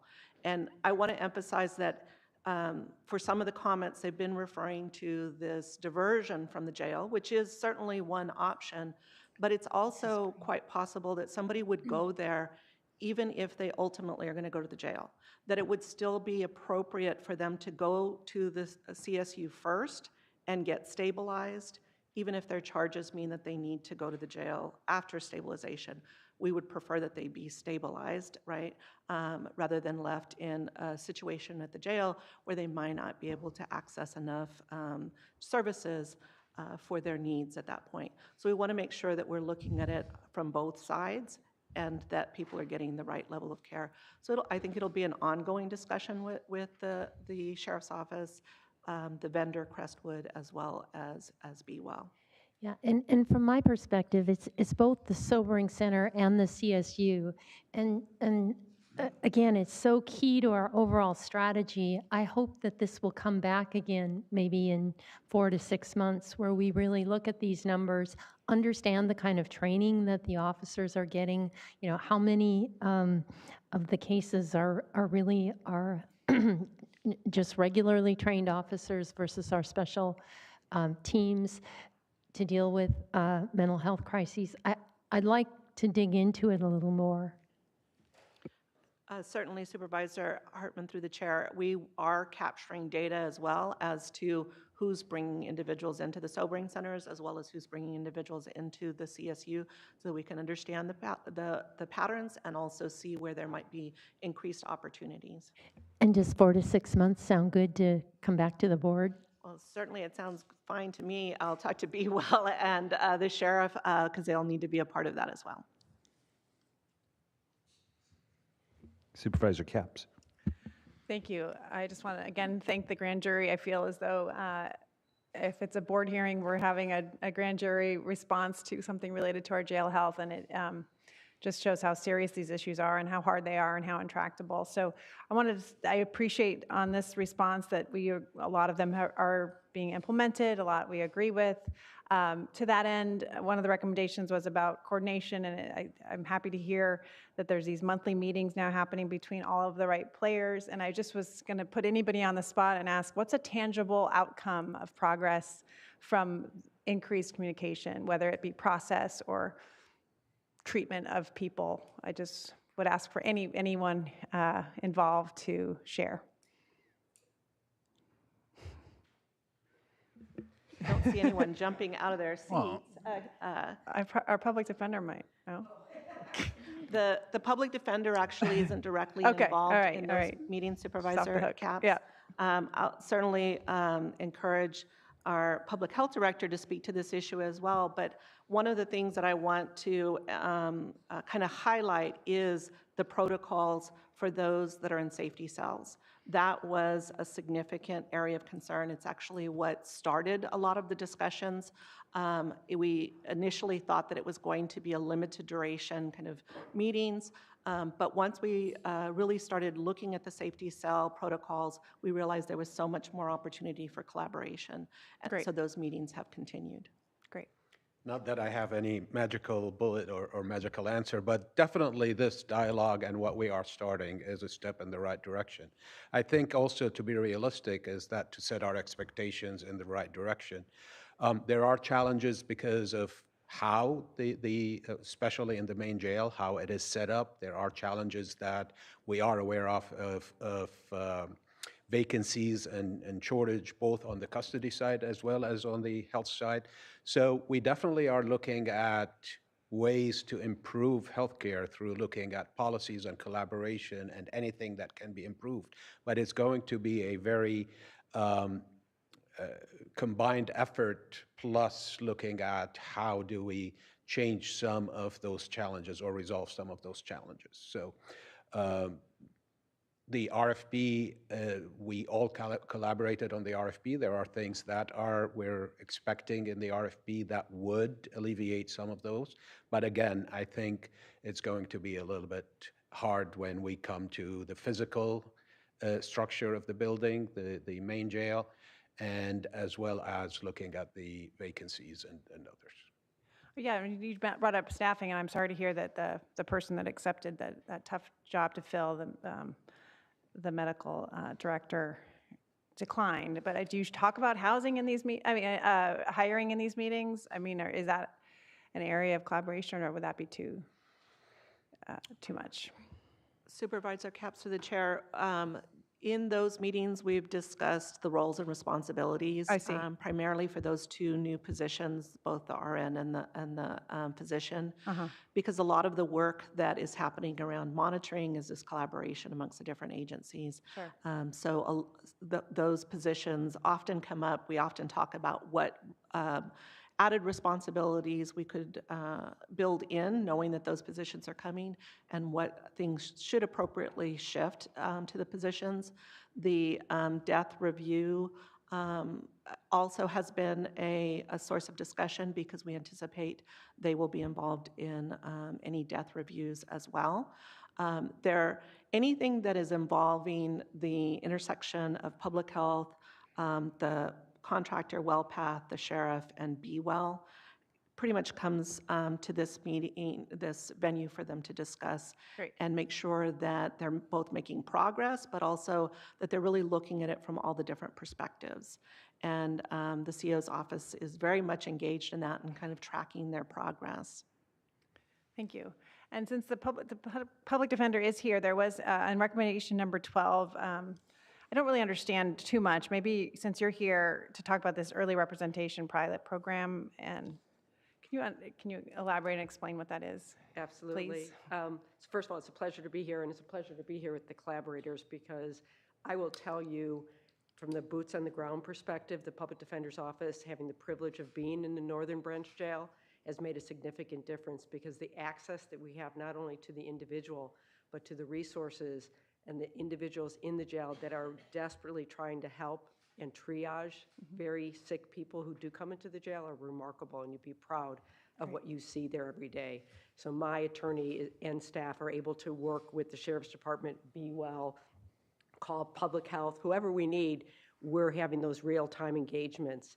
As far as the pilot and launching it in the Southern Branch Jail, where I think we will have remarkable results because of the kind of population that is actually being brought in and incarcerated, is through leveraging our current resources. We had the privilege of winning a Yale Fellow from Yale University, fully paid by Yale, who's embedded within our office for next year, who's studying early representation and is working and going to be working with our population there. We are going to also leverage our current resources in our holistic defense program, which is continuing to change because of CalAIM and redeploying our resources to help marry our clients to the resources outside there. But again, what I want to emphasize is none of this wouldn't have happened without your encouragement for collaboration and our partners willing to allow the Public Defender's Office within the institution that is very challenged to help them help clients get through this process in a humane and kind way. So we feel very lucky. I think you're going to see remarkable results. If I can just brag a little bit. Sure. We've already seen 453 clients with 514 cases. Of those, the average day in incarceration is 25 days, with a disposition rate of closer to 65 days when their case is actually resolved. Those numbers are remarkable given the culture of continuances and the languishing in the jail. So we're not only helping people connect to services, but we're also resolving cases earlier, which reduces our jail population in a safe way. So we're very proud of the program. Well, that was the tangible piece of good news I was sort of looking for, so thank you. Thank you. And I also like the way you referred to it as the Southern Branch Jail. So from now on, we're going to be, main jail is in Santa Maria, and the Southern Branch Jail, the branch jail, is down here. Yeah. Supervisor Williams. That's where this is headed, hopefully. It's where it's going. Yeah. Well, I just wanted to say, first of all, in 8 years, I don't think I've ever seen a response to grand jury where it was all agree. I think it's both the fact that the grand jury has looked diligently and zeroed in on this issue in a number of reports. It's obvious that this is not just a one-off, and so I think that's really helpful, and I want to congratulate them for that. And I think it's also about the constructiveness of staff's recommended responses. I think that's a part too. Though, from my standpoint, it depends a lot upon WealthPath's ability to staff and to meet the expectations that we have. And I see one potential weakness in that, right, is that we just got their annual report for 2023 2 weeks ago, right? So there could be this whole thing where everything is supposedly going great, and then we find out a year from now that it wasn't going great. So I just, this is mainly an ask for the chief. And we brought it up 2 weeks ago. I know it's a hassle to do a hearing, but maybe at least interim numbers so we can substantiate this, the idea that there's no waiting time, or substantiate the idea that these metrics are improving. And I would just ask the chief about his, response and whether, have you guys talked with WellPath since 2 weeks ago when they could bring in some of the numbers? Because that report was, I guess, fine, but it didn't have any recent information. They had claims that things were getting better, but not recent information to back it up. And I would love to see that recent information and know that we can sleep a little better at night. Supervisor Williams, through the chair. The annual report being late had a lot to do with a bunch of different things. I'm not going to get into all of them right now, but some of it had to do with just the scheduling and the board scheduling, as far as putting it off till after the summer, or most of the summer. Clearly, we've put pressure on them to make sure that their presentation is done a lot quicker, and hopefully will be coming to the board probably in January or February, which probably isn't going to help you much sleep, but you'll be sleeping better by then anyways, right? So, but I think, we do have some numbers. We do have the current numbers that we go through every month at our MAC and CQI meeting, right? The QAPI or whatever meeting that we go to. But those meetings, we go over those numbers, and I'm sure we could share them with you. I don't know that it needs to be in a thing like this, but I certainly could send it to you. I would so much appreciate that. Sure. Okay, Madam Clerk, I think we have one public comment. Chair Lavanino, members of the board, we do. We will go to Gail Osherenko via Zoom. Gail?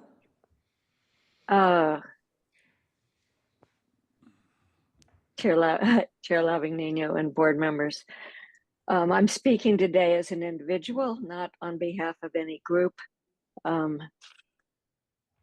We didn't really know what was going to happen today, but it's very encouraging that so many of the things that the grand jury pointed out are that there are fixes being implemented so that we hopefully never have another death in the jail.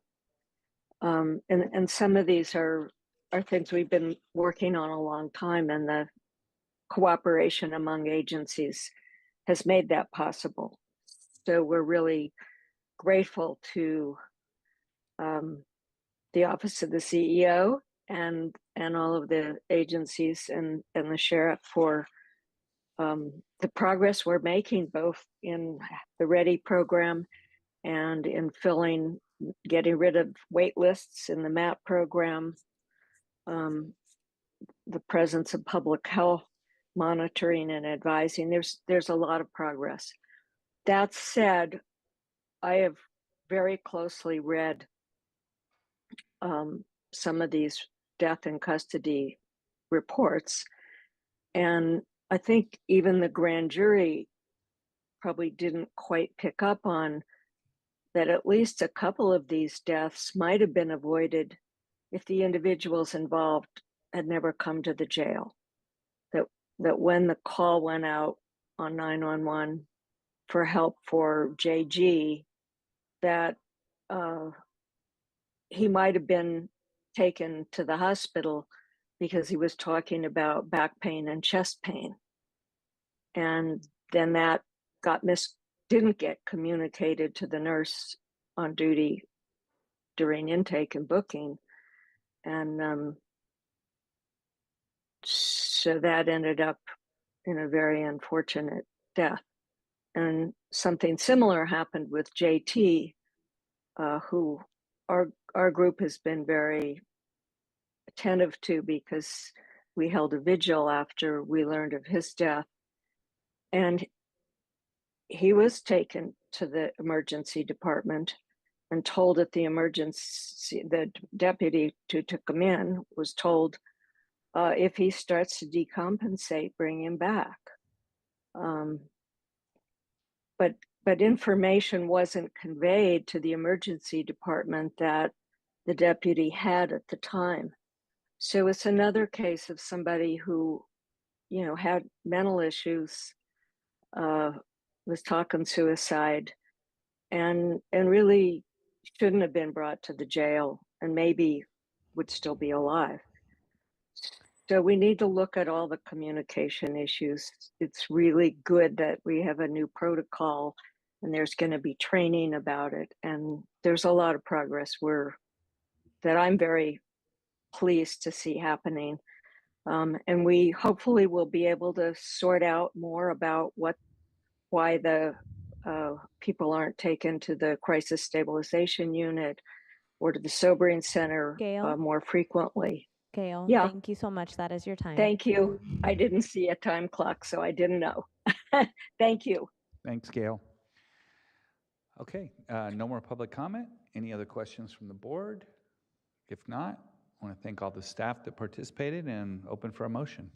Supervisors, Oh, I'm sorry. before you move the items, I would ask if Supervisor Hartman wanted to give us direction to have the Be Well return in the next 36 months about utilization of the CSU, the Sobering Center, and the law enforcement's use. That would be helpful. So I'll include that in my motion, and in addition, A through C with staff's recommendation. Second. Okay, we have a motion and a second. All those in favor? Aye. Aye. Anybody opposed? That's it. We are adjourning, and we're adjourning to Tuesday, September 17th in Santa Maria.